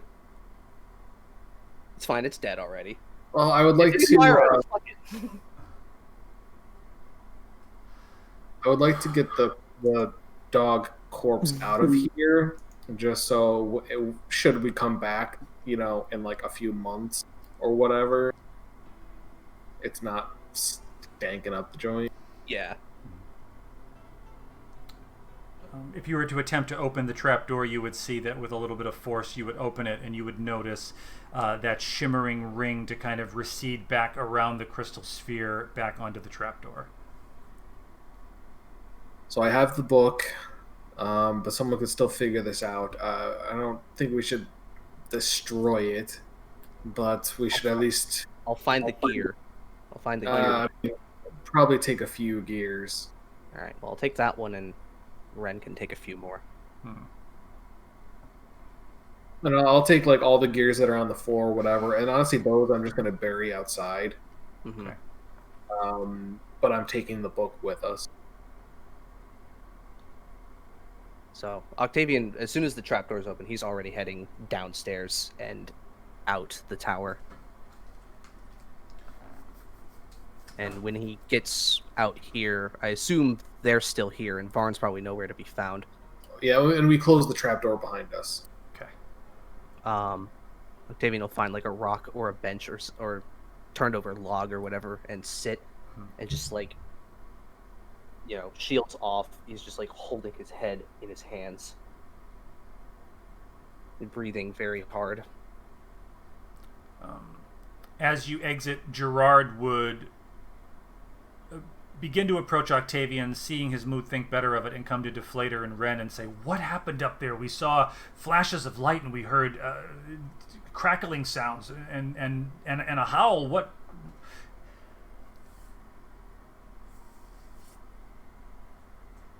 Oh man,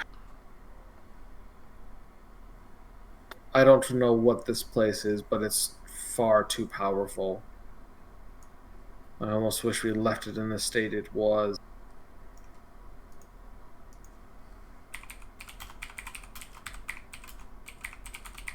Look, no one should, people will find out eventually, but we should...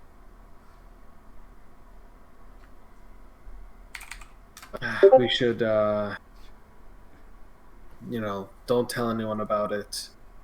We don't want people coming here.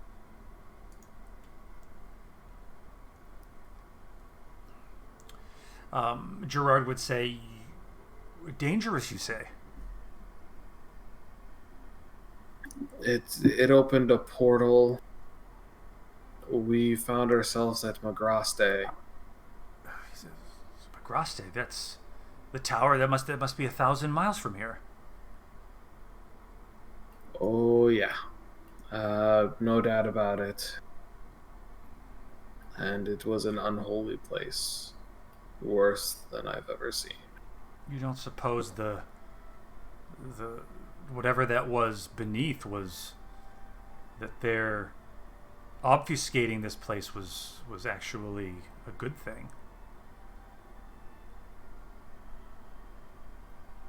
I don't think they were doing it for a good purpose. It's just a unintentionally helpful side effect, perhaps.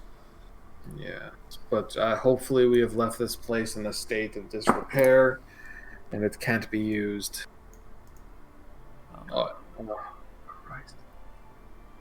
While Gerard is talking to Ren and Deflator, Elise would very kind of cautiously sit a respectable distance from Octavian, just checking to see if you're all right. Well, at one point he takes his hands off his head and they're just like slack on his lap, just starts breathing a lot deeper, more seemingly calming down, but just looking up at the sky at this point.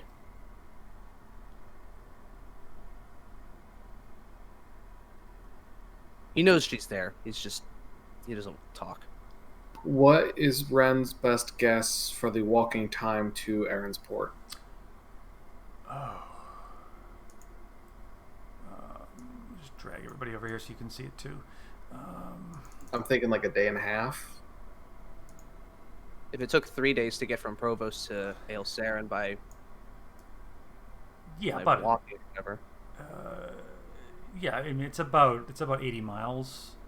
What did we say per day the pace was? It's 24 miles per day at a normal pace. Really? Okay. Well, I mean, yeah, but I don't know. The sizing on this has been weird. Yeah. I mean, you said it took. Was Gerard on horseback, or did he walk here? You wouldn't be sure, but I mean, I could tell you out of character that he would have taken some sort of a wagon most of the way and then walked the rest of the way. Okay, so he would have like paid for passage. 3 days. Yeah, so approximately 3 days if he was, maybe a little bit less if he was on horseback the whole time. Yeah. So then with that, yeah, I would say probably on foot we'd probably be pushing maybe 2 days. Sure. Yeah, that sounds good.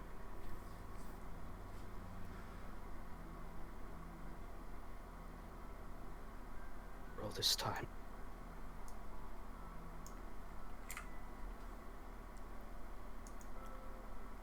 Damn it.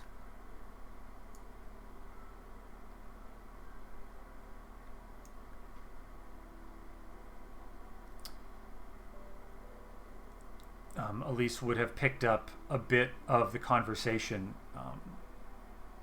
And being a little confused as to the specifics, she would just whisper, we can make this right. We can do anything if we work together. We proved that today.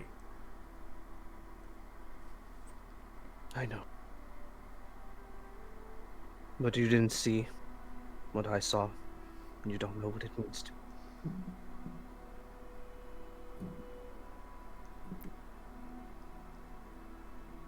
She would say, I think we all need a rest. Things will look brighter in the morning, perhaps. Probably. Well, of course things will be brighter in the morning. The sun will be out. Elise would kind of flash a bright grin at Deflator.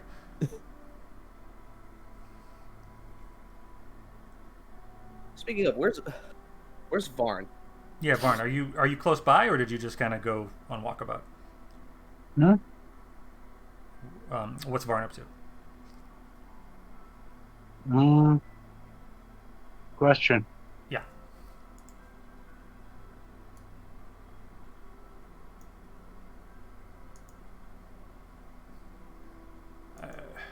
What's the question? I think he said good question. Oh, okay.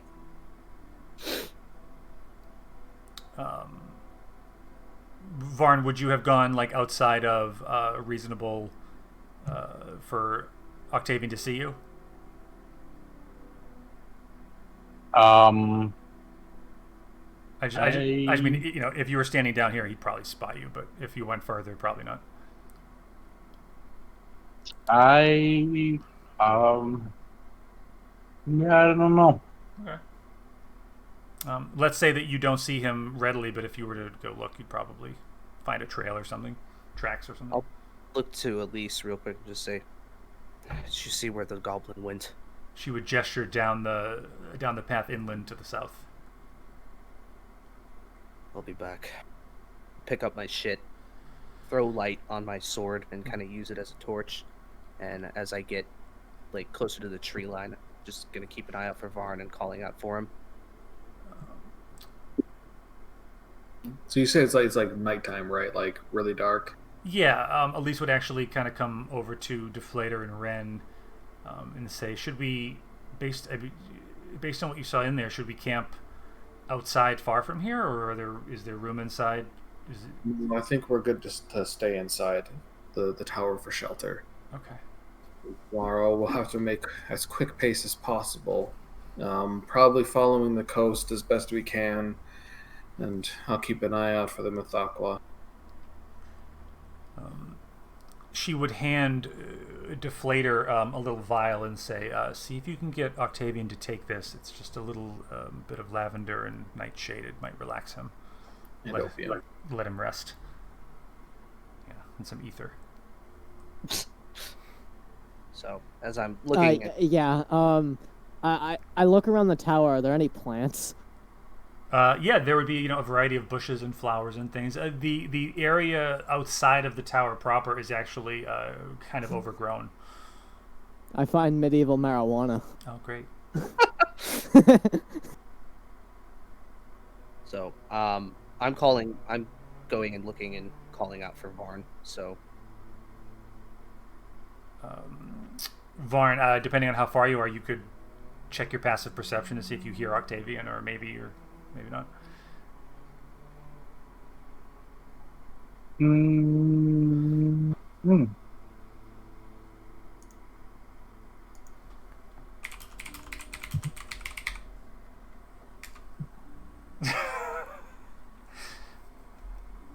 Vorm, do you want to go to bed? Do you want to call it a night, big guy? No. Okay. I'm just joking around with you.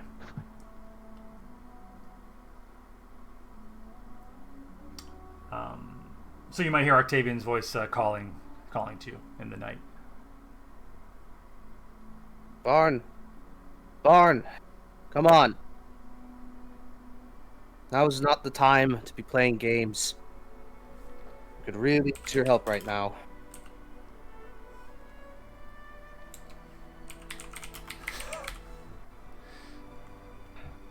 Playing hard to get, I see. Come on. I think after a while, if I don't see him, Octavian will be frustrated again and just yell out, "Fine! So be it!" And he'll say that like loud enough. I imagine like birds in the trees would probably scatter. Yes, you would actually see some crows and ravens and things, and a few seagulls sort of spring out of one of the large elm trees, taking to the sky. Yeah, he's gonna march back in a huff. He's not in the mood right now. Ren would probably just yell out of the tower, but like, Octavian, it's fucking cold out there. Get in here and warm up. We have a long walk ahead of us tomorrow. Yeah, so when he comes back, he looked like he was calming down before. Just had kind of like a sad look on his face. He looks pissed again.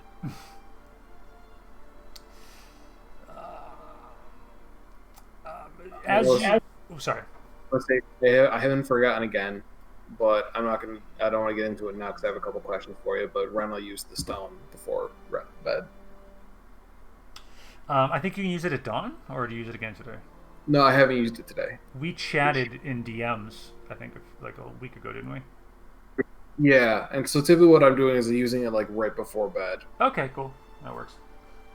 Like if it's during the day and I need to use it for whatever reason, he has the option. I'm sure you and the good ambassador have a lot to discuss.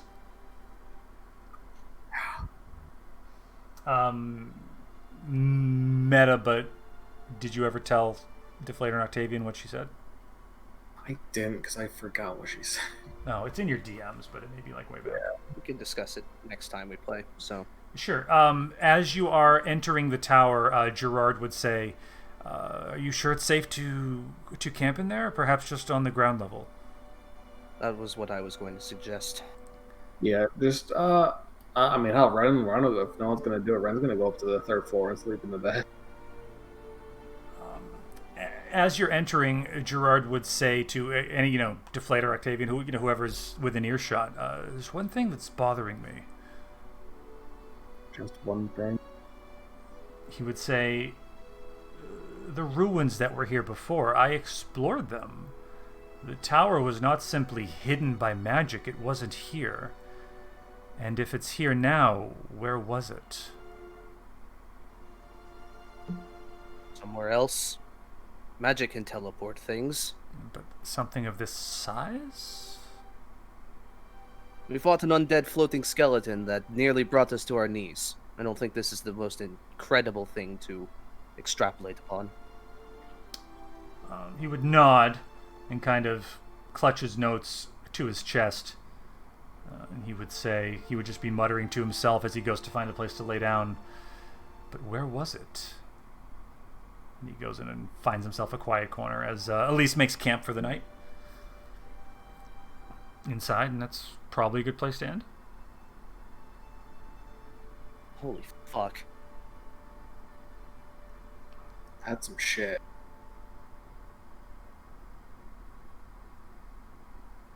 That's pretty fucked. Like, I wrote... Good job, Ella. Thank you. Oh. Yeah. I appreciate it. Yeah, I wrote this session like 2 months ago. I've been dying to get here.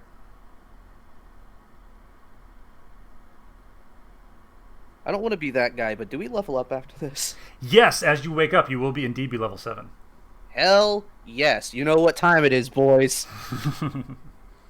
Are you going barbarian? I kind of want to, but I'm going to stick with the whole paladin thing. I think if once Octavian sleeps on it, his resolve will be heightened. Oh, right. I get another fucking Eldritch Invocation. Hell You yeah. know what? What are you doing? I'm taking a Grasp of Fedor. Ooh. Is that the one that Eldritch Blast pulls them?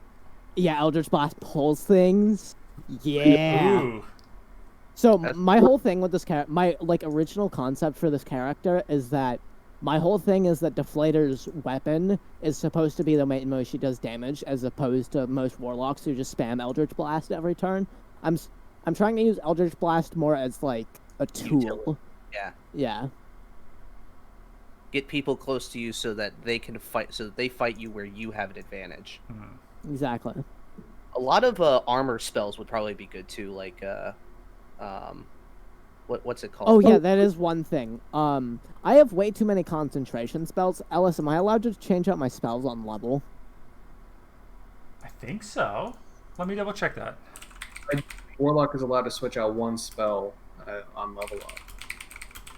Yeah, apparently when you gain a level in this class, you can choose one of the Warlock spells you know and replace it with another spell from the Warlock spell list. Okay.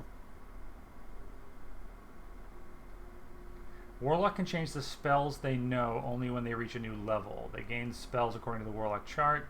In addition, they may change one spell from your known spells to another Warlock.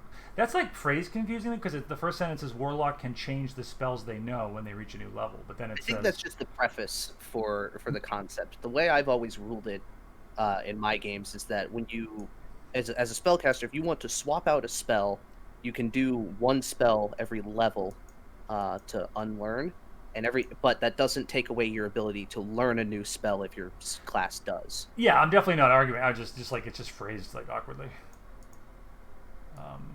Yeah, so you learn whatever spells you learn, and then you can forget an old one. Oh, is that your HP? That's my hit die. Damn. Fuck. Yeah. Damn. What neat tricks does Octavian get? I get Divine Sense and Lay on Hands.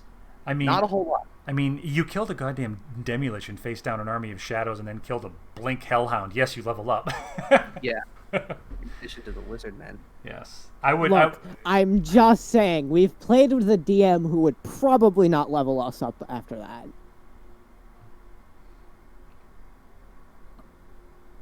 So wait, hold on. If I was at 56... Ellis, you know who exactly I'm referring to as well.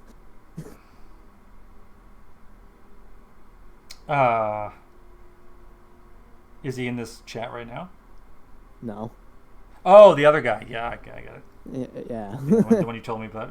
For a second, I'm like Cobra. I was like, no. Oh no, but that sounds like something Cobra would like.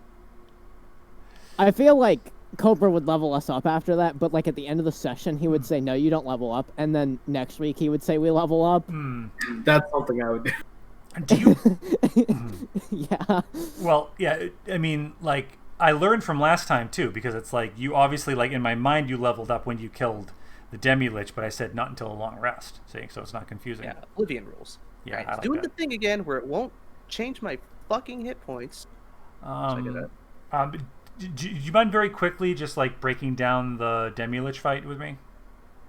Sure. I just mean, like, I said to myself, like, okay, sending a Demi-Lich against 4 level 6s seems like a bad idea. But I said, if there's no ads, so it's just 1 versus 4, actually 1 versus 6, because you had 2 NPCs, and Howl doesn't take you to 0, it takes you to 1. I said, I think it's doable. So I rolled with that. Yeah, I was confused. That's why I actually didn't think it was a Demi-Lich, because Howl took us to 1 instead of 0. Yeah, I figured that was the only way to balance it, so it wouldn't be an immediate TPK, you know? CR on the Demi-Lit. 18. Yeah. Is that it? I thought it was Yeah. higher. I think it's The Demi-Lich is 18, because it's... It's technically a weaker Lich. It's a Lich that's like lost most of its form and it's gone insane. Yeah, that's true, but Demi-Liches are also technically stronger if you read Tomb of Horrors or Tomb of Annihilation. Because a Sararak is actually a Demi-Lich. He's not a full Lich. Oh. Yeah. But, God damn it! Piece of shit. Oh, damn. But I think that's also because a Sararak has his own, like, specific stats. He does, yeah. Yeah, it wasn't one of the disciples of a Sararak. That's why I said very specifically, the gemstones were in the plinth, not in its eye sockets. Oh, I just realized, Octavian, you might have to lead a siege on Magraste. Oh shit! We might have if we're gonna reverse it. Some siege in here. Yeah. Yeah, it's a CR18. Hey, Octavian! I guess there's finally siege in here. Hey, when you spend a lot of time on the front at like an armored garrison, yeah, a siege is pretty much is usually the way you fight. Ain't no siege in here. Yeah. Did you tell the story of Magraste in character? I forget. A little bit. Yeah. I kind of skimmed through it. I mean, I feel like Gerard's probably going to ask in the morning. Yeah. So have to pull that up. So, like, am I correct in assuming, like you don't mind? I mean, are you guys okay if we go another week or so on this one, just to? I think so. Just to see what happened to the ship and everything, and. Oh yeah, I think we have maybe a couple weeks, depending on how this stuff plays out. Mm-hmm. We'll see how it goes. Yeah, I mean, I don't want to step on your toes too much, Justin. I just want to. Yeah. Let's see. So I get 2 uses of Divine Sense because my charisma's not great, but I'm not taking Paladin for the utility. I'm taking it for the damage. And then I get Lay on Hands, so I get yeah. What oath are you choosing? I don't know. The oath is going to be roleplay dependent, and since we're 2 levels away from that. Oh right, oaths are chosen at third level. Mm-hmm. Forgot about that. Sorry, I have never, I've never played a level 1 paladin. Mm-hmm. Yeah, the optimal thing to do would be Vengeance, because you have the bonus action channel Divinity to just get advantage on one guy for forever until one of you dies, and that's cool, but it's kind of boring. So I kind of want to do Glory, which is from You could be Crown. I could do Crown, but the thing is I'd have to find, like, thematically, I'd have to have somebody to swear loyalty to, and I think you have that, don't you? kind of, but it would really depend on how that goes. Like, if we can get her out and, she's not dead at some point. But again, I don't really like a lot of the things that Crown does. I mean, thematically it works for like the whole tank build, but at the same time I don't like a lot of the things that Crown does. But let me look at the Paladin subclasses.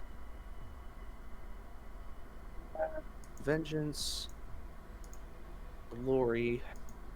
Glory is pretty cool because it's like you get some pretty interesting spells that have some like neat, like you get Guiding Bolt. Like, that's pretty cool. Oh, that's from Rakdos or from Ravnica, right? No, Oath of Glory is from Theros. It was originally, it was originally a UA class for a while. I forget what it was called. Actually, I think it was Oath of Heroism, and then they Yeah. So their channel divinities are Peerless Athlete, and all of them are bonus actions. So Peerless Athlete, as a bonus action, you can use your channel divinity to augment your athleticism. For the next 10 minutes, you have advantage on athletics and acrobatics checks. You can carry, push, drag, and lift twice as much weight as normal, and the distance of your long and high jump increases by 10 feet. This extra distance cost movement is normal. And then they have Inspiring Smite. So immediately after you deal damage to a creature with your Divine Smite feature, you can use your Channel Divinity as a bonus action to distribute temporary hit points to creatures of your choice within 30 feet of you, including yourself. The total hit points equals 2d8 plus your level in this class, divided among the creatures however you like, which is pretty cool. But let me look at Crown. You could also do Conquest. Conquest seems a little, I don't know. See, my idea is that, like, the Conquest thing is, like, you kind of drop the whole defensive thing, and you could literally dual-wield your spiritual weapon. That'd be fucking sick. I'm not going to get high enough level to get spiritual weapon, though. I'm probably only going to take 4 levels in Paladin. I thought you were going 15-5. 15-5 could work, but the only, like, thing they get at 5 is extra attack and second-level spells. So, and honestly, like, second level supposed to be cool for second level smites, but the only thing they get is second level spells and extra attack. So, I don't know. I'll look at Crown just in case. Champion challenge. Bonus action, you can issue a challenge to compel others to battle with you. Each creature of your choice that can see you within 30 feet. Make a wisdom save, failed save. Willingly move more than 30 feet away from you. You know what? Maybe I will do Crown. I don't know. Actually, I must have not read their abilities right. The channel divinity options are pretty cool. Like, what would Octavian, like, especially after, like, what he's seen, like, where do you think his head would be at on it? Well, again, this is also 2 levels away, so who knows what's going to happen in between then. So 7, 8, 9. Oh, level 9. That's right. Okay. Yeah. So this is more so the flavor I'm doing it for, at least the way I'm thinking of it. You're the DM, Elif. You can do it however you want. That the initial, like, Paladin abilities are just kind of like an upgrade of his Aasimar powers or something like that. He's just more in tune with the his celestial essence, basically. Yeah, I might put 2 levels into Fighter. Oh yeah, get a fighting style. And, fighting style and action surge. Yeah, that's a pretty good combo too. Hexblade Warlock with action surge.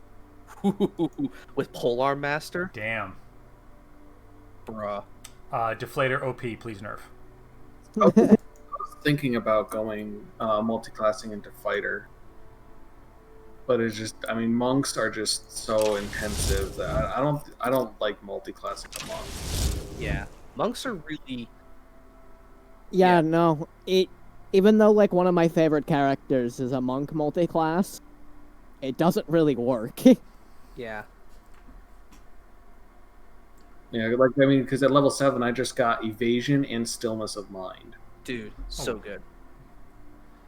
Evasion will literally save your ass so many times. Oh yeah. Yeah, evasion's nice. I was so excited when mind is pretty clutch too.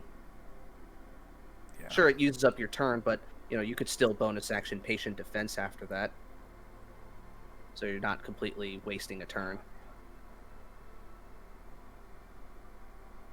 Yeah, I don't know. I do kind of like the ability to. I do like that Crown is definitely the tank option. So it's like I can AoE. Like I literally have a taunt ability. I like make it so that people can't move away from me, and then I also have like things like compelled duel. So like I can target somebody to stay on me if I want to. I want to make a spell called Taunt. There's so many effects that, like, punish people for not going after you, but to force someone to. I mean, you have stuff like Crown of Madness,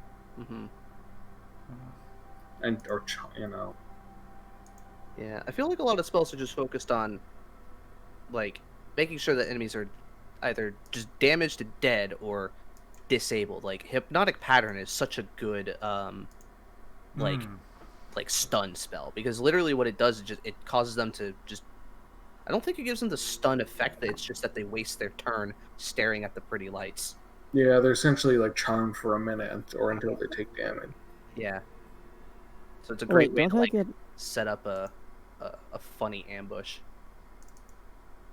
Oh yeah, we did another spell. You don't get another spell. Oh, I get 4th level spells. Oh, yeah, your spell slots goes up. Yeah. But yeah, so it was one thing. So there was like this massive group of like orcs and goblins and shit, and I was playing the bard. So I literally just like ran up to them, and all my allies were like in the wings, and just like tanked for a turn. Great. And then just like once everything got to me, I just Hypnotic Pattern and got almost all the enemies. And then like, they just came in and just like one by one just cleaned house. It's like, and you die, and you die, and you die. Alright, I'm thinking my spells to swap out. Should I swap out Hold Person or Hunger? Probably. I mean, Hunger can be pretty clutch, but at the same time, I feel like for what you're going for, Hunger is probably not necessary. Because Hold Person is really clutch on certain things. Like if you action surge, hey, first action Hold Person, second action hack at them. Yeah, and plus that's with true, and that's auto crits. And Hold you can target multiple people because you're a warlock, because you always upcast it. I would say maybe Hunger if you were taking the invocation, the Devil's Sight invocation, keep Hunger. But if you don't have that, I mean, Darkness. Yeah, I'm not gonna go for Devil's Sight, so yeah, I'm not gonna keep Hunger. Devil's Sight is such a cheesy bullshit. Like honestly, like I think like if DM for a warlock, I'd probably pull it back to 60 feet. Like you can still see through magical darkness, but only up to 60 feet. Yeah, what, 120? Yeah, that's absurd. Yeah, that is fucking absurd. I think they did that just to make it feel like it was an actual upgrade to creatures who have dark vision, beyond just the you can see through magical darkness. But I don't know. It also kind of makes like drow and other creatures with superior dark vision less special too, because then the only thing they get is the. I'd say if you were a drow or someone with superior dark vision, I would keep it at 120. But otherwise, pull it back to 60. Yeah. But yeah. So I actually have a decent amount of like healing too. The only problem is they're all actions. Oh wait, Ellis. Yes. Can I have Jensen's chain spell for my 4th level spell? Oh shit. Are you ready for us to be best friends like? Is the answer yes? Sure. Hell yeah. No, I like it a lot. So what are you swapping Hunger for? I don't know what I'm gonna probably. Armor of Agathis, maybe. I was thinking about doing that or remove Curse. Remove Curse is really situational.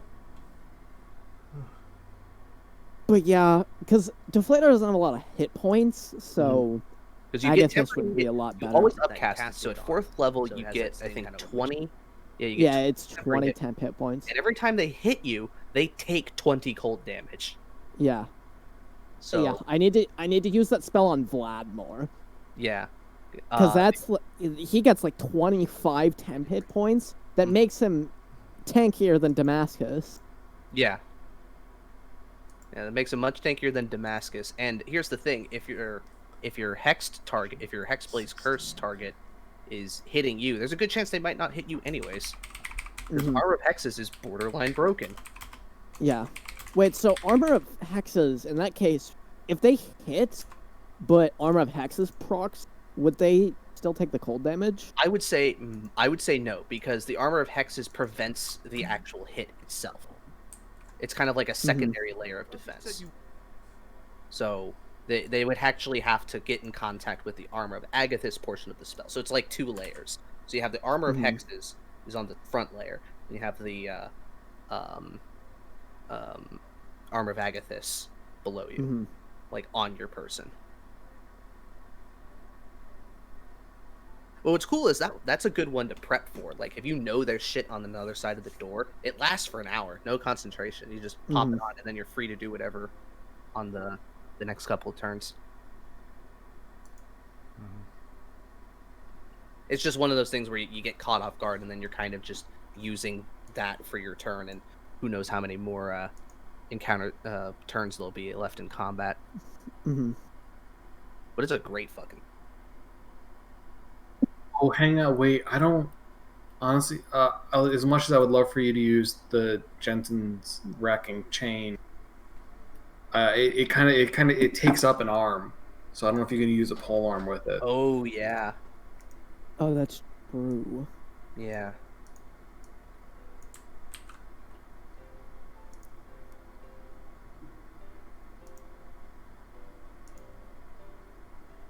I mean, you could, in theory, still attack just at disadvantage, but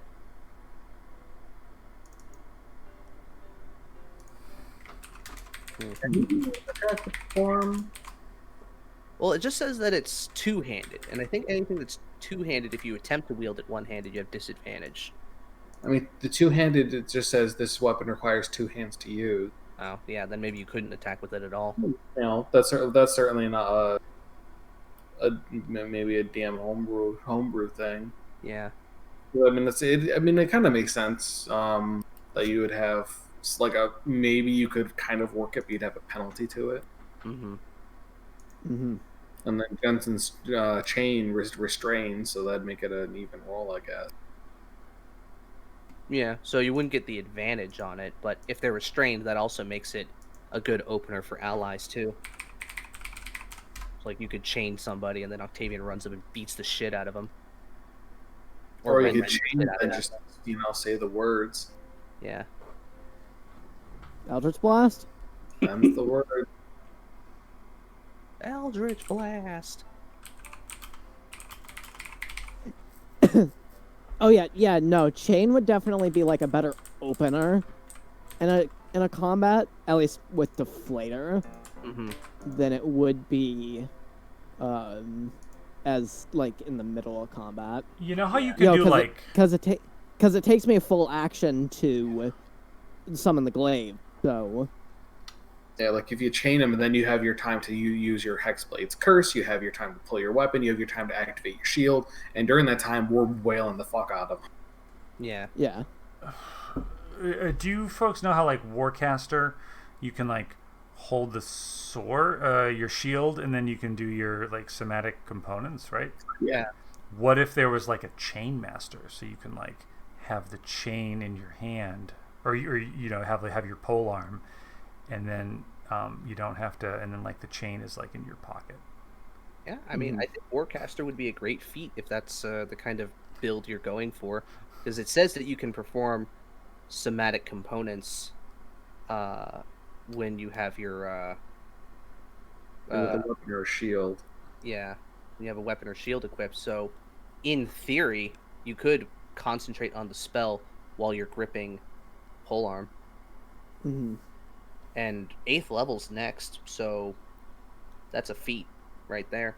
Yeah, I was thinking about taking skilled, but Yeah, I mean, skilled is cool, but like, well, so yeah, I was gonna take skilled so I could get thieves' tools because no one can pick fucking locks around here. Yeah, you know, locks. It's called Octavian Bull Rushes it. I think It's not a picking. That's not picking a lock. yeah, I feel like Deflator like slipping into Rogue is like really in character though. I like it. Yeah. Yeah, but no sneak attack on spells. Honestly, Deflator is a little fucking scary. Yeah, a little. Warlocks are scary. Warlocks are. Yeah, like Ren wants to have a conversation. She has the skull of a demi-lich in her pocket. I'm just worried what she's going to use that in a potion for. Here's the thing. She's Oh so no, great. no. Okay. Wait, is your stream off? It, Alice? hold on. Would you like me to end it? If